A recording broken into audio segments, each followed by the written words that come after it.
And welcome back, everybody. Welcome to another exciting edition of OSC King of the Hill Weekly number 100. 110.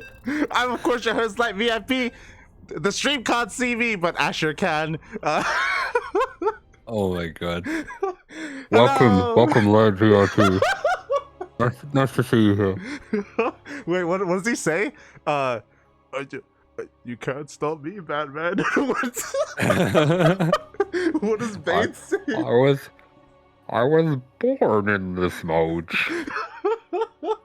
Molded by it. Welcome, everyone. It has been far too long since I've been here in a broadcast. I'm ready to go. I'm ready to be here. And Asher, I'm glad that you're here with me. Glad I'm here too, and I'm glad you are wearing adequate protection to keep me safe, puppy. I have to protect you from the shaft, puppy. Oh god. Aye. But meanwhile, we are here today for some OSC King of the Hill action, and spawning here in the top right hand corner, it is Syntax Soon. And spawning in the bottom left hand corner of Eternal Empire LE, we have the German Terran player himself, also representing Team Syntax. It is NoMercy.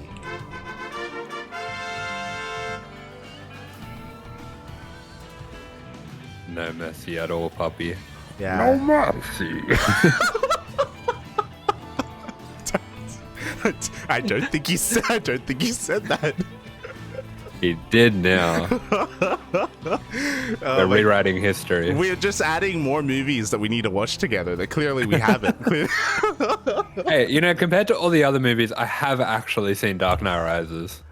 They expect you haven't? One of us in the rubble. In the wreckage. You're a big guy. For you. What killed the dinosaurs? No. The Ice Age. Oh no. Have we done it? We've finally found a way for you to entertain yourself during TVT. Oh no. But the COVID, it got the last of your brain cells. It got all the brain cells. Aye. But meanwhile, we do in fact have a TVT, and we have it on Eternal Empire. So I'm glad I'm not the one who's been sick, because if I came back to a cast on Eternal Empire, I would be very worried for what had happened to me. Oh, wait. What year is it? Where are we? What year is it? Have I been incepted? Is there a dream within the dream? Oh no. Am I dreaming? We'll never know. We'll never know. But yes, I guess talking about the format here, this isn't the first time that we've casted OSC King of the Hill. We've actually been casting quite a number of these on this channel, but usually I'm casting with CuKu. Usually these are starting like after Sparkling Tuna Cup, like really late in the night. Today it's starting a little bit earlier, and I believe this is the first time I have you on for it.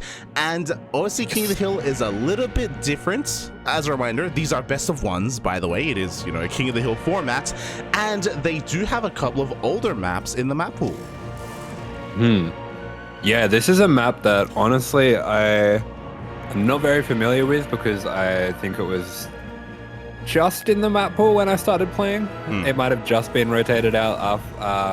I reckon I probably got a couple months on this map that I can remember. So I'm not super familiar with it. It does look like it's a nice map defensively, a bit of a smaller map lengthways maybe. Those watchtowers in the middle actually look like they cover some pretty significant paths. Oh yeah, like it all gets covered here by the watch paths. There are a lot of bases to be taken. There's rich Vespine gases as well. The main base is quite large when it comes to dead space. Like this used to be the macro map back in the day. This was the Romanticide before Romanticide, if I recall. I was about to say I'm glad I didn't play on this, because I don't like the idea of playing against Zerg on this map. It looks awful. It was beautiful, Bobby. What do you mean? This was the golden age of StarCraft. What are you talking? Back when Zerg could win. Meanwhile, we do have a pretty interesting push coming out from Soon. Just going to kind of grab a little hodgepodge of all his different units that he's been making, coming across the map, even with that mine as well. And if he can bait a Cyclone over that mine, that's going to be really nice for him. Oh, yeah, exactly. So far, the mine has not been barred. We do see no money, NoMercy trying to get a bit of a lock on. He will get a lock on not just the mine, but also one of those Reapers. He will get the mine, but the medevac goes down. Yeah, but nice juggling there. He's going to be able to take out a lot of units for that. Doesn't get the Cyclone though, so that's a nice little catch for Soon. He's going to be able to get out of there with that Cyclone intact. Meanwhile, it does look like there's going to be a little bit of a counterattack coming out from NoMercy, but at the same time, we have Macfield and Cloak Banshee starting up at home for Soon. Wow. Yeah, this is pretty interesting because I assumed that Soon was going to go for like the classic one Banshee back into Raven, right? And just harass a little bit. But no, he's doubling down, right? As you were saying, Cloak just finished up and we have a second Banshee on the way as well. So Soon is doubling down on this harassment. He's going to be sneaking on in. There is going to be a defensive Raven, but so far there is nothing that shoots up. Yeah, to talk a little bit about the openers, NoMercy here actually going for a double Cyclone opener. If he's in position, this is probably the best opener that you can have for defending Banshees, because you can split a Raven and a Cyclone to each side, but very nice job there. Gets that Banshee out on 1 HP? 2 HP. Wow, 2 HP barely escapes here. At least is able to keep it alive. We do have a second Banshee that's going to meet up with it or even try and go for another mineral line. But as you were saying, you know, we have plenty here to defend with our Cyclones, with our Ravens. So NoMercy is coming out a little bit ahead after this exchange, but at least Soon keeps both Banshees alive. At least, you know, there is still a way for them to pay for themselves. And at least this also keeps NoMercy back at home. Wait, I think they heard what had happened to you. They're like, oh, Light's feeling a little bit under the weather, you know, he's just coming back. He wants a nice comfy cast just to get himself back into it. Why don't we give him a mech versus mech TBT? On Eternal Empires. Well, on Eternal Empire. It's eternal for a reason. It's never going to end. Yep, they're just going to rotate bases. They're going to have a huge base trade, switch sides, and it's all going to start again. It'll never end. This is game one. This is game one of like 21 games. Oh actually, my. Noticing as well, this map, this little bottom left-hand corner here where the Banshee sat kind of looks like, reminds me of Borderlands, actually. You got a bit of that cell shading going on there. You could play a bit of Borderlands here, off in the corner. Borderlands maybe 3. While the TVT's going down. Yeah, someone at Chase. At Chase in the chat, when Borderlands, Papi, when Borderlands. As you know, Asher was pointing out, we do have additional factories being thrown down for both of our players. There's the double armory here for Soon, NoMercy likewise. We didn't really get to talk much about it, but of course these are teammates, they are clanmates, they're both part of Synthex. I'm sure they practice a lot with each other. I'm sure there's a reason why they're both going for similar strategies. I say similar strategies, they're different openers, but the same end game. Yeah, actually having a look at the opener or the unit composition currently of No Money, considering how many Marines he has, I wouldn't rule out that he actually scouted that it was mech and opted to play mech as a response to mech. That is something that we do see people doing sometimes, especially on these more defensive maps. It's kind of a route that you eventually have to go down anyway, so sometimes it can be better to just kind of cut your losses and go into mech as well, even if you are a little bit behind on the transition. Yeah, if you can't beat him, join him, especially when it comes to mech. It's a disgusting sickness that has to be has to be purged, and we thought we were rid of it, but it is not meant to be. We do have a little bit of a scan here. Both players getting their third bases up and running. NoMercy, as he moves out across the map, is going to be spotted, especially because of all these Zonaga towers that have been taken here by Soon, so he can position himself. And looking at the units tab, yes, he does have the tank lead. He does have the Viking lead here back at home. Yeah, absolutely. But meanwhile, for NoMercy, he does have 3 Ravens here full of energy, so that is a potential of 6 disables if he can sneak past these Vikings. So he might have the opportunity to set up on this base if he can get those Ravens in without them being sniped. Oh, that's a big if there, because here we go. 1 Raven goes down, second Raven goes down. We only get 2 disables. Yeah, big miscontrol there. Unfortunately, doesn't quite queue them up properly. Maybe not really shift queuing them the right way that he intended, and that is a huge loss of value, losing all 3 of those Ravens. Honestly, going for the 3 Raven, it delays your Vikings a lot, and you really have to get damage with them. Yeah, exactly. And now, just like that, if Soon didn't have air superiority before, he definitely has it now. NoMercy has to just completely give up that position, turn around, go back home. And interesting, because he's well aware of how behind he is when it comes to Vikings, he's going to try and make up for that with Thors. Yeah, I was about to suggest this. Honestly, in this situation where you lose the air control, as a mech player, they can just keep pumping Vikings basically forever. They can start going into Liberators as well to start to leverage that advantage. You have to go into either Thors or, I guess if it was later game, maybe Cyclones. But yeah, I think the Thors are a necessity here. Oh, yeah, exactly. I mean, they are very necessary. And I mean, thankfully, NoMercy is aware of that, so he does have them on the way here. Thankfully, Soon didn't immediately go for a counterattack to try and press his advantage. He did stay at home, so he did allow NoMercy to transition. But Soon, he's not resting on his laurels. He is going into, I believe, if I'm not mistaken, I saw a Liberator coming out. Only 1 Liberator for the time being, though. Yes, he's just going to maybe make 1 or 2 Liberators here just to abuse that advantage. We do see those extra starports going down as well, and he's going to have a bit of map control here. It looks like he's going to be starting to pressure towards this base here as well, but there has been enough time for NoMercy to get up a little bit of an army here. Not really enough to stop this pressure from starting to move forward, and these tanks are in trouble here. Yeah, exactly. We do see the Soon does siege up first. He does shoot first. The Marines are going to tank a lot of damage, but they just get evaporated here, and there's just not enough firepower for NoMercy. Yeah, we see the supply absolutely plummet for NoMercy, and might have been a little bit greedy taking this base on location on this low ground, because now he's finding himself in a really awkward spot where these tanks, they can set up an enormous concave, and they're going to make it very difficult for NoMercy to get this mining going. Yeah, if he wants, he can even start to move towards this high ground. Exactly. I was about to bring that up as well. It looks like he has played on Eternal Empire before. The tanks are on the way. This high ground is brutal. NoMercy is aware of it. He does have a tower here, sorry, a turret, but it does go down as well, and there's no way for him to really get this base up and running.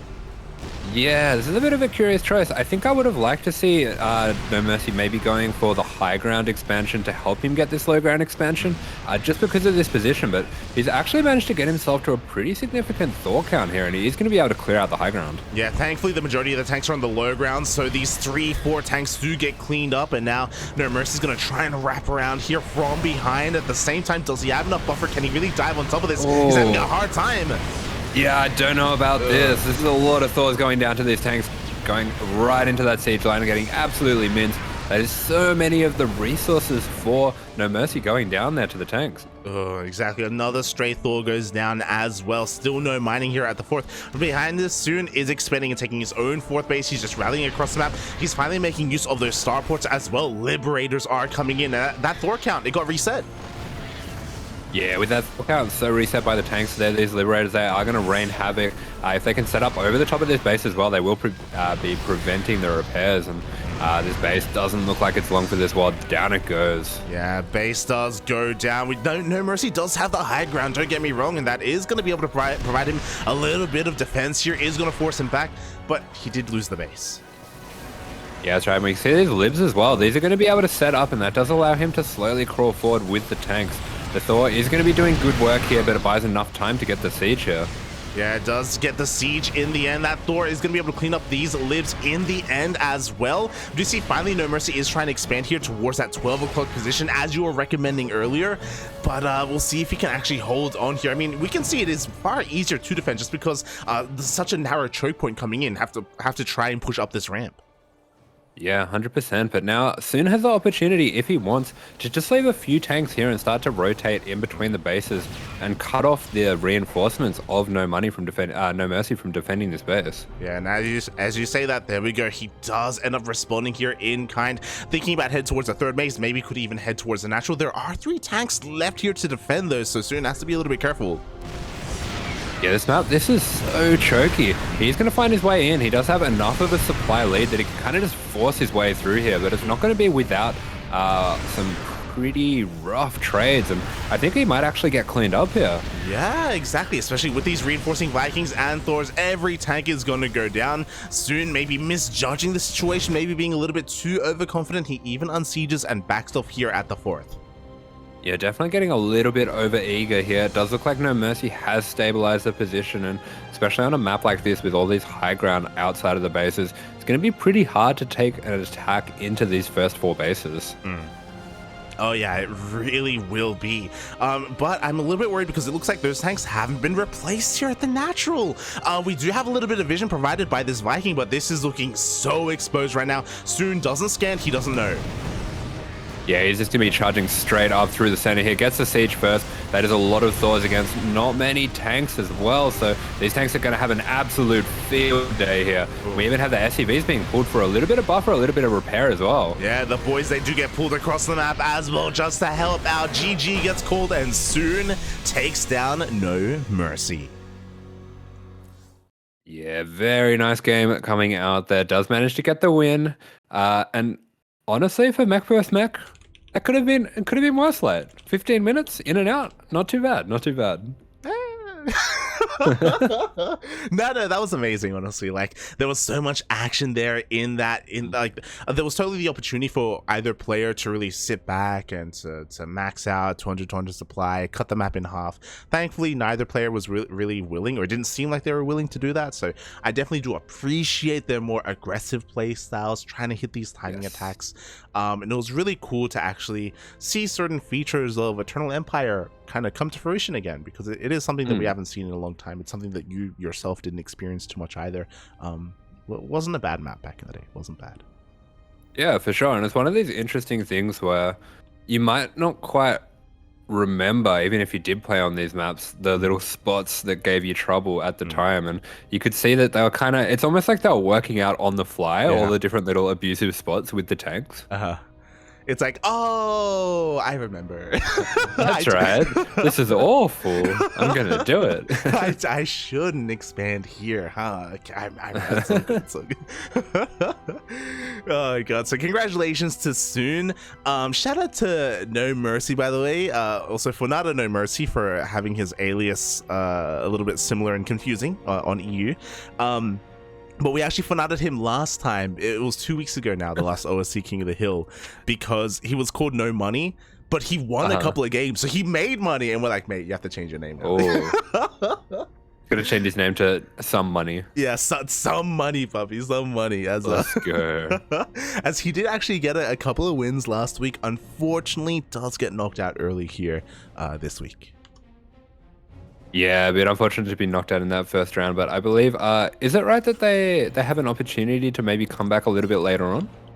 They do if there are spots available, available. So, I see. Yeah, shout out to Eddie, our lovely admin and organizer for OSC. He does have a backlog of players, and he tries to keep them unique throughout the entire event. If at any moments, though, he runs out of players, he will reuse some. Okay, cool. Awesome. Yeah, so it's a pretty interesting format. Definitely something a little bit different. Cool to see. Definitely. It's King of the Hill, or StarCraft King of the Hill, I should say, has a soft place in, or a dear place in all of our hearts. Back in the day, that was an amazing tournament that used to run on a monthly basis. Now we have a different iteration of it here with OSC, and we are going to be heading over to the North American region. Maybe Eddie knows that you're casting today, because mate, we got another TBT. Yeah. Oh, let's go. Oh no. Nothing but Terrans. We have to punish lad. If you leave us, you must be punished. Oh god. Yeah. It's gonna be on Romanticide. It's gonna be. Wait, really? No. So for those wondering, if I'm not mistaken, there is the map pool that is being currently used here for OSC King of the Hill. It is Cosmic Sapphire, Inside and Out, Moondance, Stargazers, Tropical Sacrifice, Waterfall, Eternal Empire. Okay. Everdream. Ooh. You must have played on that. Yes. And Nightshade. Oh, I don't know if I played on Nightshade. Oh, Nightshade was the season before. You must have played on Lightshade, right? Like it was. Yeah. Yeah. The name was a parody on Nightshade because I think it was made by the same person, the same map maker. It is the same person, yeah. Yeah. It looks like Everdream's the same person too. Yeah. Good old Maras. Good old Maras. Oh god. So yeah, we do have those options available to the players. Obviously, the way it works is that the contender, the player that steps up to try and take down the current king, to usurp the king, if you will, it is their map choice. But the king gets one single map veto. Ah, interesting. And can they pick the same map as the last game? I believe so. Cool. I mean, this is... I'm trying to think. It's not the most obscene map pool. I don't think there's anything crazy imbalanced in there. So yeah, I like it. Yeah. It's not bad. It's just a way to kind of mix things up and keep things fresh. The reason why they introduced old maps, it isn't like, Eddie just picked them out of nowhere. I believe this tournament, OSC King of the Hill, is exclusive. It isn't an open tournament. It is exclusive to OSC Elite members. So players have the opportunity to sign up and be a part of OSC Elite. With that, they gain access to a bunch of tournaments. This one is for example. They also, I believe, have access to OSC Masters Cups and stuff like that, and other giveaways. And they also voted in what maps to incorporate in this tournament. I see it. Very cool. Yeah, I feel like I've definitely heard of Everdream as being a bit of a favorite of some players, so I can understand that for sure. Yeah. It was I think it was similar to Catalyst back in the day. God, there've been just so many maps throughout the ages, throughout the years. I have to fix my firewalls. I set up a script so I can do it really fast now. There we go. Done. Shaking my head, Ash. Every time I keep forgetting. Every time some of you guys, these Aussie players, mate. Aye. All right, there we go. So good.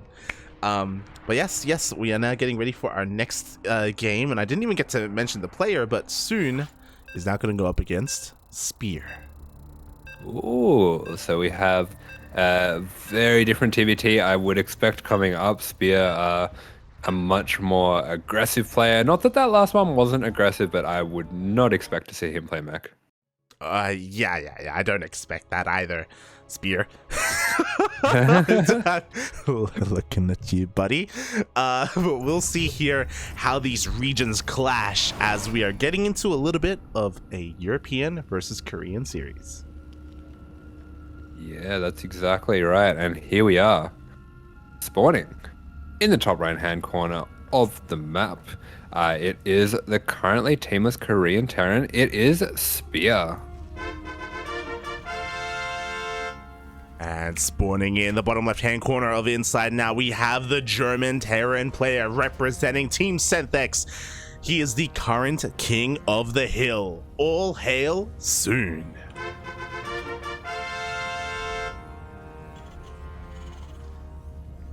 I see. We have to worship the king. Oh, yes, we have to be brutal. Especially because a lot of these kings, their reigns don't last that long, It's a brutal hierarchy, a brutal monarchy system that we have here in OSC. We'll be immediately attacked by Korean players. Oh my god, yeah, it's brutal, mate. It's brutal. But every now and then, someone does have a long reign. Someone goes on a tear. I remember a couple of weeks ago, I think Juanito got like 11. Oh yeah, I saw that. Yeah, he got like 11 wins in a row or something. It was crazy. I know Björn has gone on some hot streaks as well. I think it was the Juanito one where Juanito, he got so many wins in a row, and then NightMare came out and took him down, and I was like, damn, all right, let's go, NightMare. And then immediately after, Björn showed up, and I was like, oh. Yeah, it's like the fish, and then the bigger fish eats that fish, and then the shark eats that fish. Exactly. It's like, oh. Okay. Feels bad, man. Feels bad. Oh god. Well, yeah, it's you know, we're merely storytellers for the narrative that that Eddie is trying to weave here. You know, he has the power of sending out whatever players he wants. I see the narrative of Terran OP. True. Narrative, the reality, Poppy. The reality. What do you? Did they just win like every single region? Yeah, they just want everything. It's really hard for me to. It's really hard for me to balance mine at the moment. Yeah, no, it's easy to balance mine. Man. I just have to keep my mouth shut for a little bit. Oh my god. Yeah, things pretty good in the Terran land, but meanwhile we do see it is going to be a gas first opening from soon, but both players otherwise mirrored, so just a slightly faster factory coming out for soon. But we do see Spear, he's going to be going into a pretty quick tech lab here instead of the Hellion mine that Soon is opting for, so that will allow him to just be a little bit more safe, have a little bit more map control later on in the game. Yeah, exactly. That safetiness comes in the form, of this Cyclone. We have a Cyclone on the way for Spear. At the same time, we just see Spear coming into the main base here with two of these Reapers. Ooh, nothing here at home to defend. Two SCVs already going down. At the same time, Soon also rocks up with his own Reapers and a Hellion. Yes, 2 Reaper dive is a nice little gamble that you can take when you're playing this build. Just hoping that they will move out across the map, and getting 5 SCVs for his trouble. This has really paid off for him. Really paid off for him with that 6 SCV. Yeah, exactly. 6 SCVs delays the natural base as well. At the same time, Spear's natural also gets delayed, but with the power of this Cyclone that you were talking about earlier, Spear is able to defend and actually get his natural back up and running. Yeah, this Cyclone represents so much defensive power, especially since you can repair it. Unless it can be burst down really quickly, it has a lot of sustain when it comes to this defense. So it's something that does mean that if both players move out with these openings that they went for, Spear is going to get the upper hand here. And we do see he enjoys a pretty substantial lead. Oh yeah, exactly. He's so far ahead when it comes to the workers. He's far ahead when it comes to the tech. He already has the starport up and running. He's going to be going for a bit of a drop here, and this kind of lends towards the story that we were telling earlier about how Spear is one of the more aggressive Terran players in Korea, up there with your Honmonos, with your even a bit of like Byun and Keen in him as well, where he just wants to be in your face as much as possible. We do see that Soon does have a defensive Widowmine. He does have a couple of Ravens on the way, but is it going to be enough? Yeah, I love this coming out from Spear. He's realizing that he has a lot of map control here. He can just send his units straight across the map because these Cyclones will stop any push that's coming out, but it does look like he might be eating that mine. Oh, very nicely done, just sending that Reaper forward to eat the mine shot. Yeah, exactly. At the same time, another Reaper goes into the main base as well, distracting the units of Soon. This will leave an opening here at the natural base for Spear to take advantage of. 4 SCVs already going down. We have a defensive tank coming out here, but oh my god, he has to be careful not to be locked on. Yeah, nice pick up there from Spear, and that tank will get all of those Marines, actually, taking out a lot of those. But for Spear, he is happy just to keep this momentum up, just keep on taking out the workers of Soon and extending this lead that he's already created for himself. Yeah, exactly. And is that tech lab in range? It looks like it is. The tank is going to be able to siege up. We have a drop here into the main base as well. The production is going to be under threat. We have a lock on here on, oh my god, on that Cyclone. Oh, another hot pick up though. Spear is forced back. Yeah, good pickups from Spear, and he's going to be using all this pressure that he has across the map and all this map control to just throw down that third on location, and that's going to give him such a huge lead if he can keep Soon on his side of the map. Yeah, exactly. Soon, he's struggling to break free right now. He's going to barely be able to get a second Raven out, but he still has to deal with what's in his own main base as the Cyclones, they just dive into the mineral line. Wow, even more SCVs going down. Spear has been absolutely massacring the SCVs of Spear has been massacring the SCVs of Soon, and we can see that he has such a huge worker lead right now. He's ahead 10 workers right now, which in a mirror matchup, that's huge. That is everything right now. Meanwhile, it looks like another Cyclone of Soon went down as well, just flying a little bit too close to the sun. At the same time, Spear, he's not done, by the way. That drop is still alive. He sneaks back into the main base, and without the power of that Cyclone from earlier, Soon is going to have a hard time keeping up with this. Yeah, definitely flying a little bit close to my son, and you know, my son, he's family, and family, nothing is stronger than family. Who is your son? What are you, Spear? No, I am Spear's son. Meanwhile, we just see those lock-ons going down on that Raven almost going down to the Cyclones. Mate. You took that? I didn't know where the hell you were going with that, mate. Oh my god. Okay. I'm just gonna, I realize that maybe things are, you are still, of course, recovering from your sickness. You might be a little bit out of it, so I'm just gonna be as confusing as possible just to help you out. You're just trying to make sure the brain is working, We're trying to, we're trying to just fire off those neurons as fast as we can, Now is not the time to get old. You've got a few years ahead of you. Yeah. We're gonna keep you bumping. Exactly. Just like Vin Diesel. Yes, exactly. Just like family. Family. As Spear backs off in the end, he's going to be establishing this third base as well, finally giving Soon a little bit of breathing room. Behind this Soon, at least he has his own third on the way, but again, it's only halfway done. It's still up in his main base. It's still not going to be an orbital anytime soon either. Something he does have going for him is that his tank count isn't that far behind the tank count of Spears. Yeah, it is pretty hard to find what is going well for him, but at the same time, he has got a plan to get back in this game. He's actually delaying his stim, delaying his bio upgrades, and going instead for a second factory here. Or a third factory. It's Mech Puppy. And honestly, considering how bad this early game went, I think this is almost your only option in this situation. You're not really going to be able to get back into it playing the exact same comp as your opponent from so far behind. So having to make things a little bit asymmetrical is a really intelligent way to find your way back into this game. Definitely just slow the game down, be the defending player, try and shut down these drops and these pushes with these advantages, whether it be high ground, whether it be positioning, whether it be your Raven control, and make use of that instead. Speaking of Spear, he is going to be moving out with quite a large army. He doesn't have to commit to breaking his opponent though. Right now, he's just going to make Soon's life as hard as possible as he tries to take a third. Yeah, absolutely. At the moment, there's no need for Spear to really break his opponent. He can just set up here, be annoying, force that third to not be taken, but this does mean that soon he's just going to be taking that linear third, and as the mech player, I don't actually mind this that much. Yeah, I don't mind that either. We can still make use of the defenses here at the linear third. It is going to be on the way. At the same time, though, we do have a bit of a bio drop into the main base, and soon, unfortunately, there was a gap in his armor. He's going to have to turn around and respond to this, but even then, the response is late. Look how much damage has been done. Yeah, Spear, he's got something out for these workers this game. He is just hunting them relentlessly, and we do see another 10 workers going down. That's a lot of workers going down this game already, and he's going to be able to start to rotate around. He's going to find this third over here as well. Unfortunately, losing that Cyclone, but if he is paying attention here, he might even be able to drop on top of these tanks, but the Viking support has arrived. Yeah, the Viking support has arrived. At the same time, the main army is going to be rotating over towards the left-hand side. Once again, no tanks covering this cliff face whatsoever, and now the production is going to be under threat.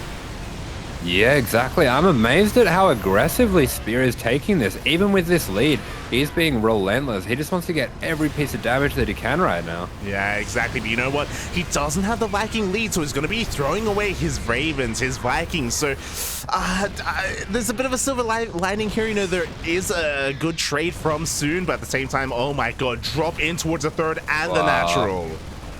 Yeah, so definitely quite wasteful losing those Vikings, but he's got a lot going on the map. He's going to be taking out even more SCVs here. Doesn't manage to get that control there on top of them, and this Starport could be going down as well if he's not careful. Yeah, exactly. He doesn't have high ground vision, but he doesn't need it because workers are still going down here at the natural as well. And then soon he's kind of paralyzed right now. He goes for a massive drop on top of the tanks instead.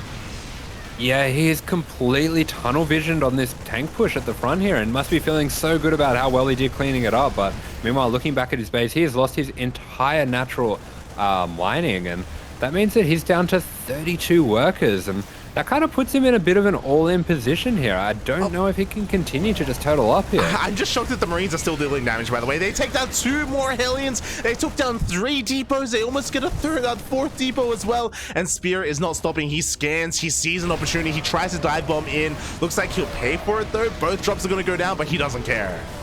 Yeah, this is pretty wasteful at this point, but it doesn't matter. He just needs to trade with the army. It doesn't have to be good trades. There is just nothing left for Soon to defend after this, and losing all the rest of his SCVs, GG is called. GG. All hail Spear, the new king of the hill. The king is dead. Long live the king. Long live the king. Let's go. Let's go. GG. Soon had a bit of a hard time here. I want to give a special shout out to Soon though, because I didn't get to mention it, but I believe that was his first win in game one against NoMercy in this tournament series. So that was a very historic moment for him to be able to take the mantle and put on the crown. Just a little bit short-lived. He got to feel the crown upon his head for just a moment, but you know, wearing that crown, that does put a target on your back, and he was taken down by a spear. But at the same time, he gets a little bounty for his troubles as well. Oh yeah. For those wondering, players, they get a little bit of money for every consecutive or for every win that they get here at OSC King of the Hill. So he is able to walk away with some of that money. I believe there is also a bonus if you are the last reigning King of the Hill for tonight as well. So you know there is a little bit of a bonus available for that as well. Yeah. So I think if I'm in these players' shoes, what I'm going to be looking to do here is to not lose. Oh, I reckon that's the strategy. That's some caster insight if I've ever heard one. That's yeah. I reckon you want to win your first game, and then from there, you just don't lose. Oh, okay, interesting. I would have. I know you would have lost. I would have lost. but I'm not Terran. That's the thing, though. That's the problem. I'm not Terran. And look, I just want to throw some numbers at you, some stats that you just can't argue with. But right now, Terrans have 100% win rate. They also have 100% loss. How does this work? I don't think they do have 100% win rate. I should say so far, only Terrans have been the king of the hill tonight. True. So, there you go. Yeah. Terrans, you know, heavy weighs the crown, but we have to do it. We Terrans, we are made of sterner stuff. We have thick, powerful necks so that we can, you know, wear that crown without toppling over. Yeah, Terrans are privileged in that respect. They do have thick necks, can confirm. Yeah, when Hero went over to strangle Maru, and he was like, wow, this neck is so powerful. He couldn't wrap his hands around it. It's too thick, it's too much. It was too firm. Couldn't even double fist it, mate. Couldn't even.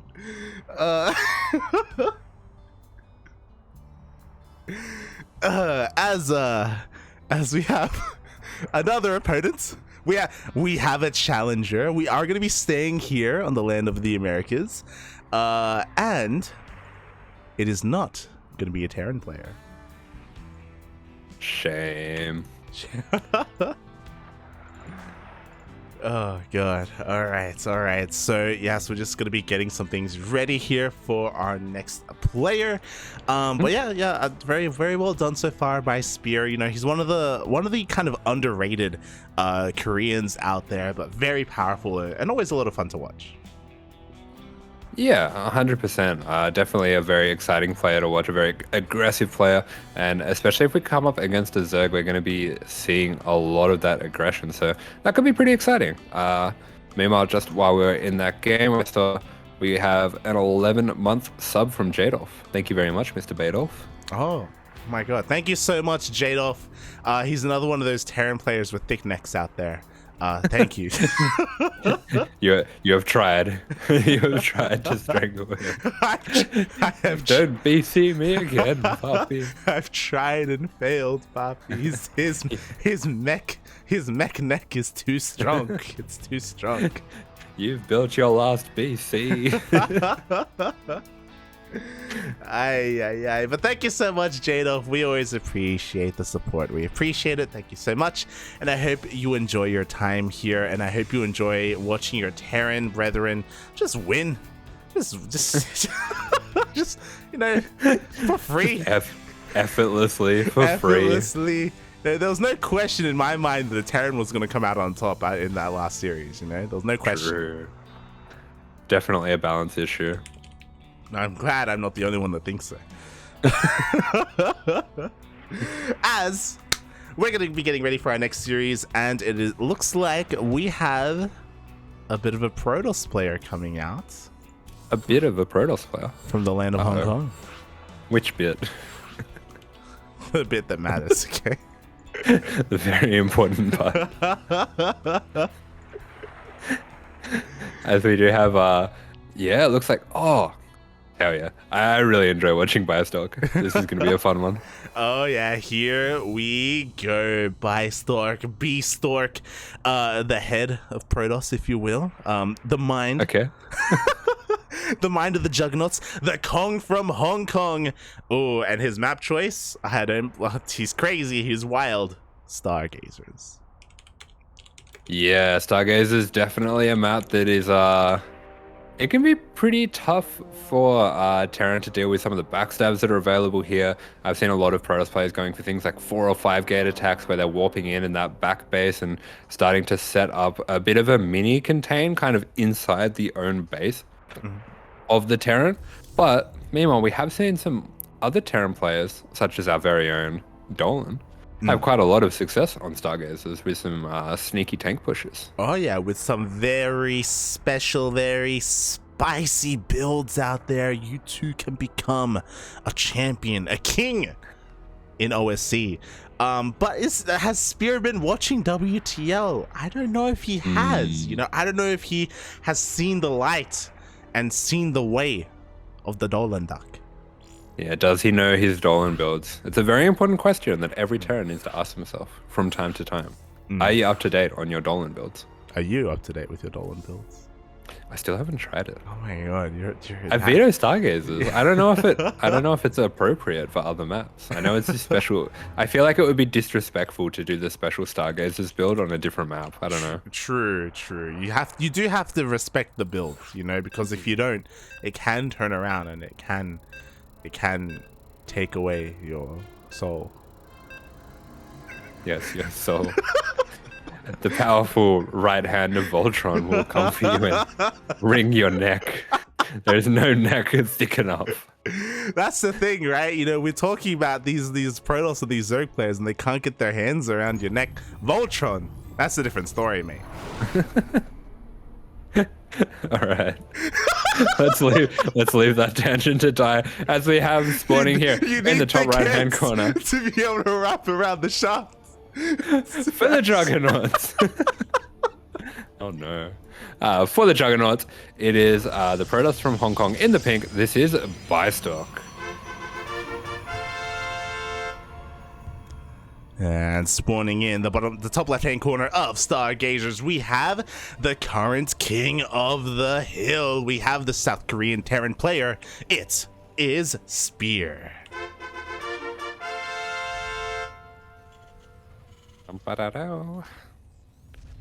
Oh, wait. Feels good to hear the trumpets, the fanfares again. Oh, it's beautiful. Were you gone for that long? I feel like you take like 3 days off and you're like, I barely remember what it's like to cast a game of StarCraft. Actually, it's been so long. What is this? What is this unit going across the map? Who is his name? What is his purpose? What is his purpose? What is his quest? He must attack.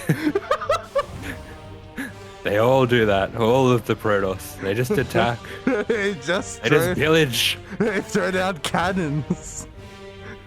They don't care, puppy. They don't love. They only have hate.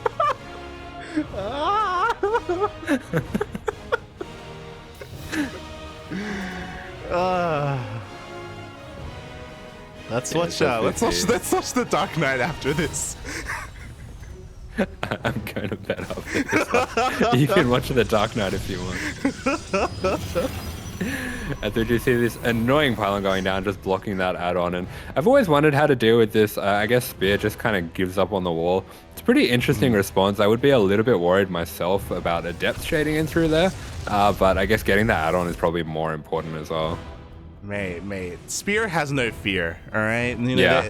there is no F in Spear, and because of that, the Adept is going to be stuck here at home dealing with this Reaper for the time being. I'm sure he's going to get this wall back up and running. There we go. We do have a depot on the way, not being punished for not having that wall, and Bistork, interestingly enough, is going to be opening up with a Stargate. Looking at the vision here of Spear, he hasn't seen it yet, but he is going to be able to dip in and does get the scout. Ooh. Yeah, we'll just get that scout on the Stargate. Sees the extra adepts as well, so that's definitely another thing pointing towards that Stargate. As we see, he will be throwing down the tech lab on his factory. Most likely just going to be starting to go into some Cyclones and Vikings now. Also, hold on. Asher. Yes. We can rule the city together. AsherBro. What are you doing? What's happening right now? Everything changed when I put on the mask.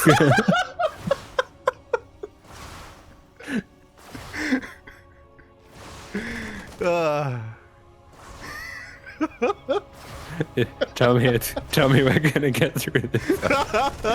Tell me it's gonna be okay. It's never okay. it's never okay, Asher. Okay. You're stuck in here with me. Yes, I remember that scene from Dark Knight Rises. I'm not stuck in here with you. You're stuck in here with me.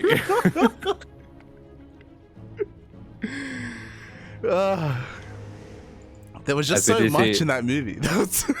There was many franchises worth of quotes in that movie. Say hello to my little friend. No, we have to draw the line somewhere. Like, we're not on Tropical Scarface yet. Light, save it. we're not animals. We have to draw the line somewhere. Or anarchy ensues. But meanwhile, do you see this Phoenix just poking around, just being annoying? We see Spear as well, just going for that. I call it the psycho Korean Terran move, where he just makes a Raven anyway, even though they're a Phoenix.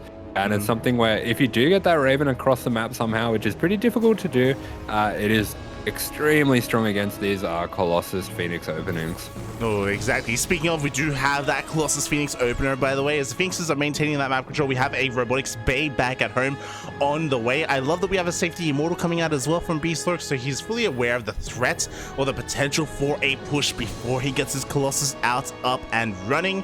So he's going to be taking a little bit of a safety precaution in that respect. And at the moment, Bistork sharking around, trying to get eyes and trying to maybe even catch that Raven. Yeah, he does see the Raven, and he's going to be diving straight on that. And you can see why this is, you know, a little bit of a risky move. He does lose one Phoenix for it, but that's more than worth it. And losing that Raven there, that's pretty painful. That's 200 gas down the drain. Yeah, exactly. See, a real Chad will go for an add-on switch, and he'll make another Make Raven. another Raven. He'll cancel Like, combat I'm shields. having this Raven, damn it. He'll cancel it for it, mate. He'll make it happen. He'll make it work. But yeah, I mean, shout out to Bistork for actually finding that Raven to begin with. Oh my god, taking out a Mule, taking out a couple of SCVs, dealing a lot of damage with these Phoenixes. Yeah, absolutely. And he is, that does open up the opportunity, though, for Spear to start pushing across the map. But this isn't the biggest army that he's got here, and there are going to be Phoenix and Colossus there waiting for him. Yeah, exactly. And Immortal as well. We have some sentries for force fields. There just isn't a large army here whatsoever. We do have that stim. Oh, force fields, a little bit lackluster, though. Yeah, not quite what he wanted there. Kind of snatched at the opportunity there and didn't get the force fields he was looking for, but he has, in fact, bought himself enough time for this Colossus to get out, and that should mean that he can start to dance with these Terran units. Oh, exactly. At the same time, we do have a drop into the main base. We have this push here towards the third as well. Are we going to be seeing a cancel? Colossi is going to respond. It looks like the third base is going to be safe. At the same time, we do have a bit of a warp in and the Phoenixes to defend the main. Yeah, is Phoenix going to do a good job just cleaning up this medevac, and that means that's a one-way trip for these Marines. They will be picked up and slammed back down in pieces, and they are going to be cleaned up very effectively by this Phoenix. Yeah, exactly. Bistork beautifully done here, splitting up his army and just shutting down any form of aggression from Spear. He rallies his troops. He wants to try and hit this third base once again, but we still have that one Colossi. We have an overcharge here available at the natural, but the natural is looking a little bit exposed. Yeah, the shield battery is very exposed, going to be going straight down. This Cyclone is going to get picked off here, and with this second Colossus coming out, there's going to be a little bit of a sandwich here, especially if these medevacs get taken out. It's going to be hard for these Marines to get out of here. They are fairly stimmed as well. Oh, they are fairly stimmed. Meanwhile, Spear is going to get the hell out of here with the power of 2 Colossi. There's nothing stopping Bistork. Takes down one of those medevacs, even picks up a couple of these Marauders. Yeah, but nice focus fire from Spear coming out here is going to be taking out quite a lot of these Phoenix. All the remaining Phoenix getting very low here as well, so good skirmish from both players, but it looks like Bistork just losing a little bit too much going across the map, and we'll have to reinforce before he continues to attack. Yeah, exactly. Unfortunately, he's forced to even rebuild these Phoenixes as well that has been losing time and time again. He doesn't want to be wasting gas on these units right now, but they just provide such a pivotal role here in this kind of overall unit composition that he's trying to go for. Meanwhile, a couple of straight units get caught, a medevac as well as a couple of Marauders. Yeah, and that Viking going down as well, that is very critical for the defenses of Spear. Spear finds himself in such a difficult situation, but it looks like with that drop, he is going to force a recall out of Bistork, kind of getting himself out of trouble there. Oh, yeah, exactly. This third base was going to be under threat, but the drop is able to buy him a little bit of time. But did it really? Because we still have a prism across the map. It looks like he's going to be able to sneak in towards the pocket base.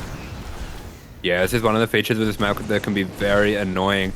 The offensive rotation, especially by air, a lot shorter than the defensive rotation through the bases. But this double drop will be able to come back and clean this up. Not before a few SCVs go down. Yeah, 5 SCVs going down, and now Bistork can push out once again. Bearing in mind that this move out is going to be that much more committed, as recall was just used. It is going to be on cooldown, so if this drop goes in again, there won't be a way for this army to go back home. Sad that there's so much action in this game because I thought of the dumbest joke. I'll save it for the next game. I thought of one as well. I was tempted. Okay. I stopped myself. Very good. Good work. We've done good. We're casting. We're doing it. We're living the dream. We're doing it. And you know what? So is Bistork, because he just powers his way through in towards the natural base. The Widow Mines go down before they get a single shot off as well. The double drop actually turns around and is going to try and sandwich the army. Yeah, we do have a bit of a surround here, but it's slightly mistimed because the damage has already been done for the Protoss here, and GG is called. Bistork is now the new king. All hail the new king, the Kong from Hong Kong, the king from Hong Kong, Bistork. Yeah, Terrans, when they got to play against each other, they got to have their fun. They got to, pretend like, oh, yay, we're winning games. Look, Terran winning games. And they get to be the kings. But then the other races come in and they're like, the big boys are here now. Like the real races, they're here. We can show you how it's done. We're going to assume the spot as king. Are you saying that's what happened in Europe? Is that... What? Exactly. Oh my god, GG. Yes, Bistork, the better player, does come out on top here. Or I would say that, he did play well here on Stargazers, and Spear had some great moments, but there were a couple of risks that he took that, you were kind of bringing up with yourself, and they were risks, right? Despite scouting the Stargate, still going for the Raven, for example, still committing to the push despite taking and being slowed down so much. The initial push, I mean, when he tried to hit towards the natural base, like he still wanted to be his aggressive self despite the damage that he was being taken, despite how much he was being whittled away at. Yeah, Phoenix Colossus, it's a very powerful defensive composition, and I like the ideas that Spear had to kind of split up his forces and multi-prong, but if the game's not already going in your favor in terms of momentum, it can be really hard to make that work. Yeah, it really can be, as we saw. And with that, congratulations to Bistork. It is a really, really strong pickup that he is able to bring down Spear, that Korean Terran player. But we'll see if he can continue his reign, because so far, we just haven't had a king last more than one game. It just hasn't happened tonight. And will it happen? Because we are now kind of diversifying our pool. We're spreading our wings. We have a European Zerg player coming out, Bobby. A Zerg? Oh. Step aside. The king is here. Just give him the crown. Just hand it over, mate. What are you gonna try and do? The champion race is here, Poppy. Oh my god. Just imagine him smashing through the door and just strutting his way through. Just like, step aside, peasants. I'll be taking this. I'll be wearing the crown. Thank you for keeping it warm for me.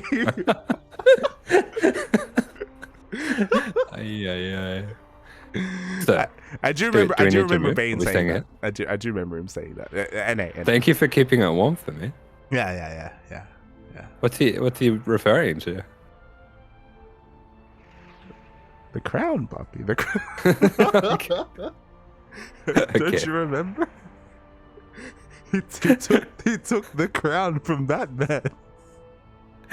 I kind of, as much as I say that I've already seen Dark Knight Rises, I want to see your version of Dark Knight Rises. I want to see the light screenplay. I want to see you just with like a few different masks, just some shitty props, just kind of like jumping around and like being this character and then this character. Oh my god. Make it happen, Poppy. Yeah, I mean, there's a reason why it won a bunch of Emmys, right? It had a little bit for everyone. It was like a Bollywood movie. It won the Light Award for very good. 2 thumbs up. 2 thumbs up, Poppy. 2. That's a I lot will of be thumbs. using this in my casts. Good job. Oh my god. Yeah, again, with that, congratulations to Bistork. He's going to be moving on to face a new opponent, a new contender, a challenger for the throne. Everyone on the stream can see it. He is going to be going up against CSO Esports YoungYakov. Ooh, very nice. YoungYakov, a player who recently saw him playing in the EU DreamHack, so qualifying for that top 32 as well. So definitely a strong player here. Oh yeah. He's strong. He's young. He's a little bit Yakov as well. You picked the right race. He did. Shows that he's very smart. Yeah, he's one of the many kind of young talents in the European scene. And when I think of YoungYakov, I think Mixu, I think Baby Marine, I think CuKu, I think Night Phoenix. There's just so much young talent ready to be fostered. And it's great to see him here in OSC King of the Hill. Something that we don't get a lot of, I'll be honest, is Zerg players. I know Kuro's had something to say about that, because I usually cast this with Kuro, and it's like, we get Chem and we get Mixu. Demi plays these sometimes. Yeah. Demi, Chem, Mixu, Demi. That's all you need, man. You got 3 Zergs. That's enough to win a tournament. That's enough, man. That's top 3 right there. Aye. Yeah, 1, 2, 3. There you go. Tournament over. Tournament over, mate. We're just playing for map wins right now. I haven't seen too much of YoungYakov in these OSC King of the Hill, so I'm excited to see how he can perform, especially against some of these players from different regions. Yeah, 100%.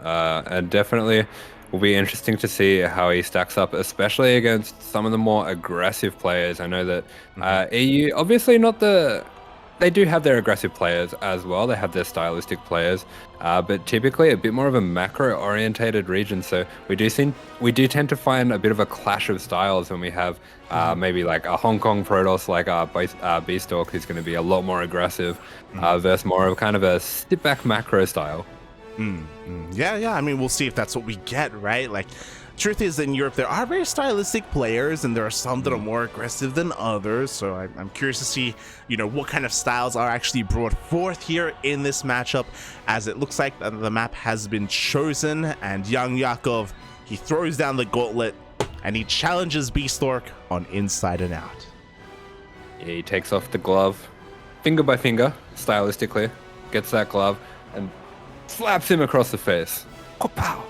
On guard. I think challenge someone, right? Yeah. He challenged D'Artagnan on the top of Gotham PD.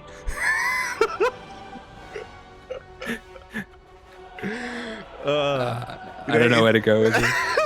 My brain is going 100 miles an hour, but also at the same time, just nowhere. Just kind of drifting off into the space. Drifting in Tokyo. Yeah, it's Tokyo drifting away. It's Tokyo drifting away, puppy. Let's go. It's gone to be with my family. it's gone, just like my family. Just like my family. Just like my Martha. They killed my parents. Martha. Why did you say her name? Wait, what? Okay, you've lost me now. What? The Wait, actual, but you were banned. I have to. Uncle Ben. With great power comes great responsibility. I lost you with the actual Batman quote. What do you mean? It's okay. It's okay. It does look like a little bit of a delay starting this one up. No, it's okay. I think YoungYakov, he's had enough of the quotes. He's like, I'm out of here. I can't be around this. He wants more, mate. He's delaying the start so he can keep going. He's watching the stream. He's like, I'm not ready to turn the stream off. Oh, no. Have you not seen Batman versus Superman? Batman versus Superman. No. God. Why would I watch that? Because it's a meme. It's awful. It's a meme.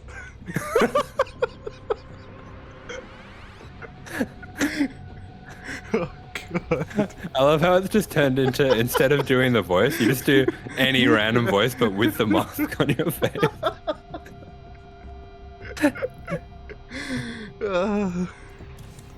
Oh boy. I think it's the wrong map, by the way. I think we're switching maps. Okay, that makes sense.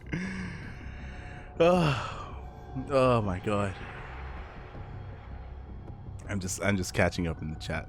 That's what I'm doing now. Apparently we got clipped. Jado clipped us. That's okay. That's okay. I understand. I'll watch it later. Wait. We'll watch it later. I don't want to see any of that silly stuff. I was born in the crypt, molded by it. Don't look at me.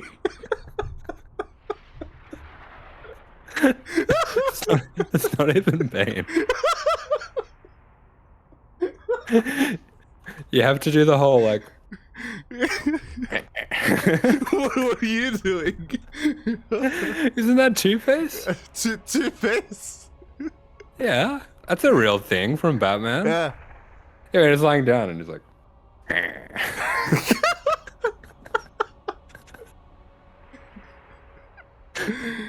Oh no! Get us into the game. Okay, please put some StarCraft in front of us. I don't think Light will survive. Oh no! It looks like we just had to remake. I think it was the server. I think it was the server that was the issue. We just understandable. Yeah.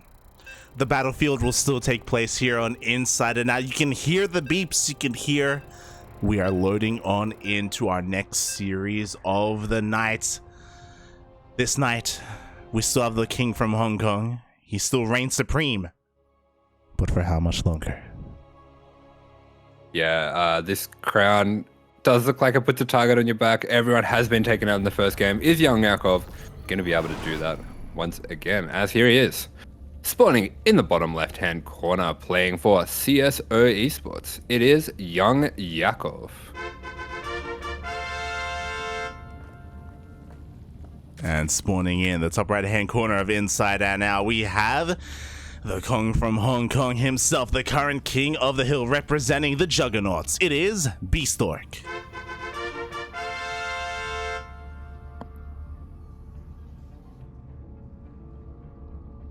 You see that cheeky probe coming out because, you know, Zergs, they're not allowed to have their bases. Oh yeah. Just not. It's not how it goes. It's just not a thing anymore. You know, it's a bit of a luxury that can be had, and it looks like, ooh, okay, never mind. I was like, is Bistork gonna go straight to the? Nah, never mind. Nope. I'm just gonna.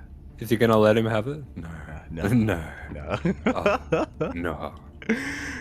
Forces the unnatural natural here out of YoungYakov, and I'm happy to be here. I'm glad to be here. You know, we've been having some fun. We've been, you know, going for some movie trivia quotes, trying to make sure that the chat can keep up with, you know, with our twists and turns and our highbrow humor.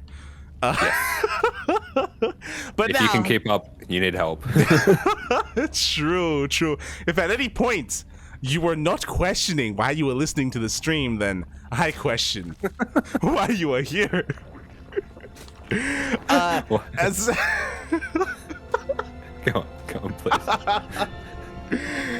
As here we are finally in our 4th series with a Zerg player, and I don't know about you, but I'm happy to be back in it. In my first ZVP in a long time. It's been a long time. Yeah, I can tell you feel at home. Seeing some Zerg, seeing the creepy crawlers, seeing this icky sticky creep. You're back at where you belong. Yeah, exactly. Getting some solid Ivan Ooze feelings from this. Do you even know what that is? I don't even know. No. Yeah. What? Do you even know what it is? Yeah, Ivan Ooze. Did you not watch Power Rangers growing up? No. No? Are you older than me? You must be older than me. Yeah, I think I am. Yeah. Okay. Yeah. Boomer. Did you not watch Power Rangers? No. My God. Ultron? I know that. No, I didn't. I just know of Voltron. I mean, who could? You just know. Yeah, true. Everyone knows about Voltron. It's just knowledge that you're born with. Yeah. True. As meanwhile, we do have a little bit of StarCraft going on in front of us. We do have the Stalker being chronoed out, so Bistork is going to be getting a little bit of extra denial on the scouting and does have a Stargate started up as well. So something a little bit different. We do normally see 2 Adepts into a Stargate when we see Protoss players going for this Stargate, but he is going to prioritize denying the scouting here, a little bit of a stylistic move. And we are going to see a Void Ray coming out as well, so really does not want to get scouted right now. Mate, the Giga Brain moves coming out from Bistork are absolutely insane, because we of course have the Stalker coming out to deny vision, but you know what? He's going to continue to deny vision with this Void Ray, but it will tell him, however, YoungYakov, that there is a Stargate, so it kind of defeats the purpose of going for a Stalker first. So there's a lot going on here, but regardless, Bistork, are you feeling like he stops here? From here, he can go into a Twilight Council, or is he going to make more Void Rays? I'm feeling, I don't know if it's just my natural suspicions, my natural fear of the Protoss, but sometimes when I see this Void Ray first, I'm like, it's a charge all in. The Zealots are coming. The Zealots are coming for free. It does look like he's going to be getting this Overlord in. He is going to scout the Stargate that he does already know about, but he sees that it's going to be an Oracle follow-up rather than a Phoenix or more Void Rays. So this does give him quite a bit of information, as we actually see +1 and another Stargate being thrown down. This is a style that I haven't seen for a while, and haven't really wanted to see for a while. This is absolutely disgusting, man. I want to say it happened, or a version of this happened in World Team League. I think Cyan did this last night when you were classing with Chappie, committing to a double Stargate. I mean, we'll see if that we'll see like what kind of variation Bistork is going to go for here. Right now he's trying to be a little bit aggressive, but he will lose his first Oracle across the map. Yeah, losing that Oracle is huge here, especially when you're going for an air composition. The vision from the Oracle, the extra scouting that you get from it, is absolutely essential to this strategy. I wouldn't be too shocked to see him maybe even remaking this, but yeah, as you were referring to, last night we saw Cyan going for I think it was actually a carrier rush, so going a very early 2 Stargate and going for quick carriers. But we're going to be seeing instead a commitment to Void Rays. And yeah, this is completely this old style of air toss. Yeah, exactly. It's very unusual, can still work, and it is out of left field, and that's probably the main reason why Bistork is doing this. At the moment, YoungYakov is a little bit in the dark. I say a little bit. He scouted earlier, and I think he saw the Cybercore researching with a Ling, so he's a little bit aware of what's happening, and there we go. He knows it. He's going for a Nidus. He's actually going for a Nidus, so he's very aware of what's going on. I think that Oracle is designed to kind of throw him off a little bit. A Void Ray into Oracle is something that we normally see going into a more of a ground style, but instead going for this double Stargate style, this Nidus is a fantastic response to this. If he can go for even just a Ling Queen Nidus, it's going to be very difficult to defend. Yeah, and here we go. The Nidus is on the way. How many queens we have in total? We have 7 queens, soon to be 9 queens. Roaches are on the way as well. We can bring in some drones. We can throw down some spores on the front lines, and Void Rays are moving out, and they barely do. Actually, they actually see the Nidus. Oh no. Yeah, these queens getting straight up. They are going to be starting to throw down those creep tumors, so that does mean that they are going to be able to transfuse once that creep has started to spread. And it looks like YoungYakov getting right in here with a fantastic response to this build. Yeah, exactly. We do have a focus fire of that Nidus, and the Nidus does go down, but it doesn't even matter because the creep is continuing to be spread. We have another Nidus on the way. The queens, they can't transfuse. Yeah, the queen's venturing a little bit too far off creep as that that Nidus Worm does get denied, but they are just gonna, chat it up, just go straight in for the attack and be taking out these Void Rays. And with these Ravagers, he's gonna be able to deny these overcharges on the batteries so quickly as well. Both batteries going down. We see one more battery here in time. Those queens just kind of ducking back into the creep so they can get those transfuses off here. Yeah. Exactly, that creep barely does exceed or does spread in time. It looks like the third base is going to go down. Every single worker is going to go down as well. And again, the curse of the king continues. One win, one map is all you get, mate, because YoungYakov, he's here. He's a champion race. He wants that crown. And, mate, he's going to get it. Yeah, YoungYakov is being so aggressive with these Nidus Worms here, and that does mean that the army has to be split up for Bistork, so he's going to completely, this third, sorry, is going to be completely forfeited. It's going to be very hard for Bistork to even hold the natural here if the creep starts to crawl up towards that ramp. Yeah, and I mean, there's nothing ready. We do have 3 shield batteries on the way. We have a 4th shield battery, sorry, a 2nd shield battery on the way as well. These are additional pylons to make sure that nothing gets depowered. So Bistork is now responding, but is this a little bit too little too late as there's so much Roach Ravager. Ravagers, bear that in mind. There we go. Biles are going to be connecting here with the Warping in Zealots, and Bistork tries to go for a run by it and also defend with the bare minimum. Yeah, it's run by a little bit of a desperation move, realizes that he has to get something going on the other side of the map if he's going to find his way back into this game. We do see the overcharge committed, but the Biles are going to make quick work of that once that's noticed. And yeah, we see those Biles actually taking out a Void Ray as well. Wow, the value is insane. At the same time, Zealots are getting some damage across the map, but the Ling reinforcements and the Roach reinforcements are going to be able to clean this up in the end. It's not going to be enough damage. The natural base has been broken. And the Immortal even won't finish up. We have a Robotics Bay, which is nice. Disruptors would have been amazing. Just a little bit too late. Yeah, that robotics facility completely depowered, so not going to be able to get any of those disruptors out, as we do see the last of the Void Rays going down to these queens. Those Zealots actually getting quite a bit of damage on these queens. Leads me to wonder, maybe if that run-by was kept at home, it could have helped clean this up, but YoungYakov, very decisive player, is going to get the win here and is our new king. GG, well played. All hail the new king, the young king, YoungYakov. Yes, so Zerg, we've got a bit of hierarchy here. We had the Terrans, we had the Protoss, they had their short tenure, and now the Zergs in their rightful spot. I think maybe we might see our first 2-time king. What do you think? I'm liking the odds, I'm liking the odds. He's already got 1 win under his belt. What is a 2nd win under his belt? What is that? Well, it's something that no one has been able to do yet. No one has been able to reign that long. So we'll see if YoungYakov can be the first. Eddie still has to pick and choose who he wants to send out to try and take him down. The puppet master, how does he want this story to end or continue? It's all up to him. Yeah, we have had, a little bit of creative storytelling ourselves. Quotes from here, quotes from there. True. But yeah, so we are going to be looking for this next player who can take down YoungYakov. are we going to be seeing Beyond? Is it time to pull out the big guns yet? Is it time for the Dark Knight? The one-man army. I don't know. Beyond would be insane. Is now the time to bring him out? Is he even available? These are good questions. Typically, when it comes to the Koreans, we want to be sending them out sooner rather than later because it is getting quite late in the land of Korea. But a lot of these players as well, they are dedicated to their craft. They're willing to stay up into the night for some of that money, for a chance at that crown. So yeah, interesting. Also, something to bear in mind, especially in a couple of hours, North America is going to be waking up soon, and Latin America as well. So, you know, Cham, Juanito, they are also possibilities. Yeah, as the sun starts to circle the flat earth, we are going to be seeing North America starting to wake up, Latam starting to wake up. Maybe after that, Patty Mac will be waking up.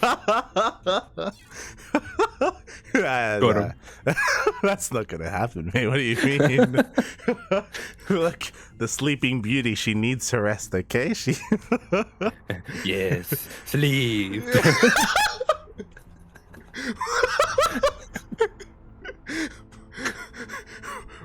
What diabolical plan do you have, Asher? Why are you forcing her to sleep? Rest. Drink lots of water. Don't forget to stretch. Don't forget to stretch, you animal. Animal. Make sure you get plenty of sun. Oh, God. Don't forget to bring a raincoat.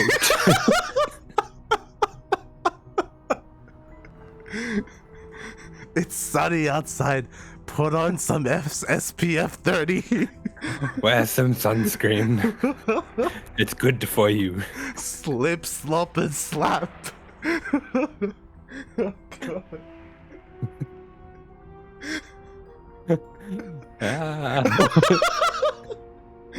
I've started something I can't finish.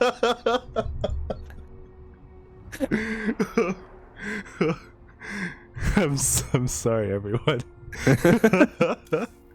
Look, we're excited to have Light back. He's been gone for a whopping 5 or 6 days. Hasn't known what to do with himself, and we're just excited to have him back. It's been too long, puppy. It's been too long. And speaking of it being too long, it's been far too long since we've had this young gentleman on screen here on the CranKy Ducklings. He has played in Sparkling Tuna Cup in the past. He has played in these online weeklies in the past as well. Is it Mixie?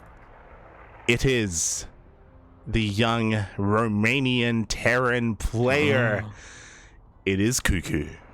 Even better. Sorry, Mixie. I favor Terrans. That's the way it goes. Let's go. And yeah, this is a very exciting player. Very, very aggressive player. He's got that, got that young blood, got that kind of jumpy energy, the Zoomer energy. And he really brings that in his play as well. Oh, yeah. We were talking about these young Europeans earlier, and this is definitely one of them. CuKu recently from Team Roddy has spread his Finai wings out across the ocean. I believe it was announced less than 24 hours ago that he did join a new team. He has spread his... I'm going to look up what team he joined, because I don't know. Spread your wings, puppy. You okay? Oh, interesting. Yeah. So he's joined Infernales Esports. Yeah, the CuKu. He's flown the coop. He has left the nest. And he is on Infernales Esports, an originally Latin American team, but over the past couple of months has been forming a very strong European roster. Yeah, actually, I had no idea. I didn't know they had any of these players, to be honest. They've been signing up a lot of some very strong EU players. So they signed up Papi and Spatsy Matty and Gung-Fu Banda. Gung-Fu Banda has been absolutely popping off recently. So that's a very strong team that they've got there. Oh, yeah. They kind of just completely switched up their mantra. At first they were all about, with with great power comes great responsibility, papi.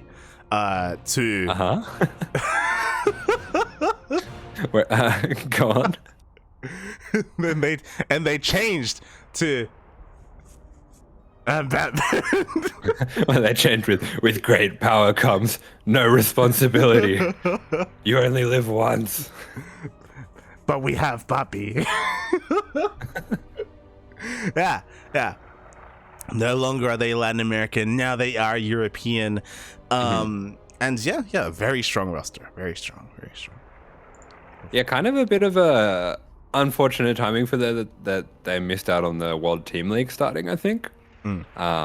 Or maybe didn't quite have the full strength roster going at that time. But yeah, a pretty impressive roster that they've got now. Kind of worried for the next Team League, you know. Well, I mean, they did come out with with Papi and with Gung Fu Banda for WTL, but they didn't quite make it in the end. Didn't quite make it. But as you said, their team is just getting stronger and stronger over time. So I'm sure they're going to be having a very strong kind of crack at it next season. Definitely a team to look out for. Definitely. Yeah, not quite the same caliber as the CranKy Ducklings. So that's nothing to be ashamed of. Yeah. I mean, few can really stand up to how firm Voltron can really be. He can. He certainly can. Yeah. So we'll just be starting to get this TVZ up and at 'em. And yeah, I've been catching up on the EU DreamHack. So I've been watching TVZ all day. So I am prepared for some crazy back and forth TVZ action. I'm ready to go. I'm ready to see the Terran, fighting for their life, doing everything they can to survive. You know how it is. I thought you were talking about the Zergs. Totally. Well, actually, this is a map that is a little bit more difficult to deal with the more aggressive Terrans on. A very short map that we have here, and it will be Moondance. I do want to point out as well, CuKu, his signature build in the TVT is a 3x Reaper, and this is a map where Reapers, even a 2x Reaper against Zerg, isn't the craziest thing that we've ever seen. Yeah, it does make a lot of sense that this would be CuKu's map of choice, as we are going to be getting into, as we are going to be dancing in the moonlight. Here we go, because spawning in the top left-hand corner of Moondance, we have the Romanian Terran player himself representing his brand new team in Finales Esports. It is CuKu.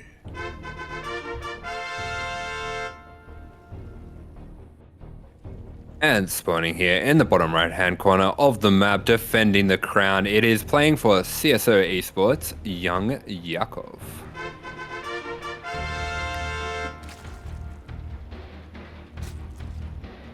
Boy, here we go. If anyone can take down and dethrone our Zerg player, I mean, I do really like the odds here of CuKu, just because, not just that he's been a strong up-and-coming player, but he just joined a new team, and that can always be like a really strong motivating force, or a strong motivation in general here for a player. Yeah, absolutely. And this is something, it is one of Roddy's goals with his team as well, that he wants to kind of nurture these players into a position where they can get onto these other teams, progress their career along. So as much as I'm sure it's sad to see CuKu go, this is of course what he's looking to do with the team, and it's very exciting to see him achieving that, both with CuKu and with Goblin recently as well. True, exactly. They have all been able to spread their wings, turn into their own, kind of reach adulthood in a way, and kind of try and make their own way in this esport in StarCraft, and we'll see if they can do so here. So far, we have a couple of standard openers. You are touching on maybe even some proxy Raxes. I was a little bit concerned about it myself. We do see YoungYakov does route his overlords in such a way to try and scout that just in case, but as we can see, no proxies. Yeah, actually, I'm a little bit worried for CuKu here. So CuKu has gone for a CC first opening, and meanwhile, on the side of YoungYakov, we've actually seen a gas first. So he's going to have very fast link speed coming out here, and that can get a little bit dicey. It's all going to come down to whether this CC that is a lot faster can finish fast enough that he can just lift it and get it out of there, which it looked like it will. So actually, this is going to line up pretty nicely for CuKu. As much as he is going to have this low ground denied for quite a while, this does mean that this CC is going to be able to get up. Yeah, and I'm curious here for YoungYakov because he's not droning behind this. Not yet, anyway. Okay, there we go. We do have our first drone on the way. He did make another wave of lings. So with those lings, he's going to be able to maintain control of the low ground for a little bit longer, deny more mining time here as well. But thankfully, YoungYakov, he isn't throwing down a Roachhorn behind this. You know, he did pull out of gas after he got ling speed. So he's not going to be doubling down and going all in. Yeah, I think just recognizing, of course, here that CC is finished on the low ground, that does mean that he can't commit too much to this, but at the same time, we do see CuKu, he's really respecting this. He's throwing down a bunker in case it's some kind of Bane bust. Just needs to be extra careful if there's any, you know, Bane or Roach follow-up. He needs to be safe from that, but it looks like we are going to be seeing YoungYakov just macroing out of this and trying to get a lead from delaying this natural. Yeah, just continuing to drone as best he can. Then we go third base is on the way as well. The triangular third is being taken. He's not wasting his time with the pocket base. He doesn't need to. He doesn't want to. Meanwhile, behind this, CuKu transitioning into a 1-1-1. There are some players that try and catch back into this by going into a faster third CC, but no, CuKu is just trying to be a little bit safer here, maybe even a little bit more aggressive. Yeah, for sure. This is kind of an annoying spot. You would like to be reactoring out the Hellions, but you can't really go for this add-on switch because the Lings will just jump underneath that building and stop you. It does seem like he's got enough units now to go for that. That does mean that he's going to be able to transition into a bit more of a normal game now. Yeah, there we go. He's going to be able to retake control of his natural base. There we go. He's able to land it on location, route his or main art his SCVs over. And behind this, CuKu as well, going to be throwing down his Baneliness. Thankfully, not being overly greedy, is playing it safe as well. Yeah, definitely. Just looking to get into a more standard game. Looks like YoungYakov pretty happy with the damage that he's got thus far. But meanwhile, we are seeing a very aggressive variation coming out from CuKu here. This is a build that I personally really like as well. This is a CC first 2-base all-in, something that I've been using quite a lot. I think it's a great build. But it is going to be a little bit awkward considering the start. Yeah, I mean, everything is going to be slowed down quite a bit here. He is going to immediately cut this Hellion production because he only has 4. He's not going to have that much map control and map presence, unfortunately. But YoungYakov, he needs to get eyes on this soon, mate, because we got a lot of Raxes. Aye. Yeah, absolutely. We're going all the way into the 5 racks. This is completely all in off the 2 bases. Meanwhile, we just see this Viking just sharking around trying to find the Overlord. It is very important that he finds this Overlord off to the side and does deny this scouting for as long as possible. Meanwhile, for YoungYakov, if he wants, he can try to sneak a Ling in just to get a little bit of an eye on the units of CuKu, and it looks like he will be doing that now. Even seeing the full wall at the front can be a little bit suspicious, but this comes into the mind games of this map. You don't know if they're just taking that third in the back here. Exactly. It could be expanding. It could be taking a third base on location for all he knows. He does have a lair on the way, and with this, he can morph in an Overseer and have an easier time scouting. But by that point, will it be too late? To be fair, CuKu is going to be waiting for +1 to finish before he really moves out. So there is still an opportunity here for YoungYakov to scout. Oh. Yeah, that's right. This build of YoungYakov, the build of CuKu has been delayed quite a bit. This does mean that YoungYakov will be going up into that 4th base, but considering he's going for this 4th so fast, we'll have to see if he does cut this drone count a little bit lower, or if he doesn't really know what's coming his way. I do have to say though, sometimes with these builds, it can almost be better to not know what's coming your way and just play it like a normal macro game, and if you can get away with that greed, it puts you in a much better spot than usual.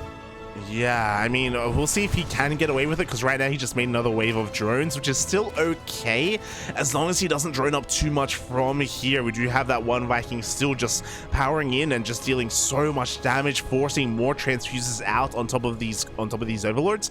Meanwhile, the first Overseer is going to be on the way, but the army should be moving out soon. Yeah, seeing YoungYakov go up towards the 70s of drones, I am a little bit worried for him. He has to be very careful with this first wave. He will have Baneling speed almost done for this though, so he does have a pretty nice position if he can hold this first wave, but that's a pretty big if. Yeah, there's a lot of Marines, there's a lot of tanks moving out across the map. The army was spotted by a spotter Ling, so now YoungYakov should be fully aware of what's happening. He does have 1-1 on the way. Will that even finish this game? We will see. A lot of creep is already receding here at this point. Yeah, YoungYakov here, he just has to pump units. He has to fight to survive here because these tanks, they're getting into this awkward position in between the bases. The Hellions are going to start to pick away at these Banelings as well. And looks like YoungYakov is starting to think about setting up a surround. I'm not sure if it has fully dawned on him yet just how committed CuKu is in this position. But looks like he's just going to delay for now, try to take out these Marines at the front. Yeah, he does take down one of the reinforcing tanks as well. He does dive in, but overextending a little bit there. Does take a lot of tank shots to the face. Doesn't get the tank there on the edge. Yeah, that's right. But meanwhile for CuKu, that's around. Those Banelings hit so hard, and wow, this has been absolutely cleaned up. And YoungYakov, seeing as he didn't really know this is coming, he's on a much higher drone count than usual, and we were talking about it. If he can delay this first push, even take out this first push, it's going to put CuKu in a world of trouble. And look at that supply now. Mate, that was like the most perfect Baneley connections, the most perfect surround. I didn't even think he would get it. I thought maybe CuKu would be able to pick up in time, but no, it was not meant to be. There are now no more tanks here with this push, and now the Lings, the Banes, they can just run on forward.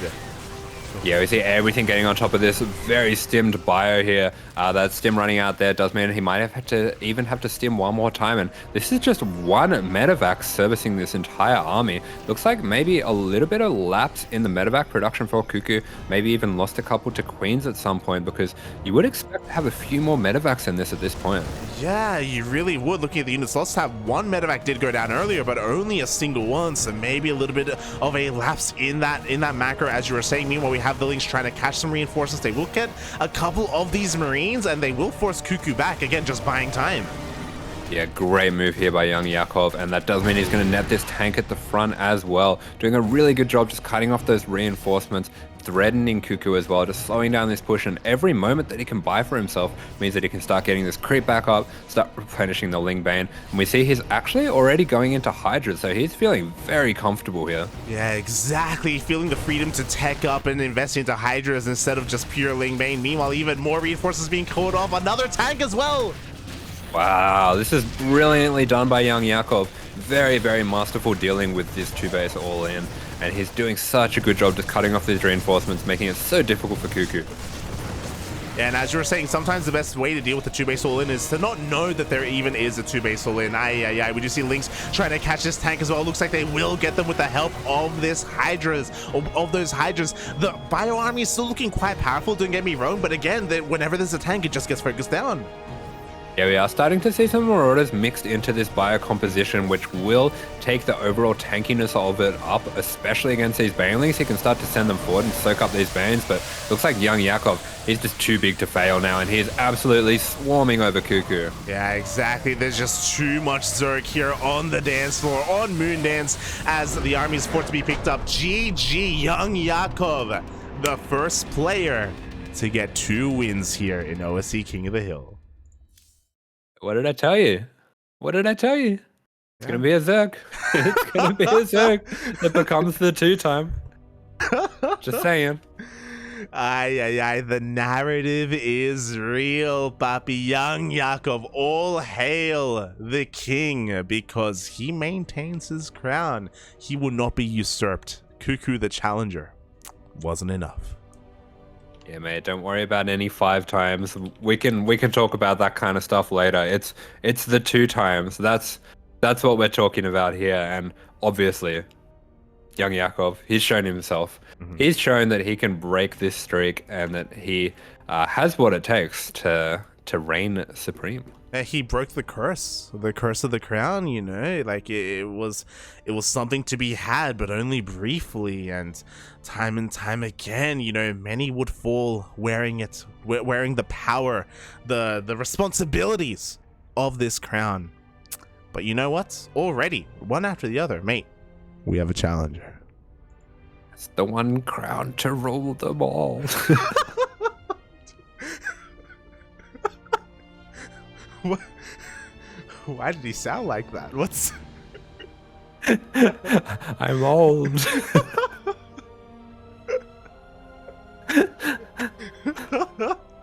Don't put the mask back on. I saw that mask going towards your face. Don't do it, like.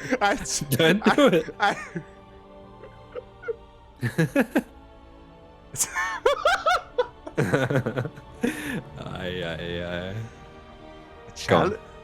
A challenger is never too late. He arrives precisely. precisely when needed. I see where you're going with this. Exactly. Yes, we do have a challenger coming up for YoungYakov. We have the Puppet Master pulling the strings. He's going to be organizing a stiff challenge for YoungYakov. And who will that be? Can you guess? I think you can. Can I guess? Yeah. Oh, they're not sending out Beyond, are they? Not the Beyondjoa. He is another fellow Zerg player. There's gonna be Is it Mixu? a little bit of a civil war going on here as the Zergs, now they just gotta fight against the Zergs. We got some T-on-T action earlier. Now some Zerg on Zerg as Demi is coming out. Oh, let's go. We have Demi, a good friend of the stream as well, of the CranKy Ducklings, so it'll be nice to see him performing. I haven't casted him for a little while. I know he's been practicing very hard, so will be exciting to see what he can do in this CBZ. If he can dethrone YoungYakov. I do like some ZVZ. Oh, yeah, it's all about that ZVZ, papi, as we are going to be getting into a ZVZ. Oh, just going to be attempting to form a party as well, just so we can get everyone in here and everyone involved. Beautiful. Oh. And yeah, I know how much you love ZVZs. Yeah, I'm just going to be closing my eyes, just saying dumb stuff about movies, and you can take the wheel. If you know what's going on, which I don't think you do because you've never built more than 30 drones in a ZVZ. That's how you ZVZ.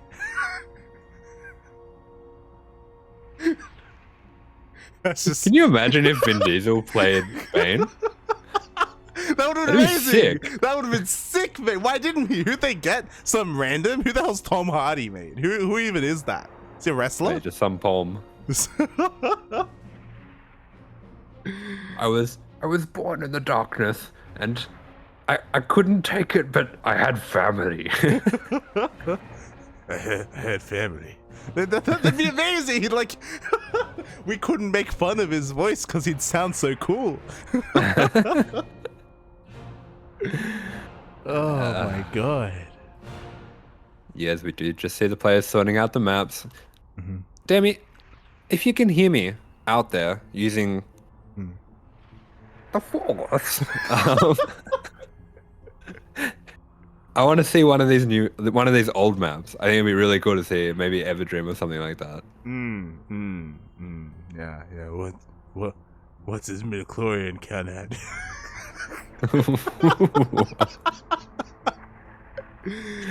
Because that will dictate, his powers in the Force. Just saying.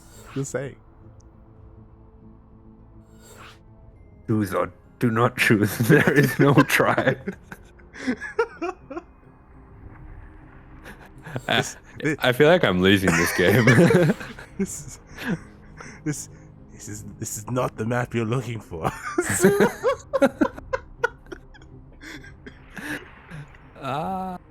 As we do have Inside and Out. Boring. I wanted Everdream. I really want Everdream. I want Everdream. I want Nightshade. We've been able to cast it before on previous weeks, and I'm sure we'll get around to it at some point. We got plenty of games ahead of us. Plenty of games to go here in OSC King of the Hill. Just to kind of bring everyone up to speed, just as a reminder, in your typical King of the Hill, we have 15 best of ones. 15. And we are a third of the way through. We've already made it through 5. So, oh boy, still plenty of opportunities here. Plenty of chances to reveal or unveil some of those older maps. Yes, the night is young and full of terrors. It is. Yeah, go.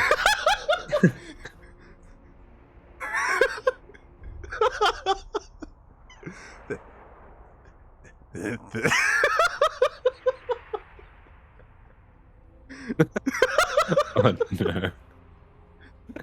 That is young. full of terrorists.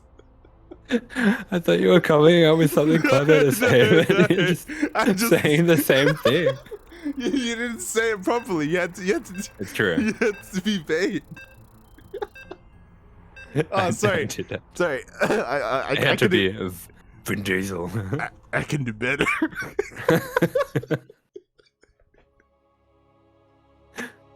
You know nothing, AsherBro.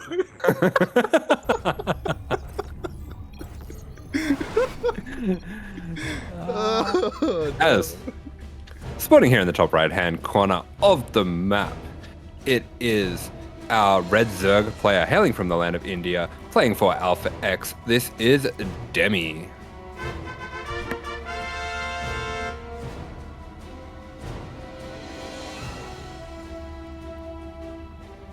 And spawning in the bottom left-hand corner of Inside, and now we have the two-time champion right now with 2 wins under his belt, the current king of the hill, representing CSO Esports. It is YoungYakov.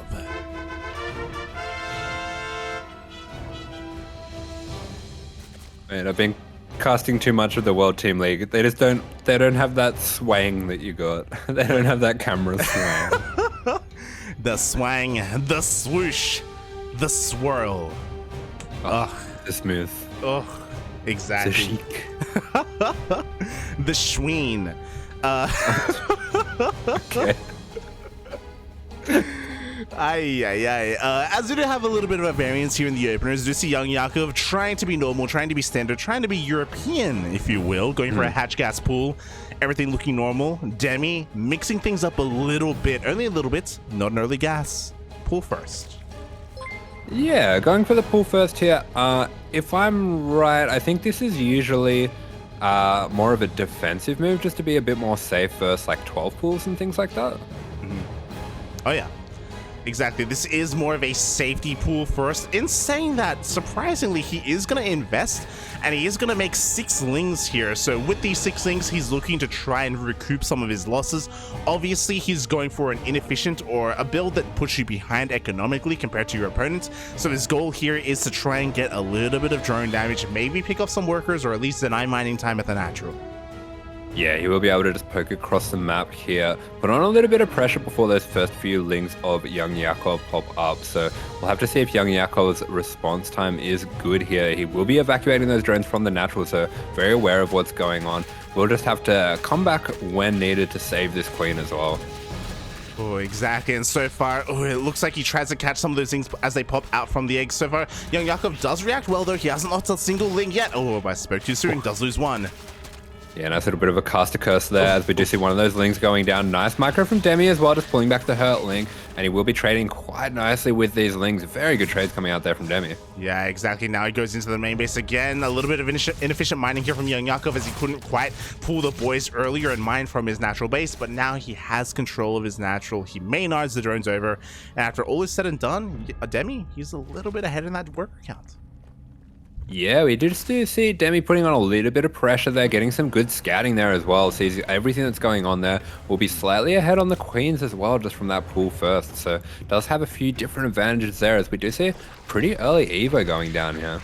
Oh, yeah, Evo Chamber gets thrown down at the same time YoungYakov is going for his own 3rd base. A little bit delayed because of the earlier shenanigans, but is on the way nonetheless. Meanwhile, tries to go for a bit of a scout off, but he's denied entry in towards a natural. Demi opts to stay on 2 bases. Yeah, so it looks like Demi is going to be choosing to be a bit more of the aggressive player here. This 2-base setup, of course, does give you a lot of options as a Zerg. There's a lot of different paths that you can go down from here, including muters or various roach builds. It does look like he is just going to be trying to get a little bit of extra scouting there himself as well. So at the moment, we'll be on him just to equalize things in terms of the economy, with YoungYakov getting a bit of an earlier 3rd. Yeah, exactly. And Demi does have eyes on this. His Overlord was able to spot the 3rd base earlier. We do see that Demi is making a mass swelling of lings right now. He's also got +1 carapace on the way, so this does lean towards a roach ling push. Lings to begin with, and of course roaches will be coming out later on. That's why he has not pulled out of gas. He has continued gas production. So this is going to be a very strong 2-base, or very strong push. Not quite 2 bases, because he does have a 3rd behind this technically, but working off of a very low drone count. I see. You Zergs, you're animals. We're the champion race, Papi, okay? They come hand in hand as the Lings are flooding across the map. The wall currently is not a wall, so he could opt to go for the third, but no, he goes straight towards natural. Wow, yeah, this is really caught YoungYakov off guard here, and straight into the natural. He's going to be using that hold position drone just to start to take out these drones. We just see his drones dropping like flies now. 8 drones going down right away, and Demi, not content with that damage, going to be going straight into the main, taking out another queen as well. Oh yeah, the queen will go down. 8 drones go down in total. Even more here in the main base behind this. More Lings are flooding across the map. A nice solid wall here by YoungYakov, but not solid anymore as it does go down, and now Demi, he can just bounce between the bases. Yeah, Demi wrapping back around. He's going to be taking a lot of damage on this third base. Might even be able to get this queen as well. That's a lot of queens that has gone down for YoungYakov, and that's pretty significant in ZVZ.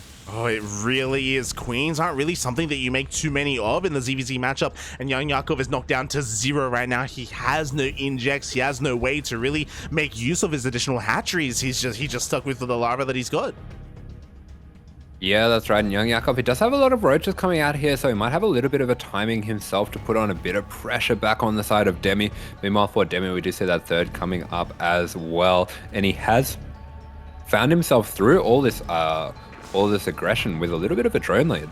Yeah, he has that worker lead. He's got all the injects going as well. He has +1, so he's going to be able to hit a 1-1 timing here. He has roach speed on the way as well. So Demi is honestly in a pretty amazing position right now. YoungYakov has to try and find a way to come back into this game. He does have a roach lead to begin with, but the longer this game goes on, he will be losing that lead.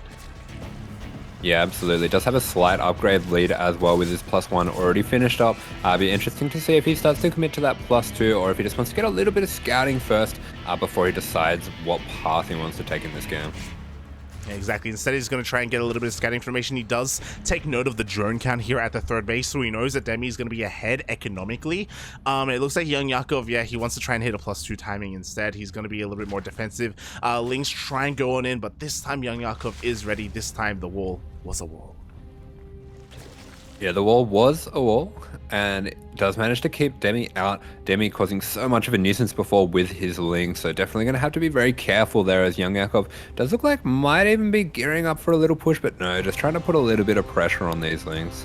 Yeah, exactly. But like, he needs more than just this. Typically, when you're behind, it's something like Dropper Lords or Night Display would be a little bit more all in, but maybe even Tunneling Claws as well. A way to harass across the map, a way to make use of your roaches earlier on. Now at this point, it's too late. Demi, because of his drone lead early on, look at that supply lead. Yeah, that is a huge amount of roaches. I wonder if YoungYakov did just miss his timing a little bit there. He did have an opportunity after all those Lings attacked where he was quite up in roaches, but it looks like Demi, he realizes the position he is in. He's going to be charging straight on in here with all the roaches, and this is just overwhelming forces here. Yeah, exactly. Too many roaches on the dance floor for Demi. The queens are going to go down. We have an abundance of drones here at the third base, but it's not going to even matter because they will not help. GG gets called. And all hail the new king, Demi. There we go. You have your new king at Demi, and that was a very clean game coming out from him, using his aggression just to seize that lead and converting it very quickly as well. So just overall, very clean, very masterful ZVZ coming out from Demi.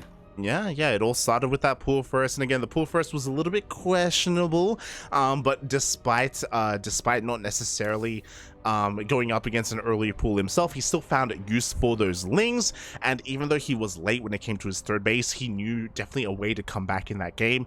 But a lot of it did kind of rely on the fact that that natural base for YoungYakov was completely wide open. There was no wall. There was nothing to stop that massive Ling flood that came in. Yeah, absolutely. And good job from Demi there as well. Didn't just settle for trying to take down that third. Realized the potential to get a lot of damage there as at the natural in the main and wreak havoc that way. So yeah, it does look like he's going to be our new king. And you know, the way you take out a Zerg, you need another Zerg. That's how it goes. That's all that you can do, Papi. That's all you can do, Papi. You know, that's just the way that nature works. That's the circle of life. You know, it's like Terran eat Protoss, Protoss eat Zerg, and Zerg eat everything else. It's yeah, Zerg eats everything. Yeah, they're animals. They're monsters, Papi. Just like rock paper scissors. True. Okay. I'll take your word for it. I never played this kind of rock, paper, scissors. You never played rock, paper. Never played rock, paper, scissors with me. AsherBro. AsherBro.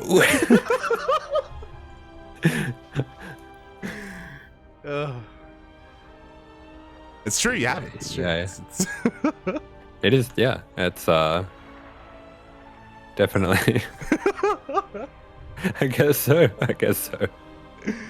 You know, it's never too late. It's never too late. It's never. Mate, next time I come down to Melbourne, we're gonna get a bit of that rock, paper, scissors in there. Yeah. Let's go. We'll fire up this And I can't wait. We're gonna charge up those hands. That hand of Voltron. We're gonna throw some hands, mate. We're gonna throw some hands, and we are gonna be making our way to North America because I love it. We have an opponent. Who isn't just gonna take it here to Demi, isn't just gonna vie for that crown, for that spot to rule them all. He's also gonna whip out an old map. Oh, let's go. Let's go, Poppy. As the challenger is going to be the South Korean Terran player, it's going to be Percival. Ooh, okay. This is going to be a very interesting game. I think these two players are very well matched as well, so it'll be exciting to see what Demi can do in ZVT. I know Demi is very well known for his muta styles, his aggressive muta counterattacks, but Percival, he's been playing some very aggressive styles himself, and looks like we're actually going to have Nightshade here. Let's go. It's been many, many years since we have seen this map here on the ladder. It's been a couple of weeks since we've seen it on the CranKy Ducklings. I highly recommend checking out some of the old OSC King of the Hill VODs from a couple of weeks ago, because it's always a great treat to see this map as we are loading in to Nightshade. And here we go, spawning in the top left-hand corner of the map, currently teamless in the blue. It is the South Korean Terran, Percival.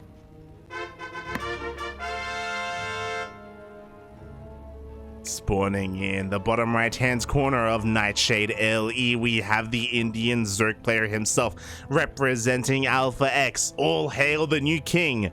It is Demi.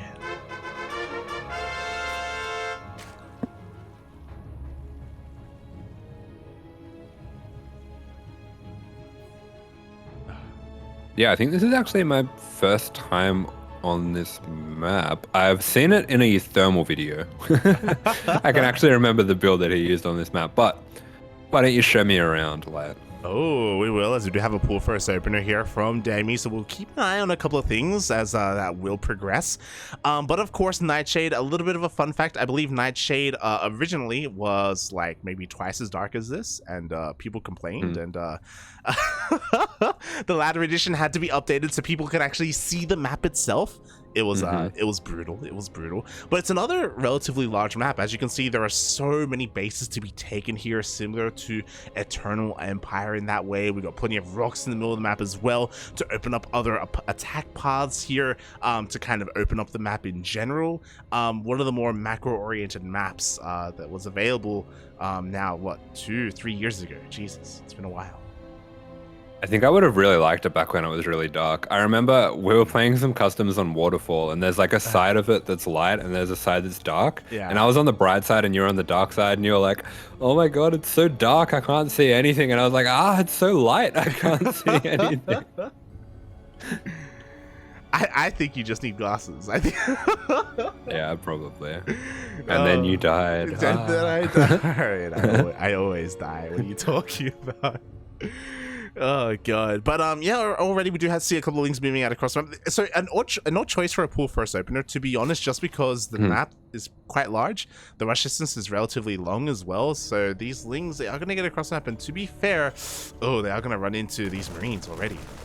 Yeah, a little bit of an unlucky build matchup. Is coming across a reactor first, which is very safe to these kind of moves that Demi is going for. Nice micro from Percival is going to be able to take out all these lings just for a little bit of extra damage on that second Marine. But it looks like Demi actually got the scout of the extra Raxes. I do like this build from Percival going for the 3x, but I have to question the building positioning a little bit here. Not really doing too much to hide the Raxes. Any kind of Link Scout run by would have been able to see those. Yeah, so a little bit careless there with his building placement, as you were saying. Meanwhile, the Marines are moving out to try and catch some of these Overlords. First Overlord is hidden here on this pillar. The second one, barely going to get on another pillar as well. So these Marines not really getting as much value as they would have liked. And as you said, Demi did indeed see all the production in the main. Those are insane. I can it's really interesting to see these old maps for like some of the features that have been phased out a little bit, because this is the kind of thing that, having this many pillars on a main path is kind of crazy. Balanced, all right? This is what this is peak balance right here, Asher, okay? Map hacks. This is something that can be learned on Tropical Sacrifice. Shaking my head. As we're actually seeing a lot of pressure coming out of these first few Marines. He's going to be putting a lot of damage down on this third. This isn't really something that's designed to kill the third, just to distract and annoy really the Zerg player, but I really like this response from Demi. Has made a lot of links here. This is the perfect amount to deal with the Marines of Percival, but looks like Percival just catching him out on the ramp. Very nice movement here. Yeah, exactly, and it looks like Percival's even going to get away with his aggressive Marines as well. They meet up with the defensive ones, and just like that, Percival doesn't really lose much of anything. Yeah, but at the same time, Demi, he's seen everything that's coming his way. He knows exactly what's going on. He's going to cut off here at a nice, healthy drone count, actually very low, making an early bait nest as well, so he just wants to crush this push. Yeah, exactly. He wants to try and shut this down as best as he can. Baby Nest is about to finish up in a couple of seconds. The Queens all come to the front line. We have our Lings, we have our creep spread, and Percival, is he going to commit to this fight? And does he have enough if he does? Yeah, we do have the Stim just about to finish up here, so Percival getting across the map just as soon as he can here. Does have that factory transition coming up at home and actually throwing down some extra racks. Looks like he might be going 5 racks behind this. Oh my god, 5 racks is in total. Jesus Christ. Going for another kind of follow-up all in from here. Meanwhile, the Lynx are trying to catch us around, but another Stim does get used, and Percival is going to be able to back off. Yeah, that was brilliantly done from Demi. Actually manages to commit the Marines to that Stim and then back off. Cutting off that choke point with the Queen as well, so that Percival couldn't get through. So Demi has been controlling this game very well. Oh yeah, exactly. It looks like Percival was able to barely get all the way back home as well without getting surrounded.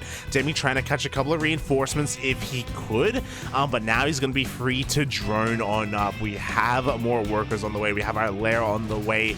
At some point, though, he's going to have to get back into this. He's going to have to get back into the main base and try and scout and figure out whether or not there is even a third.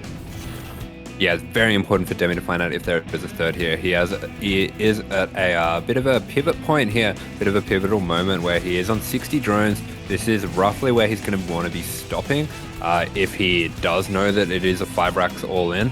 The other thing that I am a little bit worried about for him is that this third base is quite low, so Percival might even have the opportunity to dive on this if the Banelings are not ready in time. Yeah, exactly. The opportunity may be there. Meanwhile, it looks like am I crazy? Baneling speed hasn't started. Baneling speed is not on the way, so it will not be available for this follow-up push as well. The lair is done, by the way, so I'm a little bit worried here for Demi. Okay, there we go. Baneling speed just now finishes up as Percival is going to try and threaten this base, or try and threaten this area even. Yeah, we do see him starting to clear up some creep in front of this base, but this is a very open, wide area. This is a really awkward angle to attack in with Mass Marine. And yeah, Percival thinking better of it, realizing that he does need to go a little bit towards the south, find a bit more of a choked up area to push through. A very patient play. I love that he scanned, only sent a handful of Marines forward. He's just clearing up creep. He's just setting up for that follow-up push. We do have a couple of medevacs on the way. Ooh, the tank does get ferried across the map. Yeah, nice spot for the tank here. Demi just going to have to delay this as much as he can. Doesn't really have enough to smash this push just yet, but is going to be going for it. Going to be jumping right on top of these Marines, off creep as well. So, yeah, nice focus fire by the tank there. Going to be taking out a lot of the Banelings there, and that was not the best fight there for Demi. Oh, yeah, exactly. A lot of Banelings do go down. A lot of Lings go down as well. Meanwhile, the Marines are pushing forward onto creep. They do have to be careful. There is no tank behind this. Yeah, this is a rough spot for Demi. All that he has left is those Banelings. Percival can just go for it now, start gunning those down. He is quite overstimmed, but he does need to start getting on top of these units here. The Banelings getting very close to attacking, and there's 5 seconds left before he has Bane Speed. Yeah, but you know what? In 5 seconds, the follow-up tank is going to get here. The reinforcements get here as well as those medevacs. The area is going to be a little bit more wide open here, so Demi can take a bit of a better fight, but there are so many more Marines. Yeah, Demi's supply is so low here, and we do see, yeah, those Banelings get absolutely obliterated, and Demi just does not have enough to hold. Percival, with a bit of a sneaky build, manages to get the win here on Nightshade. GG, Percival with the follow-up 2 base all in. Demi unfortunately not quite aware. He also just didn't have the larva to really produce from his bases. He had a 4th base on the way, if you remember, but it was cancelled. He didn't have a macro hatch. I think he had a macro hatch on the way towards the end there, but he was really struggling to spend his larva. He had an influx of minerals there. Couldn't quite spend it all. Couldn't quite get that army that he needed to hold on.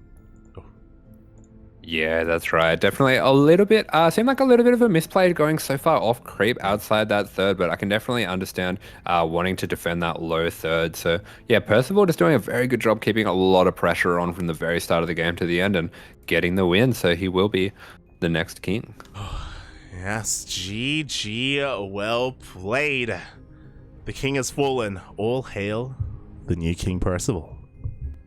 Yeah, we are seeing this crown rotate very fast between the players, and yeah, Percival now going to be holding on to this one. And Percival is a pretty high caliber player. I could definitely see him getting a few wins here. Oh yeah, yeah. If anyone's going to hold on to that crown a little bit longer, Percival is one to do it.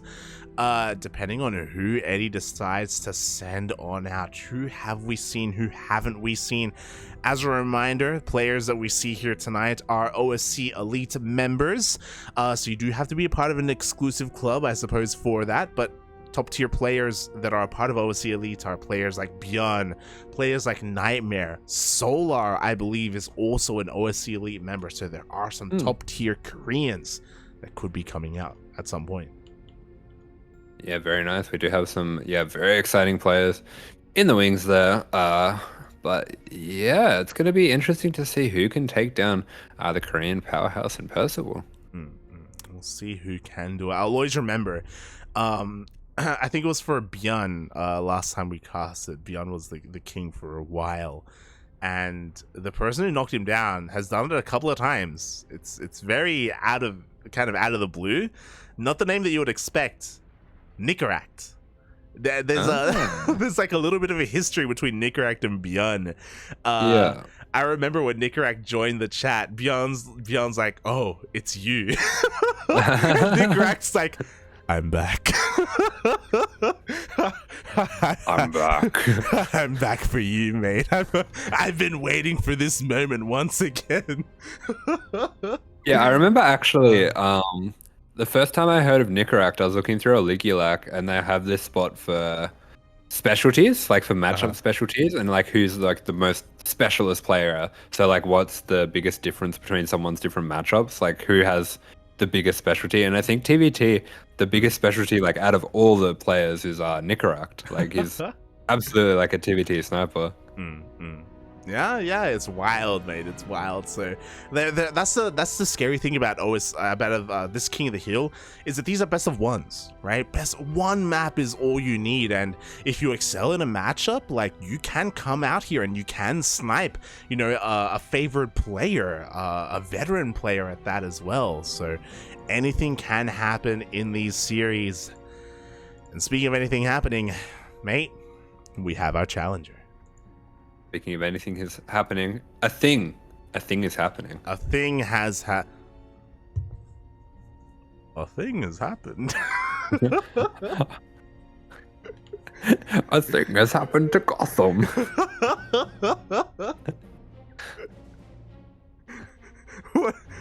What do you say about that, Spider-Man?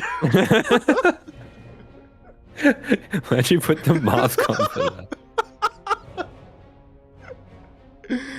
Oh god.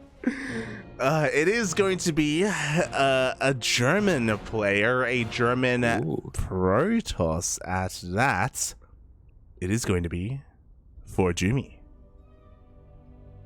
I mean, those photos of ForJumy, Peter Parker.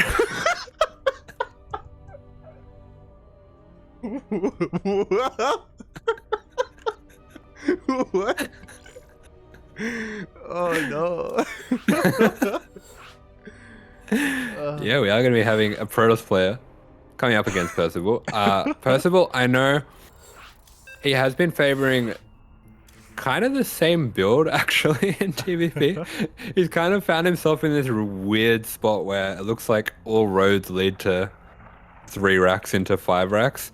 I don't really know how I feel about it, but he manages to make it work, and it's very exciting. It's very effective. So I think especially for a format there, it's going to allow him to kind of, if he does get a bit of a win streak going, churn out some wins, as we do see once again. Actually, ForJumy says, you know what? I like that map. Let's stay. We're going to go Nightshade once again. Oh yeah, why not stick around here? Why not stay in the past where things were better, Copium? True. True. As we have our player of choice, our matchup of choice is going to be a bit of a TVP. Can Percival withstand the power of the Protoss? I'm not gonna do it. I got nothing for you. As we have spawning here in the top left-hand corner of the map, playing for Berserker Esports, it is ForJumy. And spawning in the bottom right-hand corner of Nightshade LE, we have the South Korean Terran player himself, the current king of the hill. Give it up for Percival.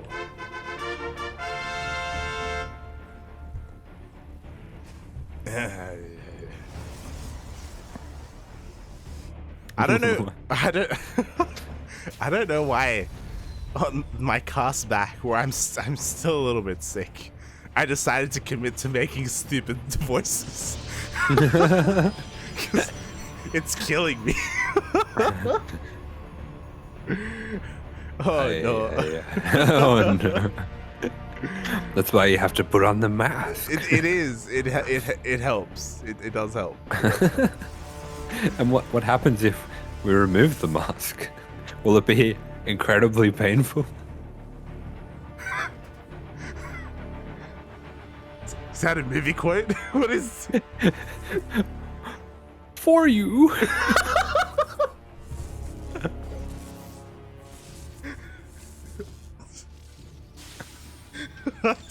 I'm shaking my head. I'm done. Oh no. The clock has struck midnight. Cinderella has to go home. It's over, puppy. We're halfway done, puppy. We're halfway. Living on a prayer. Exactly. As we do see, a little bit of a sneaky opening coming out from Percival, but unfortunately the Pro before Jimmy isn't going to stay around long enough to see that, oh, it was a Marin. It's a Reaper now. Okay, he tricked me too.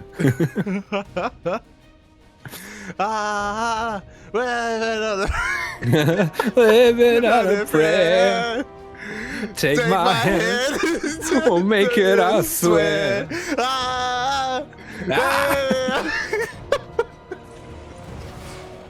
I love you, we've just talked about how the voices are going to ruin your voice, so we're going to instead sing loudly. Where's Chappie? Sorry, man. I love you too, like.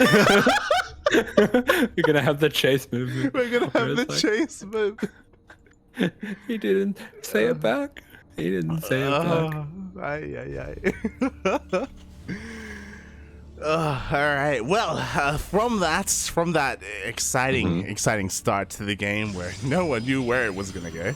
No, especially not me. Especially, we are transitioning into that Juan. ForJumy not going for a Stargate as we saw in our previous TVP with Bistork, as he went for his own Stargate. Instead, Percival was unable to scout this tech, by the way. Not yet, anyway. Not yet. Yeah, Percival making a bit of a liar of me, not going for the 3 racks. He's actually going to play an incredibly standard opener here, going for that single gas opener into the Reaper and Hellion. This is one of the most macro-orientated builds that you can go for as Terran in the current meta, and he will be just getting a little bit of damage onto these probes, but has to be careful as well that he still manages to get his scout, but this damage is worth it. Oh my god, 5 probes and so much lost mine time here at the natural base. This wall is not a wall, by the way. The gateway not quite touching tips as it should. Feels bad, man. But behind this, we actually see Twilight Council into Robo, and oh my god. Hey, we have charge. Oh, yeah, we are fully committing to charge. This is a very cheesy build, going for a charge attack here. Also, I think this is a good response considering how many workers that he lost as well. But yeah, meanwhile, I have to say a little bit weird because I know ForJumy did pick this map, and I realized that maps that you haven't played on can be pretty difficult as Protoss because you, won't always know how to wall off. We do see these first couple mines going down. Not really going to get too much damage here. Ooh. Oh my god, 1 mine is going to go down. We have a second mine here, still alive, still has its shot available in the chamber. Meanwhile, we do have a bit of a scout of the main base as well, just getting an eye on the gateways. Oh god! Up! Oh, big shot there, going to be taking out 4 of those probes. Most importantly, does get a little bit of a scout in there, does get an idea of the gateway count. Realizes there is, of course, 4 gateways, and yeah, this is a very quick attack coming out of ForJumy. He's going to be warping Zealots in right on top of this tank as well. Yes, right on top of that tank. Workers are going to be going down. The tank is going to be going down as well. Unfortunately, the repairs are not going to be enough here. And ForJumy, actually, stop position, not quite hold position. Oh, interesting. Ooh. Yeah, beautiful micro there by Percival, just using the hold position on the SCVs to mess up the AI on those Zealots. Is going to be able to defend this really nicely. That was great micro coming out from Percival. Oh yeah, exactly. But you know what, ForJumy, he is not done, by the way. He's going for another wave of these Zealots. He's going to get a bit of a surround on the bunker. The bunker will end up falling. Thankfully, nothing quite in it. It looks like the Zealots are going to be cleaned up.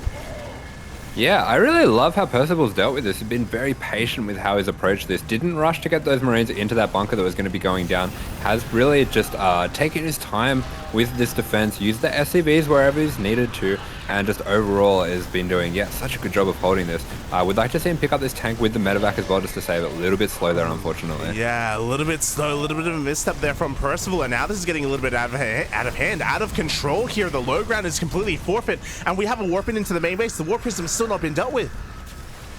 Yeah, that's right. We are actually starting to see this spiral out of control. These Zealots can be really difficult to deal with small amounts of units. We do see this mine being set up on top of the Warp Prism. He's going to be taking out that Warp Prism. That's huge. Very nice target fire there on that Prism. Percival is going to be able to stop these reinforcements, but the Zealots are still alive. Can they deny Stim? Oh no. The Stim, no. That is huge. That is really unfortunate. Does realize that one of those tech labs is researching, one isn't, so pretty obvious which one to go for there. And these Zealots, they are getting a lot of damage here, but they haven't ended the game quite yet. Percival still might have a chance to get back into this, but with more SCVs going down, he really cannot be losing any more SCVs here. 30 SCVs already going down for him here. Oh god, exactly. The damage is just far too great. Percival just microing his heart out with what little units he has. He has 3 Marines right now to his name. And with these Marines, he's going to be able to clean everything else up. But behind this, ForJumy has recovered from that mine damage earlier. He has a 3rd Nexus up and running. He's working on his production, working on his tech. He is miles ahead. Yeah, I realized his choice as well to go for Storm. He realizes he is going to be pretty low on units for the foreseeable future, and getting that Storm up does mean that he will have that splash damage when the push comes from Percival, because Percival, I don't really see any way for him to proceed in this game other than to go all in off 2 bases, maybe even pull the boys, so it's good preparation there to go for Storm quite early. Yeah, definitely. Unfortunately, there just aren't that many boys to pull either. So many SCVs have already gone down. But I agree. I feel like going for a two-way soul-in is the only way forward from here. Trying to go for some drop play and trying to take a third behind this is just so overly ambitious. And there we go. He picks up everything and he's just going for a massive Doom drop across the map. Yeah, he's just going to send it. But meanwhile, for ForJumy, I really like what he's done with the War Prism here. Is he's just going to sit that there until the time is right, until he sees an attack going out on his side of the map. And yeah, it looks like right away he's going to be going for this one. And this is very well timed here. Actually going for a Storm drop. That's kind of interesting. I don't think there's really enough SCVs here to make that worth it. Yeah, I mean, Storm, this is fancy. This is great. But this also means that there won't be any Storms defensively back at home. Yeah, a little bit of an interesting choice. I really like the idea of Storms as a defensive force. As Storm drops, I don't really know about it, but yeah, he recalls that back, and this is going to do insane damage if these Marines are stacked up. And they were definitely stacked up. We have a couple of feedbacks on those medevacs as well, so very little energy remaining here to try and keep this drop alive. It looks like Percival is stuck here between the third and the main base. We have a Raven try and come in here to try and make an opening here for the drop. Yeah, this drop going to be jumping back in here. If it can take down this High Templar, that does represent a lot of value for ForJumy's army, but yeah, there really aren't that many Marines left in this drop. Yeah, it looks like enough to take down the remaining Archon here, but we have some reinforcements on the way, and it looks like the reinforcements may just be a little bit too much here. Percival, his hopes and dreams here, his crown resting on this triple drop on these 6 Marines. Yeah, it's a lot of pressure on a few little Marines, and if he can take out these High Templars as well, yeah, he is getting a lot of value with this drop. Yeah, the Marines that could, you know, these 6 Marines have been insane. But there's only so much that they can really do. We have some Zealots coming in. They still have charge. We have these Storms as well that have been banking up on these High Templar. Ooh, yeah, big Storms coming out on those medevacs as well. Really putting a lot of damage on the army of Percival. And Percival, he's so all in right now, especially with ForJumy taking a 4th base already. Yeah, exactly. We have that 4th on the way. We have a couple of Widow Wines behind this army as well. Looks like a little bit of friendly fire on those Marines. Not really what we're looking for on the medevacs as well. Aye. Oh god! Yeah, a little bit slow on the unburrow there. Does fortunately get that mine taken out before it can fire and take out his own stuff there. But yeah, that is a huge storm there. The Raven's going to be going down, the Archon coming through as well. And it looks like there is just not enough units here for Percival to hold on against this Archon especially. Yeah, I mean, there's no way to reinforce this onto the front line. So Percival, maybe he's going to try and hold on with what little he has. He does take down the Archon in the end. He's got a couple of Widow Wine shots behind this. Nice last second splits there from ForJumy. Yeah, and ForJumy, maybe a little bit of an overextension here, but it looks like with that Archon finishing up, he is going to be able to start to get on top of the units of Percival. Would like to see him aiming for that medevac as well. Both those medevacs very low on health here. Oh, exactly. One shot is all it takes to bring down those medevacs. Meanwhile, reinforcements are rushing across the map, almost as if he's a Terran player right now. There is that prism, so we can finally warp in the face of his opponent. Ghosts are on the way, by the way. I didn't even realize that a Ghost Academy was thrown down, apparently. Oh my god. Yeah, but meanwhile, without a wall here, Percival just isn't going to be able to stand up to the overwhelming force of these Zealots. And what started with Zealot Warpins in the main ends with Zealot Warpins in the main. GG for ForJumy. GG, well played. The king is dead. All hail the new king, ForJumy. Yeah, there we go. ForJumy, a very strong player in his own right. So we are just going to keep seeing that crown rotating around. We're playing hot potato with that crown. And yeah, it does look like ForJumy going to be going past this halfway point, carrying us further into the King of the Hill. Yeah. We are more than halfway there. Whoa. Living on a prayer. Living on a prayer.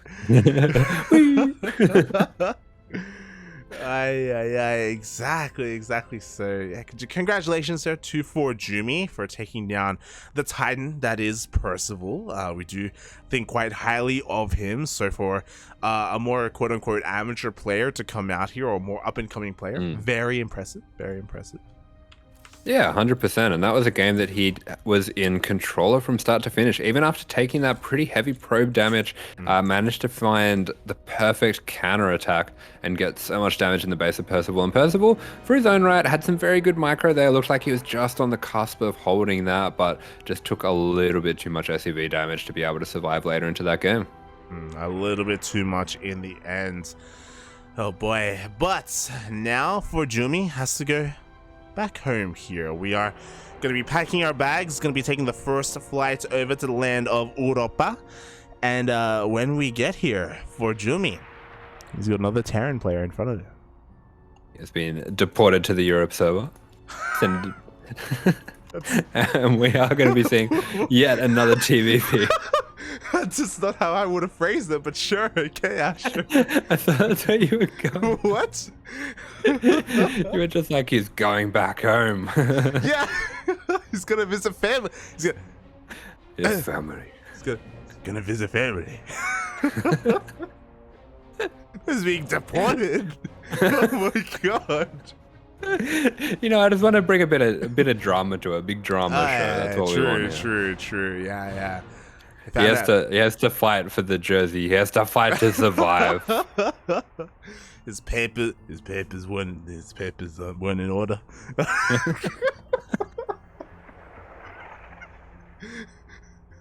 Get it. Get out of my country. What's up, bro? I don't know. I'm just saying stuff. When I have the mask, I can say anything I want to. Welcome to America. That's from a movie. Is it? Yeah. Independence Day. Independence Day. When it kicks the alien. Okay. Yeah. It kicks an alien? Oh, sorry. Why did I say that? Is that a spoiler? Welcome to Earth. Earth? Welcome to Earth. Yeah. There we go. Not America. Same thing. Meanwhile, I think it's time for you, Light, to come home. Come home to Earth, Light. Come home. Light, phone home. Phone home, puppy. Give me the finger. Oh, God. Just the tip. Oh, God, just the tip. As we have spoken about this player in the past, earlier today even, we were singing his praises in regards to DVD. But here he is. Nicoract comes out to face on ForJumy. Yeah, we have to bring out what Protosses fear most, a Terran, because PvT is, of course, unwinnable, puppy. It's unwinnable. Absolutely unwinnable, mate. It's not possible. It's not possible to win, and I sympathize a lot sometimes, you know, to the with these Protoss here. They may not be of Earth, but you know, we have a common enemy at times. Earth? Yeah, humans. Interesting. I feel like we're learning a lot about you, Light. We might have to deploy you to Mars. Oh no. Where you can be with your people, like the Zergs. Just don't play music on a gramophone and I'll be okay. No, you don't watch movies. Have you seen Mars Attacks? Have you seen Mars Attack? No. Oh my god. What the hell is Mars Attack? What do you mean? Can't just make up movies and then be like, how have you not seen it? It's a movie. It's got James Bond in it. James Bond's a character. It's not a person. It's got Pierce Brosnan. Pierce Brosnan. Pierce Brosnan. Yeah. Him. Mars Attacks. I want to look this up. This sounds dumb. Have you not seen Mars? It is dumb. It is dumb. It's the same age as me. Yeah. But it doesn't have... Oh, it does have Pierce Brosnan. Yeah. It's got... And Jack Black, Danny DeVito, Jack Nicholson. Everyone's in it, mate. Who hasn't? Oh, it's directed by Tim Burton. Yeah. Why didn't you leave with that? What do you mean? I didn't get to say anything. This is so odd. Oh my god. I mean, I shouldn't be surprised that a Tim Burton movie is odd, but it looks very odd. It's as old as you. You should have been watching it when you were a kid, mate. Oh my god. When I was 0. You were in the womb, mate. Just In the womb. Just plug in the VHS and just watch Mars Attacks, mate. Oh my god. Yeah. Yeah. It actually just came out on Netflix. That's why it was on the brain. Wait, you watched it? I guess you have been kind of stuck with nothing my life has been Netflix, okay? Oh dear. Oh, Danny Elfman did the music too. Yeah, him, yeah. Hell yeah. Yeah. Poppin'. He's the guy that did the Nightmare Before Christmas music as well. Oh yeah. Also a Tim Burton movie. Yeah. Yeah. It is Halloween soon. Halloween is coming up. This is Halloween. It is Halloween. Everybody make a scene. Halloween. Trick or treat in the dead of night? Ah? Wow. I hate you, lad. Thriller! Someone in the chat will get this, and they're gonna hate you too, lad. We hate you. Me and Guy in the chat. Oh god. It's from the movie. I'm sure Jadoff's got your back in the chat. He's the guy in the chat. Okay. He is the guy in the chat. He's one of the guys in the chat. Mate. As we do finally have a map. It will save us from our suffering. Let's watch the Nightmare Before Christmas for Halloween. Yeah. Yeah. I'm always down to watch it. Fuck yeah. Let's go. Let's go. We're gonna have a karaoke night with Nightmare Before Christmas. Oh, and it's gonna ruin every cast after. We're gonna go into the cast and you're gonna be like, this is me, Light VIP, the Pumpkin King.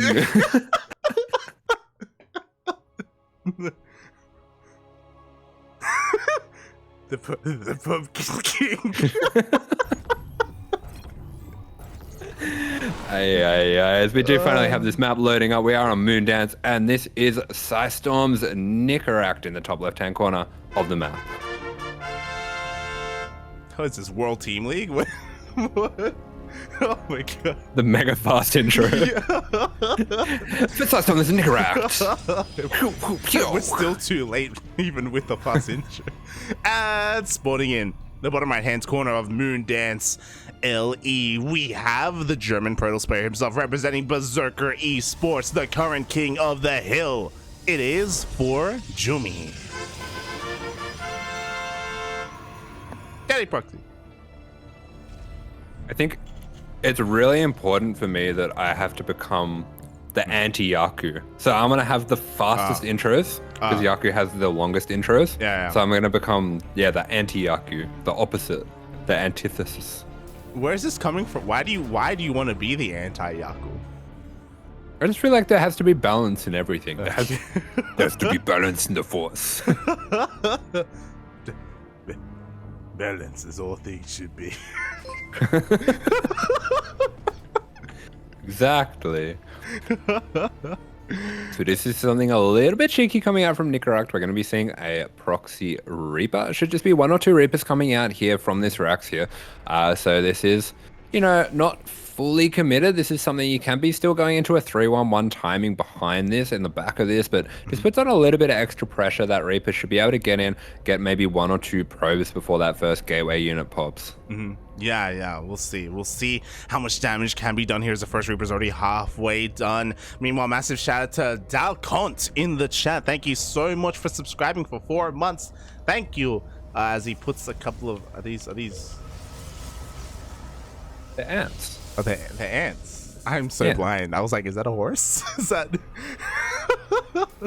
why is he putting horses Yeah, you should be in able the to chat? you should be able to tell the difference between an ant and a horse. No.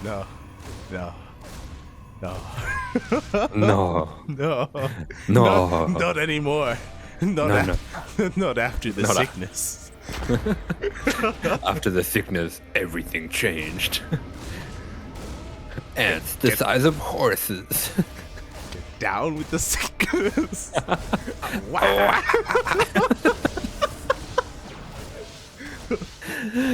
I think I think Kura's just gone to bed, Nah, gone back to sleep. She's She's like, gone, I've mate. had enough I of this haven't shit. seen her in the chat in like 2 hours, mate. She's gone. She's like, this is not for me.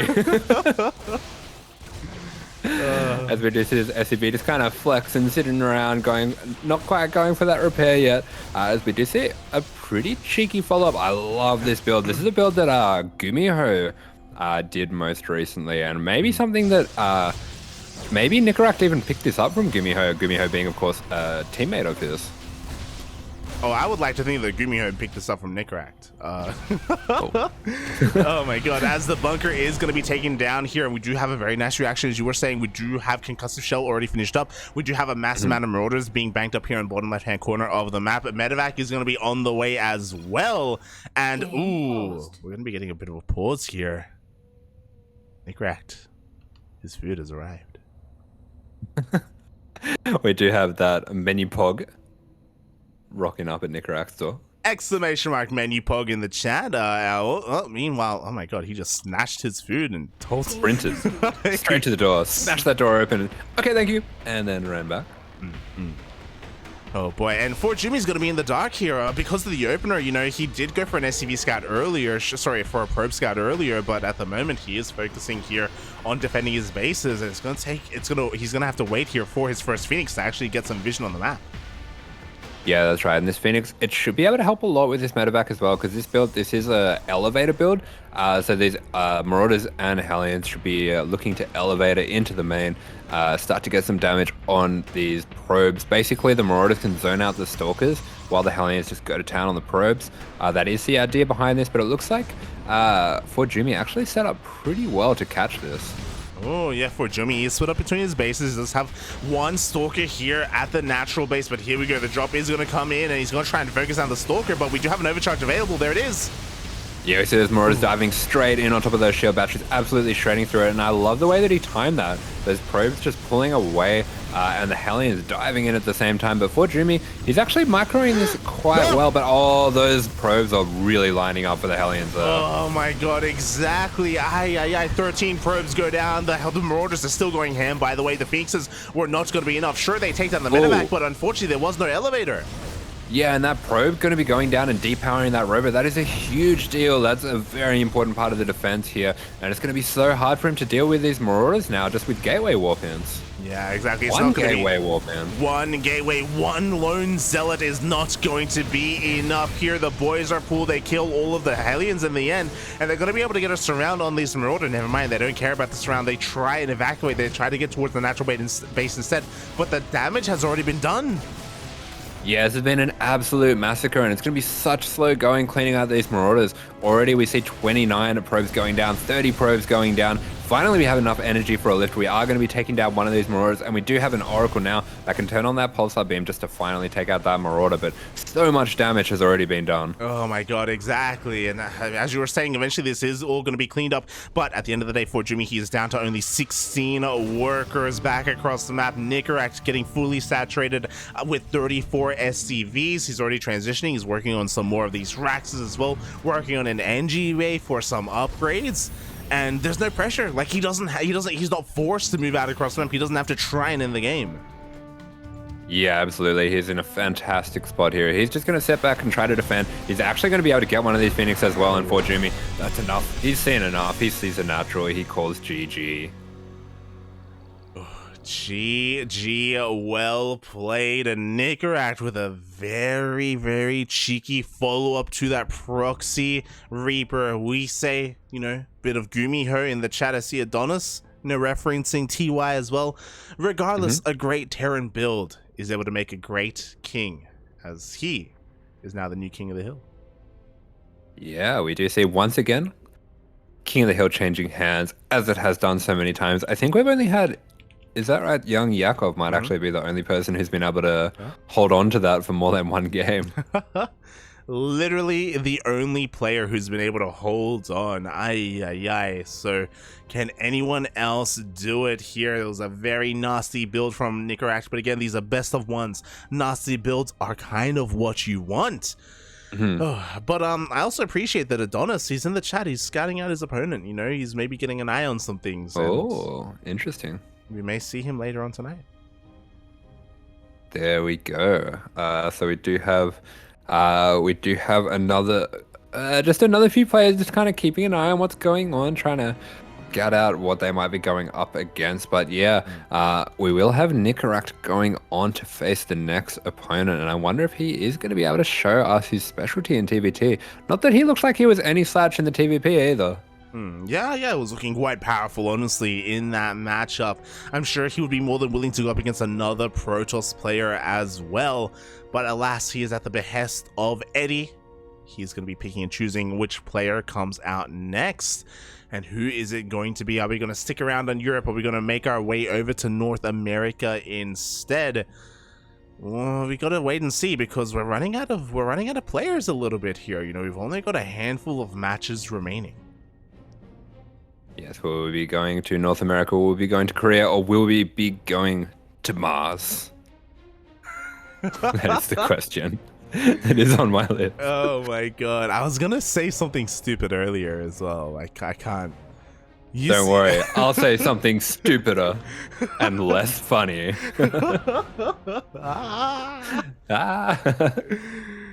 Oh my god. Okay. Oh my god. Mate. All right. What have we got? Asher, give it to me. Give it to me straight. We're staying on Europe. You know, we are the ones that are now deported. We Okay. we have been excised from North America. Oh, we've been exiled, puppy, from the golden land. The land of milk and honey. Welcome to Europe.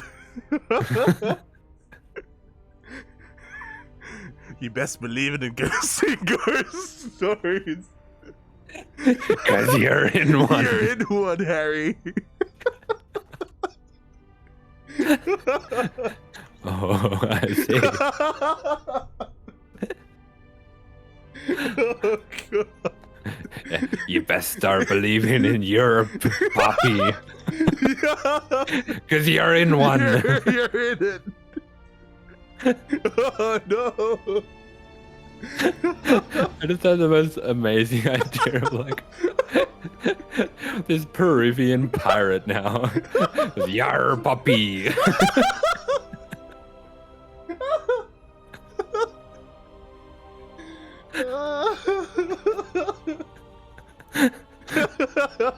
Yar, put on some of that there Despacito. Oh, no.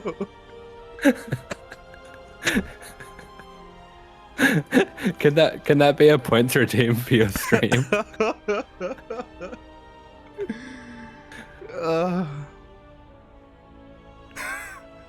Army puppies. I was going to have you guess the player. Oh, I mean, I can do that. God. Is it Beyond? I'm just gonna keep guessing Beyond. We're on Europe. Why are we staying on Europe if it's Beyond? Is it Mixu?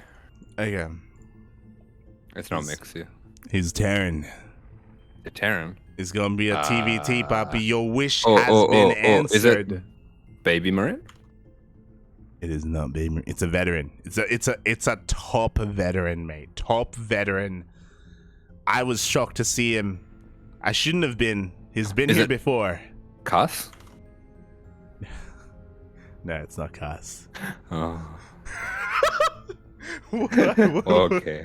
Why are you so upset? Cuss. I want Papa Cuss. I just really wanted Cuss. Okay. Okay, who is it? All right. He has gone by many names.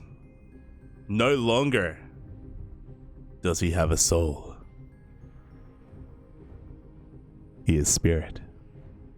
Oh, wow. Okay. How'd you not get that when I said that? God damn it. I don't know.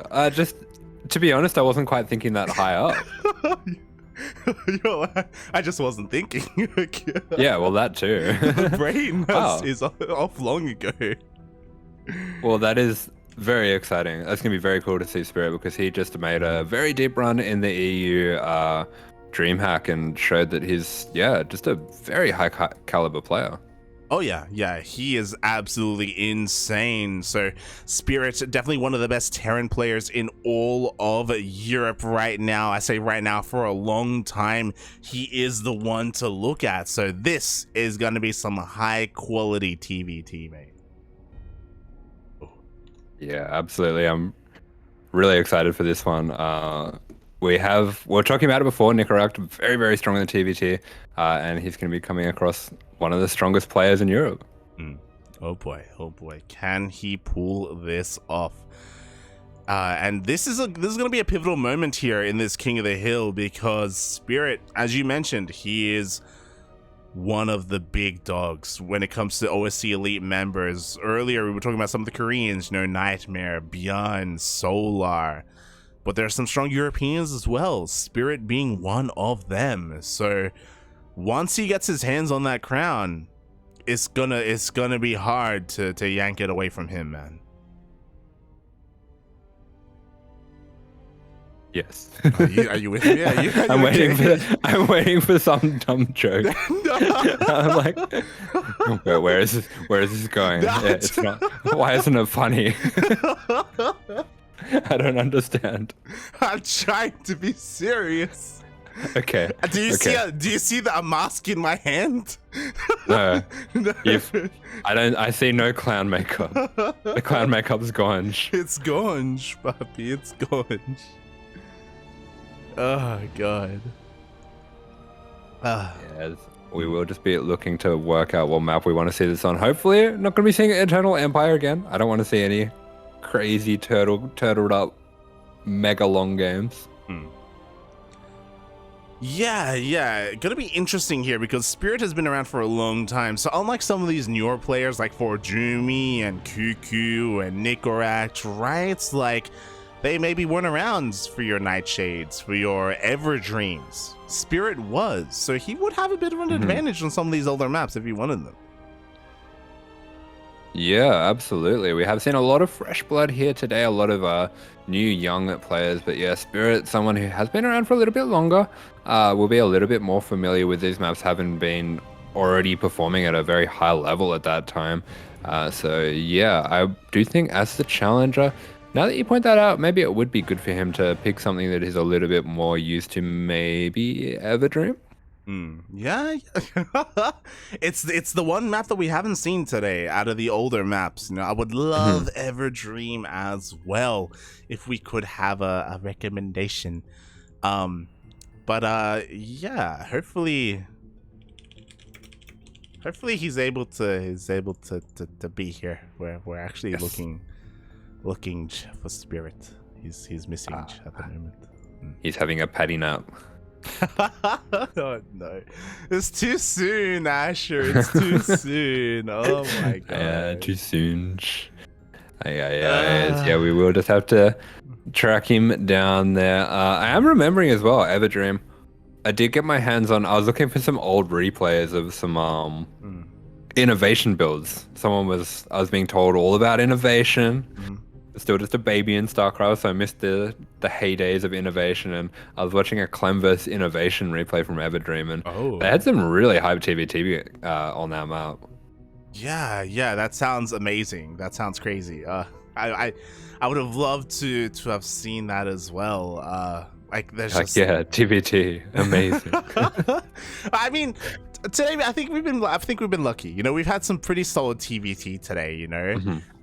Especially with what we saw earlier from Soon versus NoMercy. So these two have got a lot to live up to. I'm hoping that Spirit. I almost said his name, but I don't know. I didn't want to offend anyone. Spirit can live up to it. There we go. Yeah, for sure. Be out there. Oh yeah. Oh yeah. Of course. Yeah. I mean, having a look back at this run so far through all these best of ones, I think Soon vs NoMercy, might actually have been the longest game we've had. Like a lot of these games have been kind of very quick, decisive, timing-based games. It makes sense for the best of one format, of course, that you will be seeing these kind of quick, scrappy games, and they have been very exciting games. But I wouldn't mind seeing a bit more of a drawn-out macro game. Oh, yeah. I would mind. But you know, to each his own. True. Oh god, the night is still young here. The night is still young. I'm just double checking. And full of terrors. And full of Terrans. I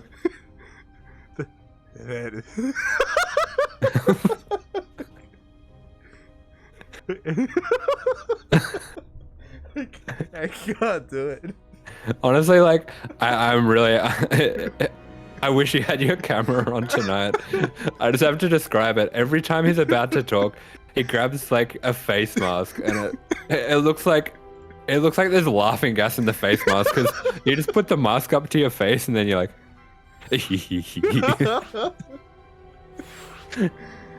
oh, man, sometimes you just gotta huff it in. The copium. The copium is real, Papi. It's real. Oh, sorry, I missed your invite. Go again. all good, all good. Just getting everyone in here.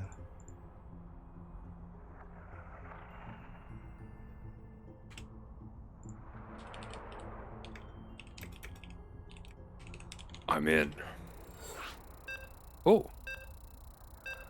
I believe that's Hearthstone. Yeah, that's Hearthstone. Yeah. I'm like, okay, interesting. Wait, is he live right now? No. Wait, what? What the hell is he doing? Okay, interesting. Well, regardless, here we go. The TVT will continue. And here we go on Nightshade. Yeah, here we are, and spawning up in the top left-hand corner of the map, we have, playing for Team CuKu, it is the Polish Terran in the red. This is Spirit. And spawning in the bottom right-hand corner of Nightshade LE, we have the blue the blue Terran player himself, representing Sidestorm Gaming, the current king of the hill. It is Nicoract. That's some strange looking Protoss you got down here. Okay, my brain just really didn't want a TVT, okay? You just maybe if I say Protoss, maybe I can wish it into existence. There's no place like home.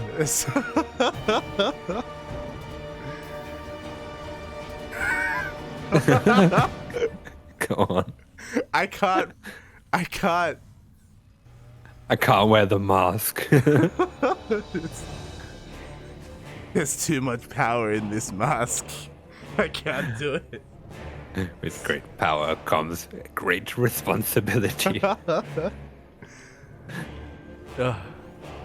There's no such thing as a simple wish. That's Do you fun. know that? Do you know that? It rings a bell. Oh my god. Do you know? Did you watch? I don't even know what I'm gonna say. No, I didn't. Did you watch? Oh god, the girl with the powers with Danny DeVito. Oh yeah. Matilda. Matilda. Did you watch Matilda? Yeah. Yeah. It's Roald Dahl. He's a hero. Yeah. This was not from Matilda. It's from a okay. simple. Cool. You're just like, this is a movie that exists. Do with that as you will. The actress who played Matilda in Matilda was in I think it's A Simple Wish. Yeah, nah, I don't know. And that's where that quote is from. Okay, cool, nice. There you go. There you go. The more you know. The more you know. The more you know. Yes, we do see this Reaper just being caught out. Oh, unfortunately, a little bit inattentive does allow the Reaper of Spirit to get right on top of that. And considering he's going for a reactor as well, if Spirit does choose to get a little bit aggressive here, it could get dicey for Nicoract, but he's going to play it a little bit more safe. Just going to wait for a second with those Reapers getting that CC back building. And it looks like Nicoract going for quite an aggressive build here. This is actually one of my favorite builds at the moment. The coffee build or the Chinese build. This is a very aggressive 1-1-1 build. We're going to be seeing a lot of Reapers, a lot of Hellions being pumped out, and then a Liberator as well. There's that Liberator being started up now, but some very nice micro coming out from Spirit. If he's able to take out this second Hellion as well, this takes a lot of the power out of the push. Yeah, exactly. Like, just as you were saying, Nicoract, ideally, he wants to build up this force, right? And kind of work on one major push, but at the moment, he already loses a Reaper. He already loses one of his Hellions as well. Nice pathing, though, is able to just barely keep that second Hellion alive. Yeah, that's right. And we should see that natural base coming down pretty soon now as well from Nicoract. But at the same time, we are getting this Liberator coming out. This Liberator is going to be queued up to go into that main while he attacks on the front at the same time with the Reaper Hellion. Oh, exactly. That's a lot of Reapers. That's a lot of Hellions. Looking at the vision of Spirit, he didn't actually get to see anything across the map, but he can be making a couple of assumptions here based off the units that he has spotted already. We do have the first Cyclone on the way as well. Going to be rallied towards the natural base, towards that front line. His main is going to be looking a little bit exposed here, so there is potential for that damage. Yeah, this gets to an awkward position where you do want that Cyclone at the bottom to defend the Reaper Hellion, and we do see it being brought down here to help defend, but that will open the path for the Liberator to go into the main, and that Liberator setting up there is going to go unnoticed for a little while. We're going to see 3, maybe even 4 SCVs going down here, but good defense on the front. Yeah, exactly. So far, the front lines have not been broken. Meanwhile, in the main base, 4 SCVs did end up going down. The Liberator will be able to survive, so was this worth it in the end for Nicoract? Did deal some decent damage, does even up that worker count, but still doesn't have his natural up and running. Yeah, honestly, this really wasn't enough damage here for Nicoract. You do need to get a lot more damage than that. That is one of the drawbacks of this build, is that with your natural being so incredibly delayed, you are really dependent on your Reaper Hellion or your Liberator getting a lot of damage. If both of them are denied, you can find yourself in a really rough spot. Oh, yeah, exactly. And now he's going to be behind as a result. Not going to be an unwinnable position. He can obviously come back in different ways, but the pressure is going to be on Nicoract moving forward here to either find some damage by harassing here with his Raven or maybe out-positioning his opponent in some way, shape, or form. It's going to be on Spirit more to defend. Yeah, and here we go. We do see what path it is that he is going to be taking. Very nice reactions by Spirit. Oh, I love that disable as well. It does mean that Liberator isn't going to be able to get out of here. The Marines will be able to take it down, and he can get straight back to mining. Very nice reaction coming out from Spirit. Very well handled with the Lib there as he gets that third base down. But as I was saying before, Nicoract, his path back into this game, he's going to be going for a bit more of a 2-base all-in play, getting some very early medevacs, getting a fast stim and a fast extra 2 barracks. So not going for that standard third CC. He's going to be powering up on 2 bases here. Yeah, we'll see if he can pull it off in the end. He does end up getting a snipe here on the Cyclone of Spirit, so not bad play whatsoever. Also does spot the army as it moves out across the map. Nicoract, does he have enough to really meet this though? He does have a Raven of his own, does have a disable available, but so will Spirit. Yeah, we see scans going down for both players. Spirit is going to be starting to angle in here with these tanks, getting a nice little angle here. Might be able to take out that Cyclone. Does actually just reach that mineral. Actually reaches the CC. Wow. Oh. This is something we were talking about before, where Spirit might be a little bit more familiar with these maps than Nicoract is. And yeah, does know about this tank spot. I have to think that he knew about this before the game. 100%. This is absolutely disgusting, what we're seeing right here. I'm just picturing this happening to a Zerg player, or any player. it's You're just picturing this happening to yourself. And you're like, it's not fair. It's not fair. He's for free, Poppy. You can get the natural for free. As we do see, this is forcing Nicoract to rotate on over. He does have enough energy for that disable. He's diving on in. Yeah, you do see 2 disables going down on those back 2 tanks. Does mean that he can snipe this front tank with his tanks, but unfortunately those Marines all going down, and that does mean that he loses his potential for a counterattack, which he was pretty all in on, honestly. Oh, he really was all in earlier. He's still all in now as well. Dealing with the majority of that push, I mean, is a great start, don't get us wrong, but oh, does siege up in range. Yeah, nice siege up there. I do like Spirit just going for the most damage that he can get. He's going to splash onto those Marines. And it does look like he has been pushed back. But this attack from Spirit, it didn't have to kill. It just had to buy time for his economy to kick in. And we see that Orbital at the 3rd is being landed already. And he has a huge lead here. He just has to hold on to this counterattack. Yeah, that's all he has to do right now. He even kept his Ravens alive from that push as well. So they're going to be able to slowly bank up that energy. We have plenty of Vikings as well to maintain that map control. Maybe too many Vikings, but regardless, Vikings are they're good nonetheless, I guess. Nicoract is going to be forced to move out across the map. He does have an advantage in Marines. He's even in tanks. He's got to end up with this. Spirit has quite a few options with his Vikings. He is sending them just to cover this drop path, but he does even have the opportunity, if he does manage to slow down this push, to send them into the main and just drop them on top of all the production of Nicoract. But it looks like he's going to bring them back to try snipe off some of these medevacs. Oh my god! Oh no, this is a disaster for Nicoract. Yeah, the Doom drop gets spotted, Wow. GG gets called, and Spirit takes down the old king. Takes on the mantle. All hail the new king, Spirit.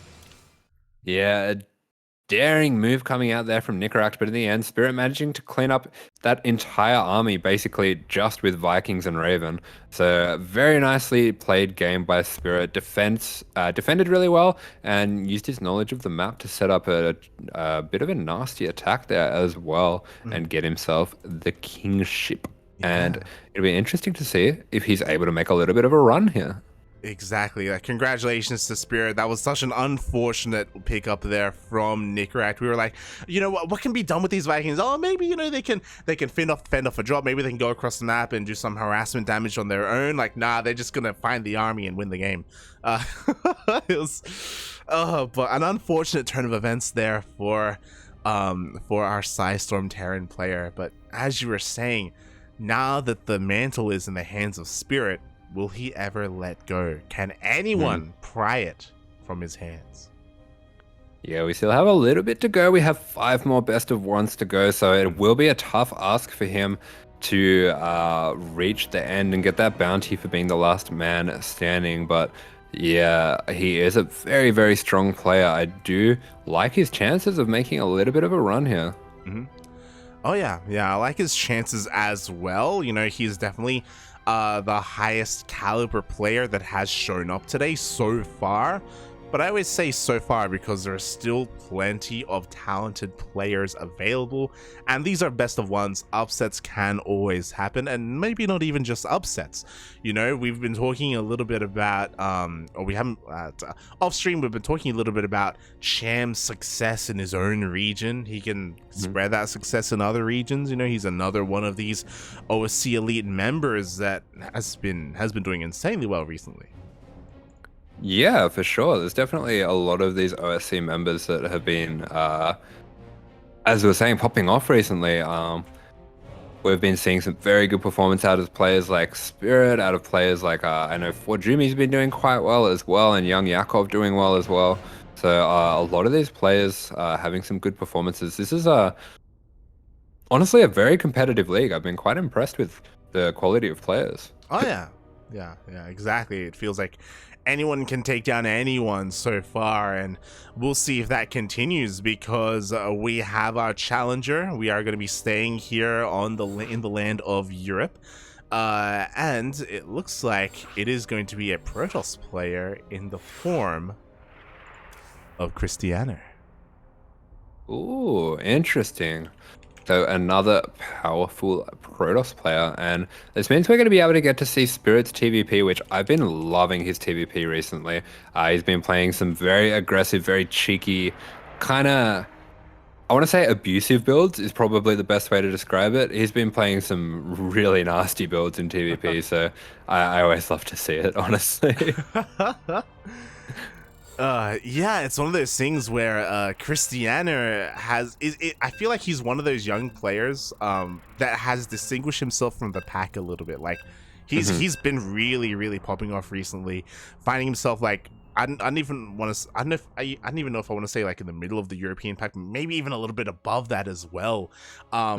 Really kind of proving to a lot of people to be maybe even one of the best Protoss players in Poland, and maybe even surpassing Geralt. Yeah, absolutely a mainstay of the scene. But meanwhile, we have here in the bottom left-hand corner of the map, the current king. It is playing for Team KyZ, the red Terran, the Polish Terran. It is Spirit. And spawning in the top right-hand corner of Inside, and now we have the pink Polish Protoss player himself, beep, beep, beep. Representing Team Blazer, it is Krystianer.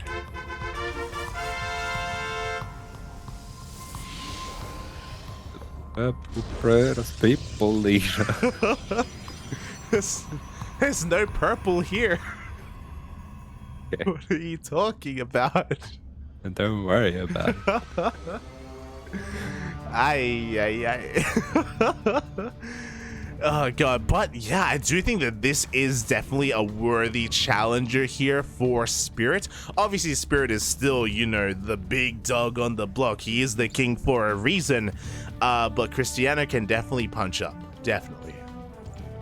Yeah, absolutely. And we are seeing Spirit here going for a little bit more of a macro-orientated opening, not going for the 2-gas that has been so popular as of late, not going for any proxies either, which is kind of what I was referring to when I was saying that he's been doing some kind of crazy, cheeky builds. He is just going to be playing fairly standard to start off with. Yeah, exactly. You know, nothing too crazy coming out from Spirit. Not for the time being. We do see Krystianer try and being as annoying as possible. He did scout earlier. Okay, there is no proxy. There is no additional gases. I know that my probe, his goal here is to be an annoyance in life and just to delay that CC for as long as possible. Yeah, and we do see this Marine first coming out. Should be seeing a reactor being dropped down pretty soon as well. And with that factory, I wonder if we're going to be seeing a bit more of a reactor factory build, maybe something like a proxy starpod or even a bit of a mine drop coming out. Yeah, the possibilities are endless here for Spirit. Whether he wants to make use of some Hellions, wants to make use of some Widow Mines instead, the world is his oyster. From the side of Krystianer, likewise, ooh, not going for a Twilight Council, not going to be working on Blink actually, opts to go for a bit of a different route. Yeah, going for the more traditional Stargate opener. We do have a couple of probes just chilling there, maybe anticipating a Reaper coming down there, so just playing it extra safe. Wasn't quite able to get the scouting to confirm whether it would be a Marine or a Reaper. We'll start to realize now that it's probably a Marine and he can send his Adept across the map. Yeah, exactly. Just being safe to begin with and then is free to move out. So far, because of the lack of Reaper, we don't have any scouting on this Stargate as we... I'm curious to see if he's going to commit after the Oracles, or even if he goes into Oracles, into those Phoenixes, as we have seen a popularity in, say, Phoenix Colossi. There's no reason not to, some would say. Sometimes even Asher says that. Yes. It's broken. It's a very strong defensive play. But we do see we are going for a Hellion drop on the side of Spirit, and a little bit unfortunate with the matchup of builds here, especially if Krystianer starts to make some Phoenix. But it looks like, yeah, okay, there's a Phoenix there. I was wondering if maybe he was going to be going into Blink, but we are going to be seeing the Phoenix being started up. Yep, Phoenix started up right after that first Oracle. Likewise, I was like, are we going to see a second Oracle? Are we going to see a Twilight Council? We are indeed seeing that Twilight Council, but Krystianer does find value in having that air control and air superiority as well. Ooh, even setting up a bit of a proxy gateway. Yeah, interestingly, going for a very aggressive follow-up to this. It is important with that Phoenix that he is in position to try take out this medevac, but it looks like, yeah, Spirit going for a very aggressive variation of this, but getting the scout there is Krystianer, and he will be able to finish this wall off. Wow, there we go. The wall does finish up in time. We have the Oracle here on the front lines as well. Widow Mines are going to be dropped here. It looks like one shot is going to go up. Yeah, nice drag from Krystianer as well, but we are going to be seeing those Hellions being ferried into the main. I do think there is enough here to defend for the Protoss, though. Yeah, exactly. I mean, I don't blame I don't blame Spirit. He has to commit, he has to find some damage here, but everything goes down. I'm afraid to look at the units lost tab here so much, and he only got 2 probes. He didn't even get any army units. Oh my god. Yeah, fantastic hold there for Krystianer, and he already has that gateway on the other side of the map, so he has the opportunity to start warping in off 4 gates, and it's going to be very hard for Spirit to hold considering how little damage he got with that very committed opening. To emphasis on little mate, I thought that he would at least trade a little bit evenly there with the army or something, but no, there's nothing left across the map. Thankfully, we do have a bunker. We do have a couple of Marines to fill out said bunker as well. Tank is going to come out just in time for this push, but is it going to be enough? Yeah, having only 1 tank here, pretty rough situation, and I wouldn't be too shocked to see Krystianer maybe pumping out a few more of these Stalkers once that blink starts to finish up. Yeah, definitely. Like there is an opportunity for him to just commit to this push. We do see the Oracle trying to find a little bit of damage, or at least get a little bit of scouting information here into the main base. We do have a massive amount of Stalkers being set up outside the natural of Spirit. He's not forcing anything yet, but because there's only 1 tank, honestly, the Stalkers, they can just like even deny the mining at the gas geyser. There's so much damage that they can do. Yeah, with Blink finishing up right about now, I think that will be Krystianer's signal to go for it, and there's really not that much bio here for Spirit to defend, and here he goes, gonna be jumping straight into the main, taking out that bunker right away. Yeah, the bunker goes down, we have the blink on forward, the tank goes down as well, bearing in mind that this bio army, it's vanilla bio army, doesn't have stim, doesn't have combat shields, doesn't have any upgrades. Yeah, we see the tank and bunker going down, we see that Raven using up most of its energy as well, and it is going to be so hard for Spirit to deal with his army. He's going to have to pull SCVs here. Yeah, the boys are being pulled right now. The Marines are trying to do what they can, but again, they are stimless. They don't have any upgrades, and the Blink Stalkers, they don't care. They just blink forward again. Yeah, they take out the Raven, taking out a lot of this Bio Spirit. Standing his ground, he's going to be able to chip away at the Stalker count here. Going to be able to set up a couple of these mines as well, but well, looks like that Blink was a little bit mistimed now. Oh, yeah, I mean, it looks like it was able to blink back regardless. Does take out one of those Widowmine shots, but not the second. It was kind of weird that only one Widowmine was triggered there. Regardless, though, there's still just not enough on the ground. He's going to try and push on forward. Stim is done. The upgrades are finishing. Yeah, we see a bit of micro there as well, just saving those Marauders, and he is going to be able to push this back just for the moment. Having a little bit of a look at the supply, though, he did lose quite a lot of workers there. He is 30 workers behind here, and even against Protoss, that is a pretty rough situation to be in. It really is. That worker disparity is disgusting right now, and we'll see if Spirit can hold on here to the follow-up pushes. He's crazy, puppy. In the middle of his defense, he's going to try and go for a drop. He knows that he's this desperate. He needs to deal some damage across the map. Yeah, sneaks out that mine drop, but that is going to be flying straight over the gateway. So at least he knows he has a better idea of what's going on, but it's going to be so hard for him to hold on here. Yeah, exactly. Did Krystianer see it? I mean, he does have a Phoenix here patrolling for that drop. He will have a couple of Warbins available as well back at home. Without the Widowmines at home defensively, though, Krystianer, he can just keep on poking on in. He can keep on picking off whatever he can. But we'll see. We'll see if that drop can deal damage. Yeah, meanwhile, Spirit, he absolutely just has to go for it now. We see Krystianer behind this. He is going up to a 4th base. He is getting those extra gateways going down. Charges finishing up, as is +1. And a nice pull on the probes here is going to be able to prevent any extra damage. Yeah, but you know what? We have a third drop here into the main base. The Widowmine is going to go up. Decent damage here. 5 probes in total. Not bad whatsoever. But we need more than this. Maybe yeah, it's not bad, but it is not quite what we need here to get back into the game. But yeah, as you're saying, these mines, they are really close to recharging, but good revelation by the Oracle. Keeps tracks of that. Yeah, exactly. The Widowmine gets taken down in the end before another shot goes off. Do you have another Widowmine here in the main base? It looks like it will go up. Yeah, big connections there, just spreading the Zealots this way and that, taking out another 5 of those probes.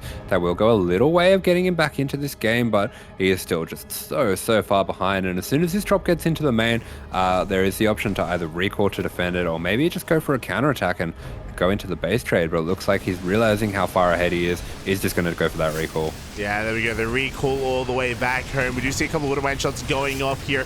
This should spell the end for this drop. Damage is being done though. 13 more probes are going to go down. But at the same time, we do see a Zealot run by in towards the natural base of Spirit. Yeah, big warp in of Zealots here, and there is just not that much supply at home to defend.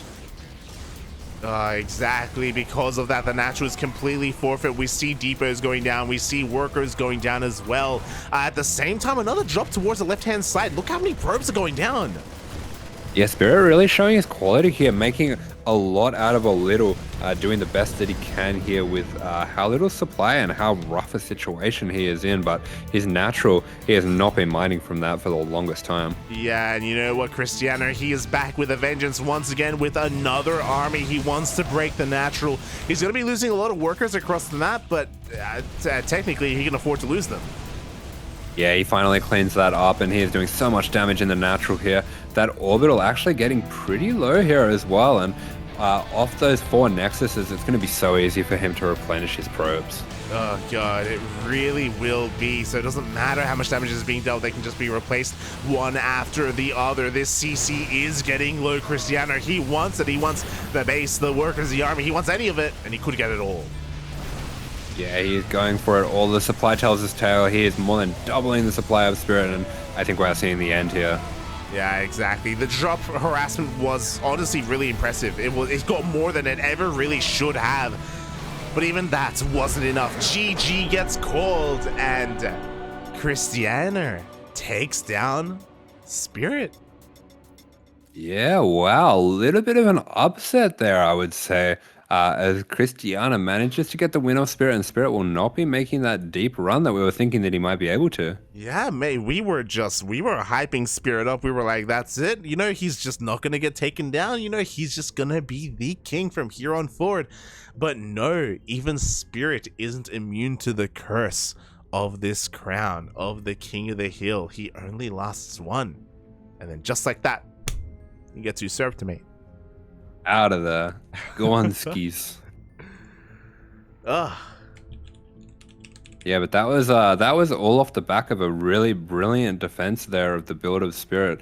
Spirit was going to be coming in with a lot of Hellions, a lot of mines all at once. Really nice build coming out from him, but Krystianer just sending out that Phoenix at the right time, gets that scout, gets himself in position, and defends that brilliantly. And from there, didn't let that game get away from him at all. Oh, it really didn't. That was just really well done by Krystianer. Really well-deserved win there. It felt certain things that felt a little bit shaky. It was like, oh my god, is the comeback real? Is it possible? No. But yeah, you know, maybe. Yeah, Spirit just showing his quality as a player there, almost managing to get himself back into that one from an impossible deficit. But yeah, in the end, Krystianer just a little bit too strong for him. Just a little bit. But the big dogs are coming out. Eddie was saving them for last, mate. We're moving over to the land of North America. We just had Spirit. We just had Krystianer. We're moving on here to North America for Korean Protoss. Yes, I can see that Protoss in the chat there. We do have. Give me a sec. He's trying to come up with something clever. I could be your devil, or I could be your angel. I could be your daydream, or I could be your nightmare. Oh. How about that? Not bad. Good. Lacking the mask, but other than that, is good. True. Oh my god. I wasn't born with the mask. As Asher was saying, yes, so we are going to be seeing a NightMare come out. He is finally free from his shackles, from his embraces. Oh boy, and this is going to get wild. Our first PvP actually of the night. Yeah, we do have our first PvP coming out, so does mean that we might get to play our favorite game. The which 2 units will it be again? True. Oh my god, I haven't played that game with you in so long. I haven't played it in years, Poppy. It's been days, weeks. It's been years, Poppy. We haven't played together. Oh my god, yeah. So I really do look forward to this PvP, a clash of styles, Europe versus South Korea. Oh my god, I can see even Rufus. He's ready to go. Yes, give me the PvP. Give. Oh god, is he okay? What's Rufus's sleep schedule like? How does that work? What's happening? He's a cat. He sleeps all day. He sleeps all day, sleeps all night. Cats sleep like You don't need to be worried about him. You need to be worried about me, puppy. I need to be worried about you. I'm the one that should be sleeping. What do you mean? It's still the night is young. It's 1 a.m. The night is young. What time did you go to bed yesterday or today? What time? What? Yeah, that's true. No, answer the question. No. What do you mean? You're right. Did you stay up for DreamHack? Not all of it. Sounds like he stayed up for DreamHack. I tried. I didn't make it, puppy. Why did you try, puppy? I don't know. We're from Australia. It's not meant for us. It's not for you. It's not for you, puppy. Actually, wasn't I casting last night? Oh, that's why I stayed up. Yeah, I was casting. What? Was that last night? What? With Chappie. Was that last night? I don't know. Yeah. No, yeah. Yeah, it was. Yeah. There you go. There's my excuse. Ah. It was your fault. Well, you didn't. After casting, you stayed up to watch DreamHack, didn't you? No, I went to bed. Okay. It was like 3 a.m. Okay. Fair enough. Aye. We do have this PvP gearing up, and we are going to be getting one of the older maps.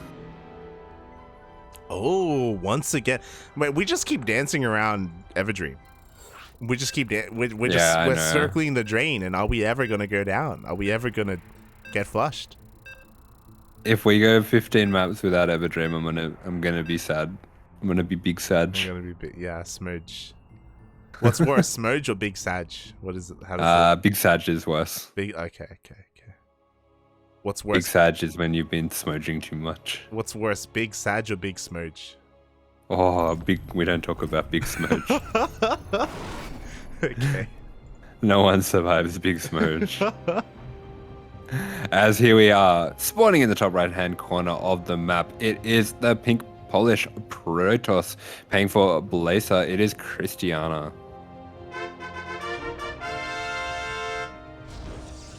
And spawning in the bottom left-hand corner of Eternal Empire, we have the South Korean Protoss player himself representing Team GP. It is NightMare. And I have a request, Papi. Okay. I'm gonna follow your camera. Why are you following my camera? The stream is in your hands for a couple of seconds as I go and get a glass of water, because I'm dying. Oh. Okay. Good luck. Alright, enjoy. We are gonna have a look at... Oh, I want the dinosaur, as we call it. Yes, there he is. The Karak. Kaka. Goodbye, Karak. You have served us well. As we do see the two probes meeting in the middle of the map are going to be ducking in for a scout of the bases. Does look like both players going to be setting up for that standard 2-gate opening that has been the meta for so long in PvP. We have been seeing a lot lately on the more newer maps going for 1-gate expands when you do have a ramp to protect the natural, but here we do have a little bit more of an open natural here, so it's going to be a bit more of the standard defensive play going into some higher unit counts from both players here. We do see both players just starting up the cyber core, and we do have, I don't know if Light's going to be back in time for our game to see what will be the first 2 units coming out from each of these gateways. We do see both players as well just going to be hanging around with those probes, getting a little bit of extra scouting. They do want to see what's going on. We actually see Krystianer going for a little bit of a spite pylon here, being a little bit cheeky. He's going to deny a lot of the mining there. Bit of an unusual move there. Something that we see a lot more in Brood War, but not something that I've seen that much in SC2M. It does deny a lot of the mining. Not exactly sure if that's worth it, but anything to throw off your opponents, as we do see 2 Stalkers here. That was crazy. 2 Adepts here for Krystianer. Oh my god, yeah. I didn't want to interrupt you as the pylon was going down here. So unfortunately, I did miss out on what first 2 units are going to be coming out. Feels bad, man. Feels bad. But yeah, I also have to wonder if that was really worth it either. I mean, there was a lot of less mining time there for NightMare. I guess, question mark? I don't know. Yeah, just intuitively, I don't think it's worth it. Yeah. But yeah, hard to tell. I'm not really sure. Maybe it's more about the mind games. It's more about the mind games. Yeah, I feel like it's one of those things that does really just throw your opponent off, makes them start wondering what might be coming their way. As we do see it, does look like NightMare does have his probe in position. He's going to be stopping these adepts from coming out and actually going for some adepts of his own. Interesting. So there's going to be a really weird dichotomy here where NightMare is going to be behind in the overall adept count because Krystianer did start with 2 adepts, so he's just naturally going to have a higher count to work with here as he continues his adept production. Meanwhile, NightMare, he only makes 2, and he's going to be able to use them to block off that natural. Yeah, really nice moves there. Just using those shades to block the other shades. We'll be getting a lot of damage on these adepts as well. Pretty nice micro from Krystianer just to try to protect that adept, but it will be going down.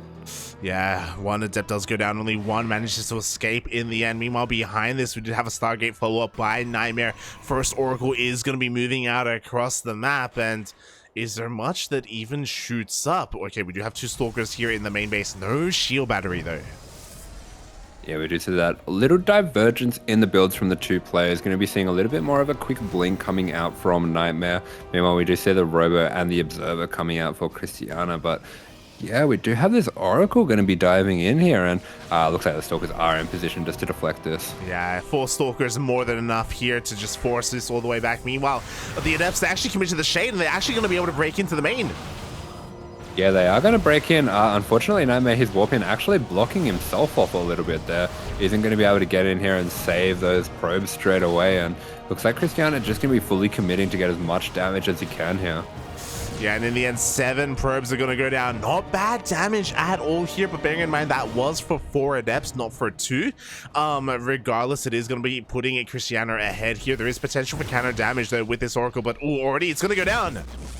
Oh, yeah, a little bit unfortunate there. A little lapse of concentration from NightMare. He's going to be losing that all-important Oracle there. But we do see he is starting to go into his blink, so he will have a small lead in that regard. Oh, yeah, exactly. As the Twilight Council was a little bit late for Krystianer, as he did prioritize his Robo. Even though he's going to be lacking Blink, he can go into faster Immortal production, and I imagine we're going to be seeing that momentarily. For the time being, though, Krystianer just focusing on trying to maintain his worker lead and capitalize on that. Yeah, for sure. And we do see that Immortal coming out now, so that will help a lot with the Stalkers of NightMare. Meanwhile, for NightMare, we do see his Blink starting to finish up now, so I would like to see him maybe looking to be a little aggressive as, oh, we do see a DT shrine going now for Krystianer. I love it. Again, because of the influx in minerals and gas compared to our opponent, what are we going to use it on? Obviously on Immortals. Obviously we're catching up on our Blink, but we are going to double down and get a Dark Shrine as well. Yeah, that's right. When you see the Robo, it is finally coming down for NightMare, so he should be able to get an Observer out in time, but it is going to be cutting it pretty close, to be honest. Yeah. I mean, I love these sentries, by the way. So because of this NightMare, he's going to be able to scatter across the map with some hallucinations. Stalkers are going to be moving out as well. I'm sure he's going to be looking to maybe even use these hallucinations to gain entry into the main base and try and blink up into said main. But the Dark Shrine is going to finish up in a couple of seconds. And do we have a way to warp in? We do have a Prism coming in across the map. Yeah, very timely Prism coming out here. Should be getting to that main right before that DT Shrine finishes up. Meanwhile, for NightMare, we are going to be seeing poking and prodding at the front. It sees a pretty considerable Stalker count, and that might throw him off a little bit. That might throw him off the trail in terms of expecting DTs. Yeah, he's going to back the hell up. Meanwhile, we do have an Observer on the way. Supply block is going to be delaying this. No. Oh, ay. Yeah, we do see that being chronoed out, but the DTs, they are already here, and they are in the mineral line. Here we go. Good reactions from NightMare. Pretty quick probe pull is going to be preventing too many of these probes going down, but already 4 going down, and we do see it more over in the third here. Yeah, exactly. DTs in the third, DTs in the main base, DTs all over the place. We do have detection, to get me wrong, but I love how the first DT even avoids the Observer by hiding in the corner of the main. Yeah, very nice move there. Might even be able to jump back in now that this Observer is out of position. Oh, exactly. Meanwhile, it's a bit of a 1-2 punch. The Stalker army is pushing out across the map, while NightMare is floundering, is struggling to deal with these DTs. This may leave the third base completely exposed. Yeah, and with these Stalkers attacking at the front, this will be a good time for NightMare to send that DT back into the main as well. For for Krystianer too. But it looks like he's going to be going into this natural here. Yeah, and the third goes down. The third will go down. The DTs in the natural are going to be cleaned up. The DT in the main base gets cleaned up as well, but at that cost of the third and 14 probes. Wow, that is a lot of damage coming out from Krystianer, making the most of a bit of a bad situation and finds himself with a really nice lead in this PvP. Oh my god, exactly. And he's not done. He's going to keep on going. He's pressing his advantage. He has a third base behind this. He doesn't even need his Immortal. Did he even finish it? He didn't even. Oh my god. Yeah, he is just charging straight through with these Stalkers. If he can start to sync up these shots as well, that shield battery overcharge is going to have no effect whatsoever. Good job by NightMare just chasing down that Warp Prism. He's going to be taking that out, but I don't think it's going to matter with the Stalker count here. Yeah, the Stalker count is just a little bit too high. Overcharge runs out as well. The shield battery doing whatever he can, but as you were saying, there are just too many Stalkers, and even though Krystianer can't reinforce, it may not even matter. Yeah, and GG is called. Very nicely done there by Krystianer to get himself back into that game with that DT maneuver. Very, very clever player. Wow, GG, well played, Krystianer. The king is alive. The king survives. He does what only one other could do tonight. Just like YoungYakov, Krystianer is able to take a second win under his belt. Yeah, there we go. We have another two-time. We have another player that is going to be carrying on as king. And we were talking about Spirit making a deep run possibly, but it might be the man that stopped him that could be looking at potentially even finishing this one out on top with just 3 matches left to go. Yeah, the unlikeliest of heroes, the Purple Protoss Eater. Is that's Poppy. Poppy the Purple Protoss Eater? Is that? Yeah. There you go. Poppy the Purple Protoss people eater from Poland. I don't even understand your memes, mate, but okay.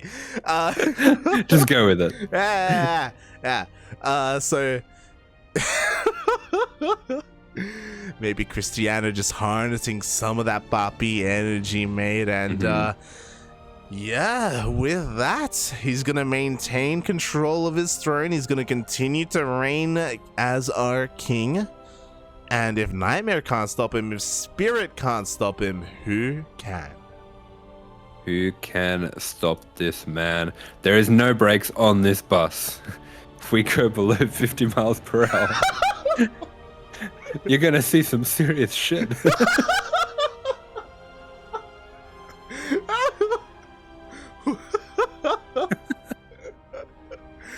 Oh god. I don't know what to say. I can't approve of Oh no. I need to load up last night's VOD, and I need to try and put it on repeat and see if anyone notices. I need to get us out of this. Get me out of this. I need to see if anyone notices that they've been watching a VOD this entire time. Are you saying we're going back to the future? We're going. No, I was gonna say the same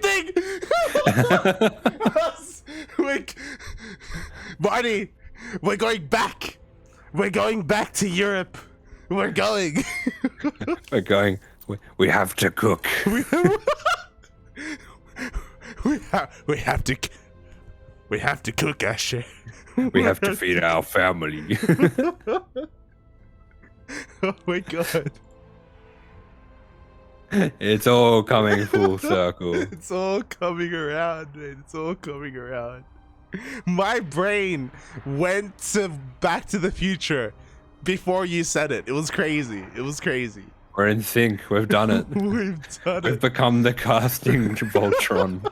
We've synced up, mate. We've synced up. We're Tokyo drifting. Off the cliff.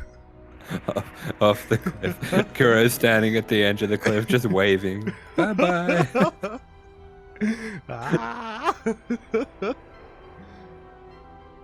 Oh my god. Alright, well, we're here. We're in Europe, waiting for the almanac to show up. We're waiting in the rain. And, I was not expecting this, mate. Back to back. PvP, puppy. PvP. Why are we waiting in the rain? Are we going to have a notepad moment? Is that what's happening? Yeah, we're having a notepad. Wait, what? Is that that's the name of the movie, right? You're going to run to me in the rain and I'm going to pick you up and lift you into the air. Notepad moment. Isn't it no, it's not the lighthouse. Notebook. Notebook, that's it. It's the notebook. Yes. God, I'm Ryan Gosling. Why is it Get called, out of here. Why is it called, shouldn't it be called the mailbox? I haven't watched it. What do you mean? What are you talking about? What do you I really What don't. do you mean? That's what the movie's about, is that they can talk to each other through the notebook Yeah. by leaving it in the mailbox. Yeah, so it's a notebook. Why would it be a mailbox? No, the notebook's in the mailbox. They leave it. It's the mailbox that goes back in time. It goes back in time? It goes back to the future. It's a DeLorean, mate. That actually sounds like a pretty good movie. That's a movie, man. They should make something like that. No, I meant the notebook. I haven't seen it. Oh my god. Where we're going. We don't need roads. we don't need notebooks where we're going. We don't need Terran. Get him out Really? of here. No. Sad. Do we have a player?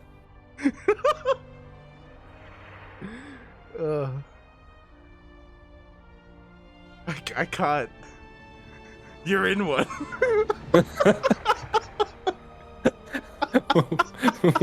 Wait, you're sending me out? You better start believing in TVP, boy, because you're in one. You're in one.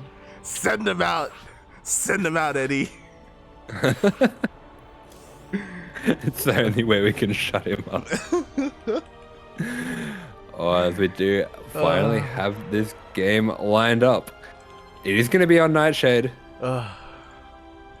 It is going to be on Nightshade. Oh my, once again, Ooh. we're going to be on Nightshade, and it's going to be Exostriker. Yeah, there we go. So we are going to be having another Protoss. Another Protoss player. Oh my god, here we go again. I hope you're itching for some more PvPs, because we got them for you, mate. We got them. You have no choice. Please don't leave. Don't leave me, Don't puppy. leave me with him. Don't leave me alone with him. It's okay. I'm leaving, but you'll have the notebook to remember me by. We can still be in contact. You can I will write. cast via notebook. You'll cast by a notebook. Mate, yesterday when you were casting with Chappie, there was so much I wanted to say. Oh my god. What do you mean? There were so many shaft opportunities. Oh yeah. I left a few openings there for the Yeah, indirects, and I was like, I left them there, and I was like, Chappie's not gonna get it, but I'm still gonna drop it there. I could hear you like opening the door. I could hear you opening doors left and right. You don't have to make the noise. Just throughout the entire cast, I could hear the creaks, and Chappie just wouldn't walk through them. He would just, that's a nice door. Moving on. He was just looking at you open This doors. door randomly. is made of wood. Okay, on we go. My god. Anyway, here we are, spawning in the bottom right-hand corner of the map. This is our reigning king. Has managed to defend his title one time here. It is Blaze's Krystianer.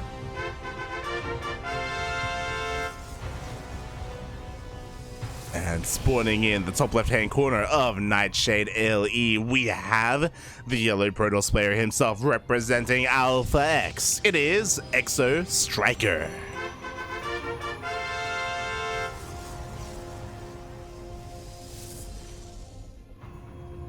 Yeah, here we go. So we are seeing a little bit of an earlier gas coming out from Krystianer. I don't know if that indicates that he's going to be going for a bit more of an aggressive build, as we do see these two players just kind of powering up on the 2-gate openings. Do you know what that means? Oh, that means that we can actually play our favorite game in StarCraft. True. Well, my favorite game is TVZ, but you would say that would still be a move. for free, Poppy, for free.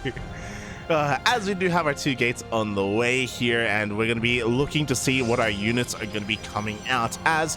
Do you see that Krystianer, his own Cybercore is going to be a little bit faster compared to his opponent because of the faster gas that you were taking note of? Will that be the biggest? Will that make the biggest difference here? Probably not. But it does mean that we have less time to guess what's it going to make. Double Stalker. Double Stalker. All right, I'm gonna double it. Hup.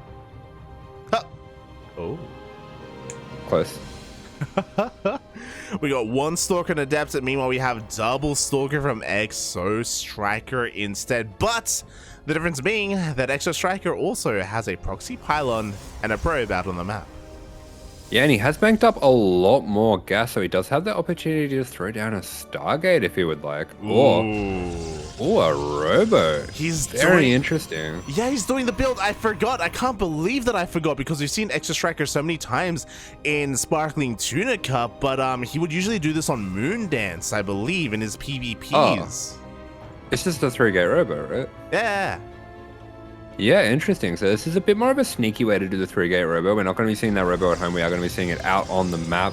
Does mean that Warp Prism is going to get across that much faster. And this is a build that's really designed to break your opponent all at once when they are going for a little bit more of a greedy play. And we do see Krystianer is going pretty quickly into that Nexus and without sentries as well. So it's going to take him quite some time to scout what's going on here. Yeah, exactly. He's in the dark right now. He did send an Adept across the map, but that is all he has. Oh, actually, somehow, some way, the Adept doesn't just get into the main base, but this probe saw everything. He has seen the proxy.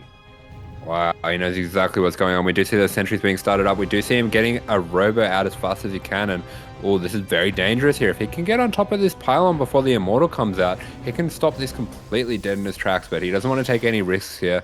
Doesn't want to get these Stalkers caught out, and we'll just be heading back home. Yeah, it would have been really risky there if he would have been able to take this out before the Chrono Immortal comes out. He doesn't want to risk it, as you were saying, but now the first Immortal is here, an Exostriker. He does keep this proxy alive. He can reinforce, and he's going to keep this pressure up.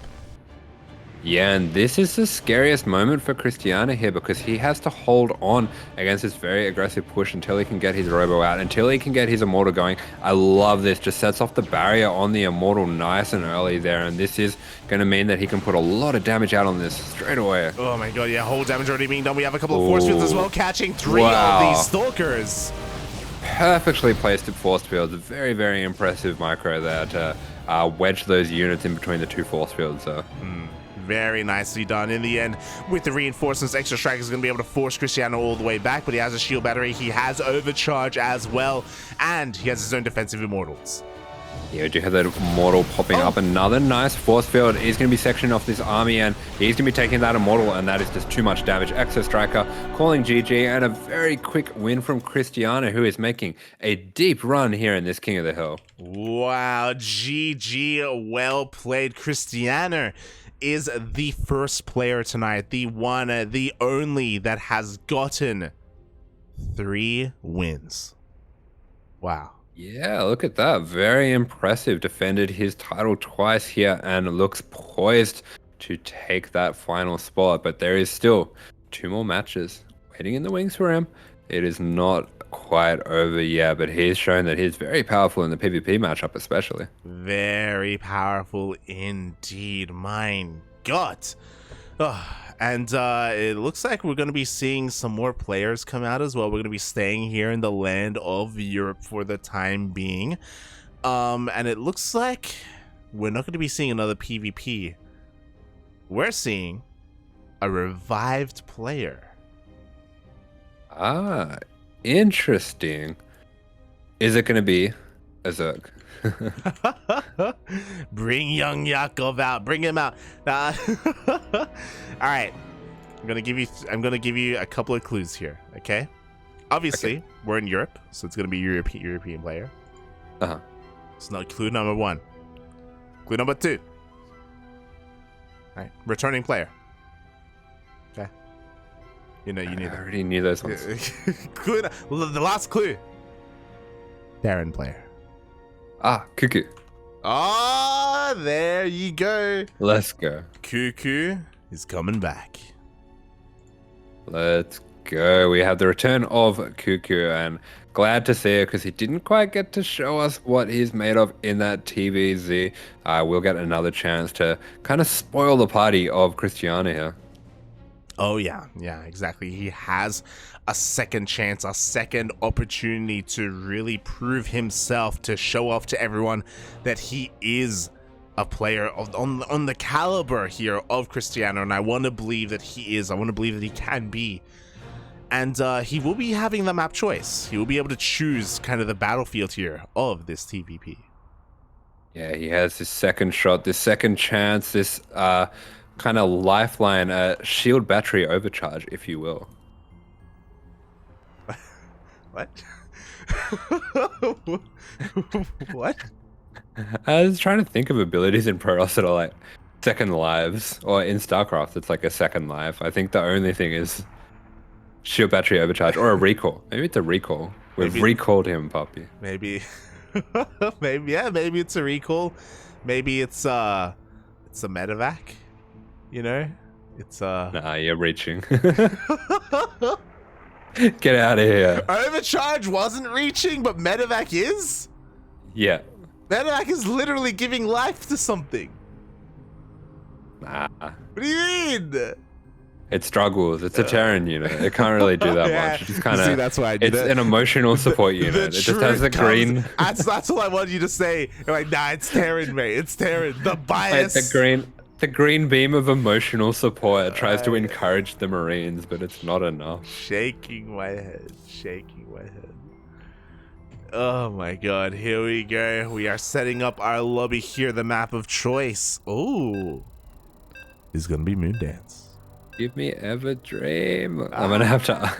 I'm gonna ask the players, like, please give us Ever Dream.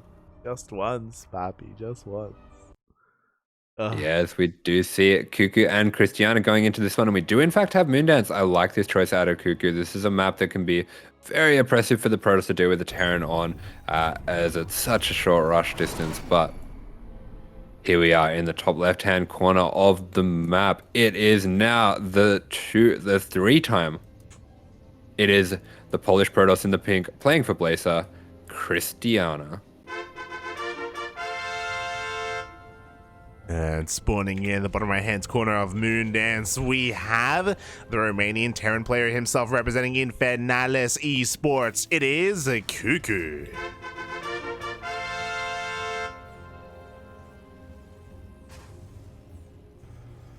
Oh boy. So for those who are joining us recently and weren't here earlier today, CuKu was here earlier. He did have a chance to go up against the other reigning champion, the other king, YoungYakov. CuKu, unfortunately, is one of the few players tonight that was not able to wear the crown. He did not get a win tonight. Yeah, that's why we have brought him back, so that he can get that crown. Does look like he's going to be going for this fast wall off as well, so just keeping the Protoss a little bit in the dark as to what he's doing does mean that he can play a little bit around with the openings here. This is usually going to be a double gas opening, and I think most Protosses are probably going to assume that when they see that fast at wall off, but he still does have a few different options here, whether he's going to be throwing down a CC on the high ground or going into something a little bit more all in. Yeah, exactly. There's so many possibilities here for CuKu, and Krystianer is going to be none the wiser. For the time being, you know, he's just opening up as normal as well. Not really too much that he can do to get some scouting information yet. And we're still waiting at the behest of CuKu for how he wants to follow this up. And there it is. There's that factory. It's not going to be like some kind of weird, you know, still high ground CC play for that 1 Rax. Yeah, it does look like he is going to be pulling off gas as well, so probably just going to be a standard opener, playing a little bit of a mind game with that fast wall off, but just going into a bit more of a macro-focused play, as we do see the second Reaper being started up as well, so going to be a little bit more aggressive with the Reaper Hellion. This is something we have seen growing in popularity recently with players like Clem doing this quite a bit. Yeah, and we'll see if CuKu can live up to that as well. Bearing in mind that this is his map choice, and I guess Moondance makes sense to be a little bit aggressive early on with your first couple of units, just because it takes that long or that much less to move out across the map and be aggressive. Meanwhile, Krystianer opting to go for the Stargate. Yeah, I really like this response. I personally think this is probably the best response to Double Gate. Can get a little bit dicey if you are getting all-ins, but the all-ins have been a bit more rare lately, so definitely don't mind seeing this at all. And he is just going to be playing it a little bit safe with that shield battery as well being started up. Yeah, shield battery is going to be on the way at the natural base, not in the main. Meanwhile, we have both Reapers slipping into said main base. Do they get a probe? So far, they do not. Adept was going to be close enough. The Stalker comes out as well, and the Reapers are forced back. Yeah, CuKu just playing it safe, wants to keep these Reapers alive. He's going to be pairing them up with the Hellion. Hellion just kind of ducking around. He's going to be lining up some shots on this probe. We do see 2 going down before that shield battery can be finished, but I don't expect to be seeing too much more damage coming out here for CuKu. Yeah, exactly. The units are just too far in position. It looks like CuKu's going to try and get a bit of a scout off looking at his vision. He did indeed see that Stargate. He's fully aware of it. He knows what the first unit coming out is going to be as well, as he gets cleaned up. Yeah, nice shade there. Does catch up with that Hellion. So only taking out 2 probes for your Hellion Reaper. Not ideal, but getting the scout as well. That has its own value. And we are going to be seeing that Oracle being ferried straight across the map here. And there's really not much here to defend. Oh, yeah, the natural base is looking pretty barren, but he gets baited in and the Widowmine shot goes off. I actually didn't see that Widowmine at all. I didn't see it either. So very well done hiding that Widowmine there, not only from the player, but also from the casters. Oh, yeah, exactly, man. I see nothing. It might actually be easier to hide it from us than from the people who can't actually see it. It's very true. It's very true, Puppy. I'm barely holding on right now. As we do see these probes, that is going to be denying the mining here at the natural. CuKu is trying to continue on with this build. He's going to be making a Raven as well. Pretty good read on what's happening here with the early Twilight Council. Should be okay to make that earlier Raven. We do see that Adept being sacrificed, but nice save on the mine there by CuKu. I'm loving the little bit of micro here from CuKu, just trying to keep as many units as he can alive. Unfortunately, despite this Widowmine being here, it doesn't quite cover the edge of this natural base, so another SCV is going to be going down. Krystianer once again trying to edge even closer, but the tank is now out. Yeah, we do see that third going down for Krystianer as well. We see the Blink coming out as well. So going to be going to a little bit more of a standard macro game despite the early Stargate. Not going to be using that for too much more other than this Phoenix. And this is a little bit similar to how we saw him play earlier on. But instead of committing to a 4-gate Blink like he did against Spirit, he's going to be going into a little bit more of a macro game, getting that early Forge as well. Yeah, to be fair, it makes sense because if you remember, Spirit did commit earlier on to aggression, and it's possible that Krystianer his own aggression was more of a response to that. Meanwhile, CuKu going to be a little bit more passive instead. So, yeah, maybe we're going to get your kind of wish. Despite how long today has been, we haven't had that many macro games. Period. Yeah, that is true, and we are seeing CuKu just going to be powering up on that 3-1-1 setup. We do have some nice vision from him as well, just sending that Phoenix out to catch any potential drops, going to be scouring the map as well, as he sends out these Stalkers through the center. Yeah, exactly. Here we go. The Stalkers are moving on through just to catch whatever they can, not really committing to anything yet. We still have our upgrades on the way. We do have a little bit of Widowmine drop slipping on in. One Widowmine does go off at the natural. The second one goes off in the main. Oof. Yeah, nice retarget there. He's going to be picking up a few extra probes, even splashing the shields on this Phoenix, but not going to be able to get out here. The Stalker's taking out that mine, but he has bought a lot of time for himself here. Yeah, he really has, and dealt more damage than he really should have, to be honest, right? It was only 2 Widowmines, and we did see that Krystianer didn't really respond quite well here in the main base. So, yeah, some nice damage overall here by CuKu, but now Krystianer doesn't have to stay at home. He doesn't have to worry about any kind of drop. Yeah, you see Krystianer moving out with a lot of Stalkers here. It does mean that once CuKu does have this stim finished up, he would be able to put on a little bit of pressure, but it's going to punish him if he moves across the map too slowly. Actually takes out a tank as well. Nice decisiveness there. Yeah, no fear whatsoever. Punishing CuKu for not having a bunker to cover that tank. Meanwhile, he's going to lose a couple of Stalkers in the retreat, but he's going to get, oh my god, gets a medevac. Yeah, a little bit out of position with that medevac there. CuKu just not paying attention for a second there, and losing that medevac is going to take a lot of this potential out from this push. I don't think he's actually going to be able to push across the map anymore. Oh my god, he will not. But at the same time, we have a little bit of auto turret harass instead. Looks like a couple of probes are going to be going down. Forces a recall. Yeah, very nice. Just forcing a recall on that Phoenix there, so the Phoenix can be tracking down that Raven, denying that, as we see a little bit more of a skirmish at the front here. Krystianer just trying to put the multitask of CuKu to the test, but CuKu, a very fast player in his own right, should be happy to play that kind of game. Yeah, does pick up a couple of Stalkers as a result. At the same time, more auto turret harass. 7 probes have already gone down. Not bad whatsoever. And the push has not been stopped. We do see Krystianer trying to catch the tail end of it. And he does have eyes on this, by the way. He's preparing back at home, getting another warping of Zealots, getting ready for that charge surround. Yeah, we do have a lot of Zealots coming out, but with these mines, if he can get into a nasty position here as CuKu, can make this very hard to engage with the Zealots. Nice pick up on the mines. We will be seeing a little bit of splash on the bio as well, but pretty nice position here, and is going to be able to get out with most of these medevacs. Yeah, exactly. This push was just not meant to be. Krystianer cleans it up. Honestly, taking pretty minimal damage there on his Zealots overall, which means this is going to trigger a counterattack. Oh, yeah, jumping right on top of these medevacs and taking out 2 of those medevacs, one of them full as well, is going to put CuKu in a pretty rough position defensively here. He is being battered down, but fortunately Moondance is a map where you only have to protect one angle. Yeah, exactly. He's not being spread thin whatsoever, but does he have enough units? That is the question. Widowmine's going to be focused on before the shots go off. Yeah, and this is a ton of Zealots here, and there is no wall at the front for CuKu. He is being forced to evacuate this natural, and there really aren't that many units for him at all. Really nice force field as well, cutting off those units from defending the base down the bottom here. Yeah, there's just not enough here on the ground at the natural. What units there are can't even make it down to the natural to defend. There's just too many Zealots, too many Stalkers. GG gets called, and Krystianer, he just extends his lead here. He takes another win, takes down CuKu. Yeah, Krystianer denying CuKu that crown, is just wrecking house here, making such an impressive run here, and does find himself in the final match here on a streak of 4 games. Wow. Out of all possible players, it is Krystianer who has gone on the winning streak. It is Krystianer who is the one true king.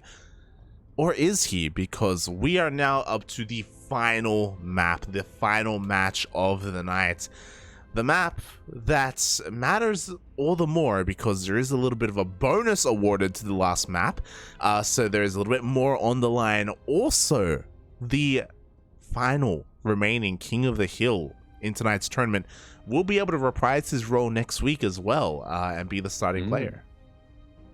Nice. So definitely a little bit on the line here. So Krystianer, after the impressive run that he's had so far, it would really top it all off to be able to clinch that last spot there. Yeah. Can he do it? Can he make it? Can anyone stop him? Who can stop him? I worry a little bit because we did hear, we did see that CuKu was a revive player, which means we're probably not getting any new faces here. It means Bjorn probably in bed right now. Solar as well. You know, these other players that we've seen in the past, Cham, Special, they're not going to be coming out. We have another revive. All right, yeah, having another revive. So we have already had quite a lot of players play today, a lot of very strong players as well. So I'll be interested to see who we have here to challenge the throne of Krystianer. Oh, who's it gonna be? Papi? It's gonna be a Zerg. It's not gonna be Papi. Are we having YoungYakov again? I would love it. I would love it if YoungYakov showed up again. That would be the perfect tail end of this story. But you know what? We're being denied the good ending. From Eddie, he has chosen another ending. Maybe wisely so. We'll see kind of where this all leads us, as the final player to oppose Krystianer is going to be Demi. There we go. We are going to be seeing Demi once again, trying to depose the throne of Krystianer. He's listening to the stream. He's listening to the stream, papi. What? Did they pick Everdream? Papi, the map. Let's go. Let's go. I'd given up all hope. I could hear it in your voice. You're like, I'm never gonna see Everdream ever again. It's never gonna happen. It's never gonna Ever happen. dream, more like never dream. Ah. Never dream, papi. Yeah. Ever dream. Rufus, he's excited. He heard Ever Dream, so he woke up from his dream. He's ready, papi. Blip, blip, blip. Oh, Yeah, there we go. We will be having this match going down on Everdream. Be very exciting to see as well. Krystianer, we haven't seen his PVZ yet, so something a bit different on two fronts here, and here we go. Oh, exactly. For the first time tonight, we are experiencing this map, Everdream LE. Like, this isn't the map I was thinking of. Hold on. This is not the map you're thinking of. This is not the map you're looking for. Not the map you're As we have here, spawning in the bottom left-hand corner, playing for Alpha X, it is the Indian Zerg. In the red, it is Demi. The hell are you thinking of? I'm going to find out why you do your intro. And spawning in the top right-hand corner of Everdream LE, we have the pink Polish Protoss player himself representing Team Blazer. It is Krystianer.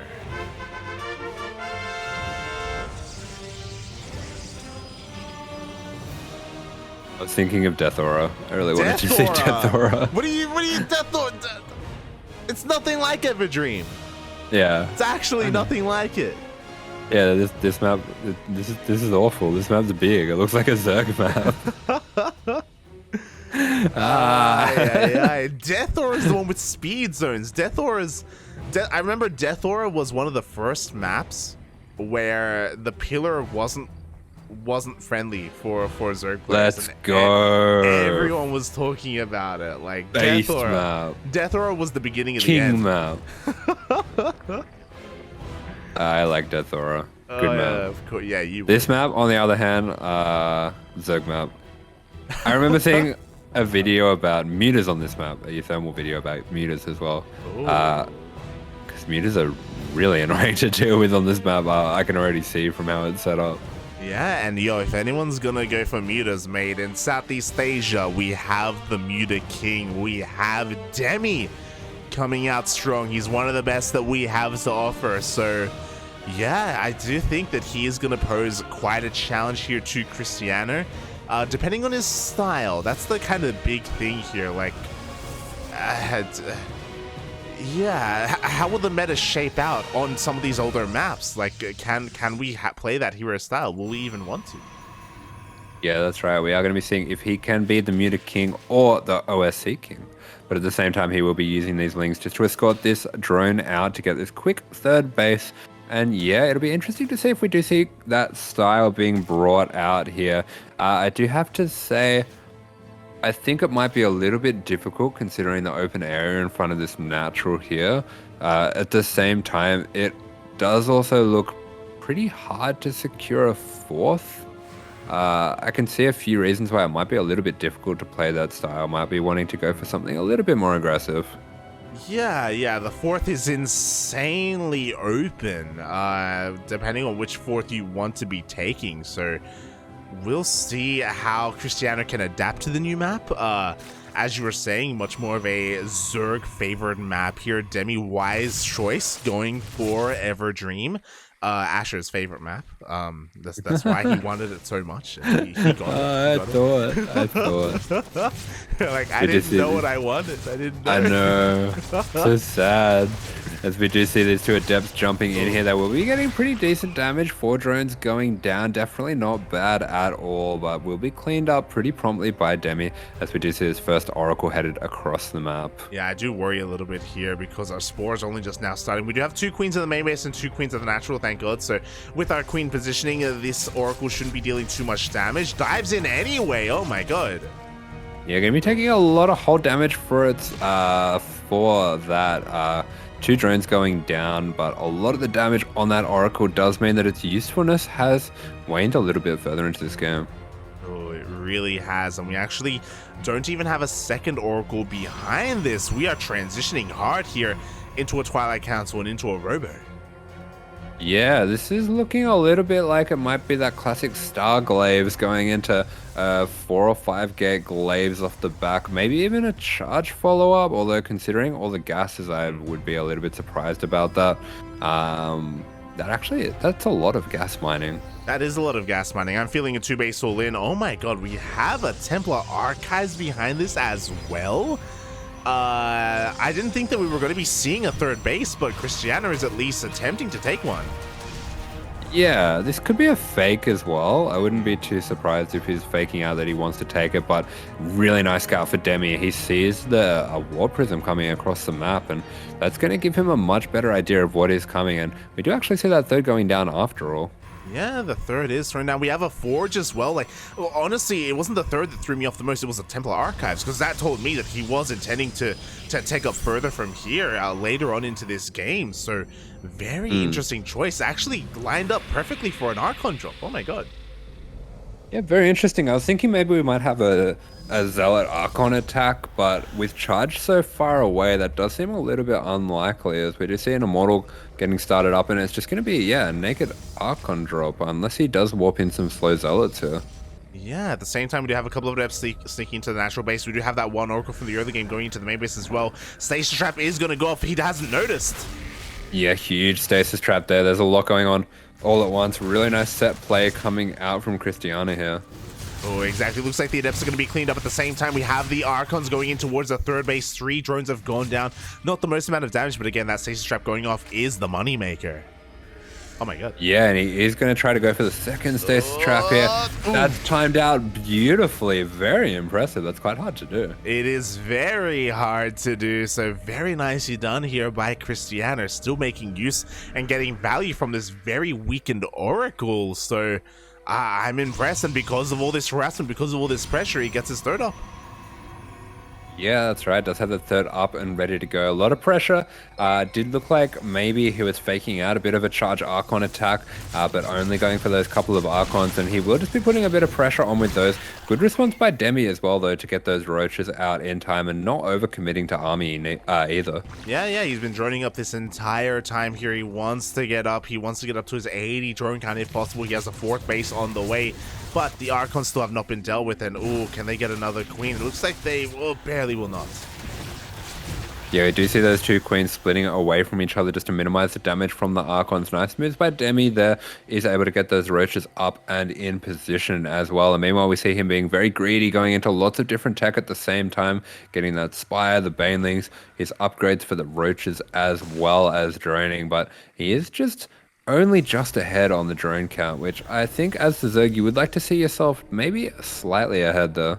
Yeah, typically you would. It just goes to show how much that really set behind Demi, basically the Stasis Traps, how impactful they were earlier on, and how impactful they definitely can be. So Demi has to still try and catch up from there. We have more drones on the way. I do appreciate that he is looking to try and get into mutas, but hopefully he doesn't wait for them, because the army is coming across the map now. Yeah, this is a pretty sharp timing coming out from Krystianer. There's a lot of Immortals here, and they are going to chunk through these Roaches if they're able to get on top of them. Also has a War Prism there, so a lot of potential for micro with these big units. Yeah, another stage trap going off in the main base. Meanwhile, we do have a couple of Ravagers already being morphed in here. There's not that much buffer for these Archons, but it's not going to be enough anyway. GG gets called. And before the mutas come out, before even +1 range, Krystianer takes the game. Yeah, GG is called. Krystianer takes the game, and he is our final king for tonight. Wow, GG, well played. All hail Krystianer, the one true king. Yeah, very impressive coming out from him today.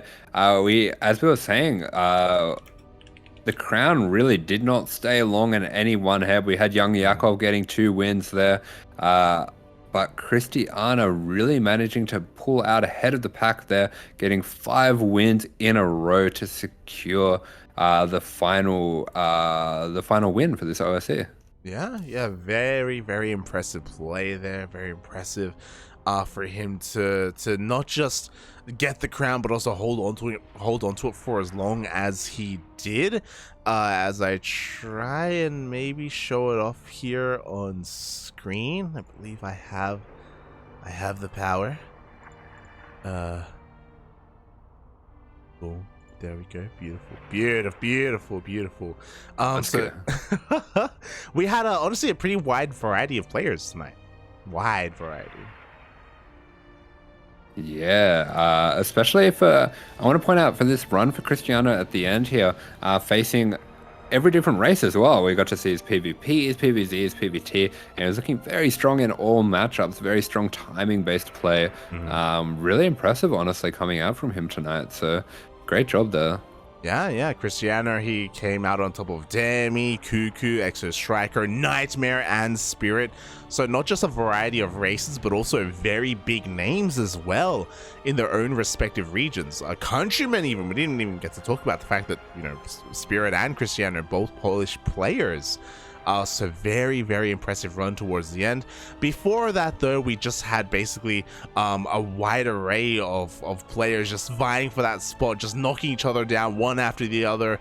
It was intense how back and forth tonight really was for all of these players. Yeah, you don't see it too often.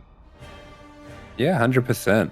Meanwhile, before we wrap things up, I just want to say thank you to Asheri in the chat going for that 2-month subscription. Thank you very much, Papi. Thank you so much, Asheri. Thank you for the support. We always do appreciate it. Always appreciate the love and support we get here on the channel. Thank you. Yeah, much appreciated there. Thank you very much for that one. Oh boy. And yeah, I highly recommend checking out the VODs as well. Do I recommend checking out the VOD? I don't know. We had some fun tonight, Asher. It's the first time casting in a long time. I'm still not 100%. But it was, I had a good time anyway. Good time. Yeah, had a good time. Might die in the process, but might have destroyed your voice with all the impressions. But we had each other. We had family. Yeah, we had family. What impressions are you talking about? What do you mean? This is my real voice. This is my voice. This is what I sound like now. I have lost all sense of identity, and with it, personal responsibility for my actions. I've lost it all.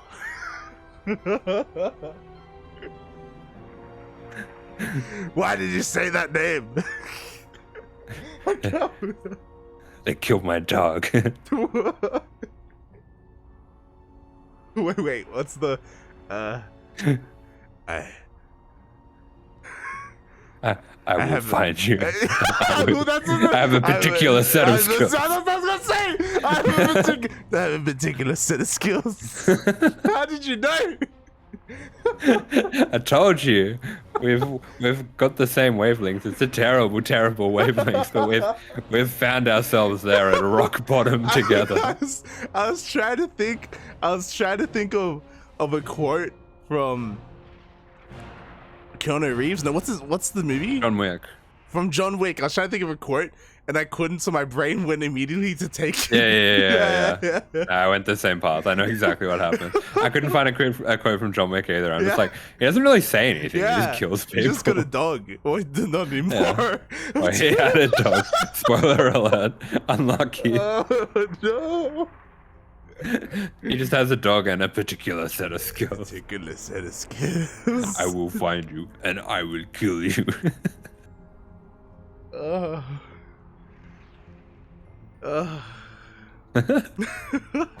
Let's wrap this up, lad. Let's get you out of here. I will promise that we will watch Nightmare Before Christmas. Yes. If we will watch that for Halloween. And Fast and Furious. And Fast and Furious, of course. Mm-hmm. You haven't even watched one Fast and Furious movie, right? I haven't watched anything. You're I only watch good movies. You're crazy, Poppy. You're crazy. I only watch good movies like Matilda. It is a good movie. It is a good movie. It is a good. It's got Danny DeVito.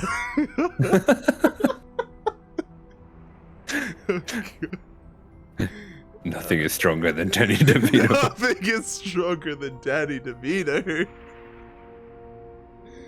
Oh no! Thank you so much, everyone, for watching. Thank you so much for the support. It's been a wild cast tonight. And I hope you enjoyed the games themselves. I know we've been having a lot of fun, but you know, when it calls for it, we do focus on the games, and we do give respect to the players as well, because they did put on a very good showing today, a very good showing. And thank you so much, everyone, for tuning in. Hope you had a great time. Speaking of a great time, Asher, before I lose you, when is the next Asher stream? Ooh, not tomorrow. Not Wednesday. Maybe Thursday. Thursday stream. Definitely Saturday. Saturday stream. Saturday stream. Saturday stream. Okay, so keep an eye out on AsherBro1 on Twitch. AsherBro. AsherBro on Twitch. Or HasherBrother1 on Twitter. Yeah. Keep on top of that Twitter content. It moves so fast. You gotta get in there while it's hot. Whatever I say, I feel like I need to be Hulk Hogan. I think Hasher brother. I really just want to be Hulk Hogan when I say your Twitter. You better not miss out on that Twitter post, brother. So check out Asher on Twitter. He's great. He posts a lot of funny memes. I'm not going to if you say that either. That's not how that works. Posts a lot of cat pictures as well, Rufus. Really, it's the Rufus Twitter, really. If you don't see enough Rufus on it, you should request for some more Rufus on it. It's amazing. It's Go for it. And where can they find you? Will the streams be returning soon? Are we back to that kind of health? How did your ladder games go today? Not good. Dare I ask? Oh my god, I was gonna stream tomorrow, but this cast may have destroyed me, so any immunity that I built up may be gone. So we'll see. Maybe a short stream tomorrow. Or maybe I'll just save my voice and save my energy. If there is a stream tomorrow, light_VIP on Twitch and Twitter, I will be streaming at some point this week. I will promise that. For the most part, I am well again. For those who do not know, I did fall under the weather last week. That's why I haven't been casting. I haven't been streaming. We haven't been as active as we usually are. But hopefully that all changes this week moving forward. And we can go back to our regularly scheduled broadcasting. It took a lot to say that. Oh, regularly. Yes. Thank you everyone for watching. I appreciate it. Asher, do you appreciate it, Asher?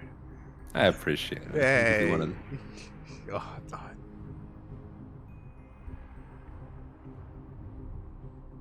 You can't see me. We love you like family. We love you. Oh my god. Our next broadcast is going to be I'm not sure. I think it may be WTL. I have to check the calendar. But I also believe that this Saturday we're going to be casting Spot TV Esports Warsaw. There is going to be a Polish tournament, a Polish LAN, and we are going to be involved. We are going to be the official English broadcast for it. I'm going to be casting that alongside Kuro. Kuro going to be covering her national boys. And I believe Spirit and Krystianer will be there as well. So if you want some more Polish action, we got you. We got you. Very nice. Two players who've shown their quality today.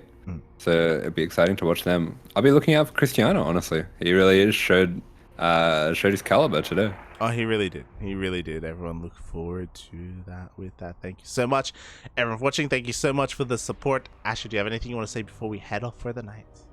I've said enough. You said it, not me, okay? Thanks for watching, everyone. We'll see you guys next time. Bye. Bye.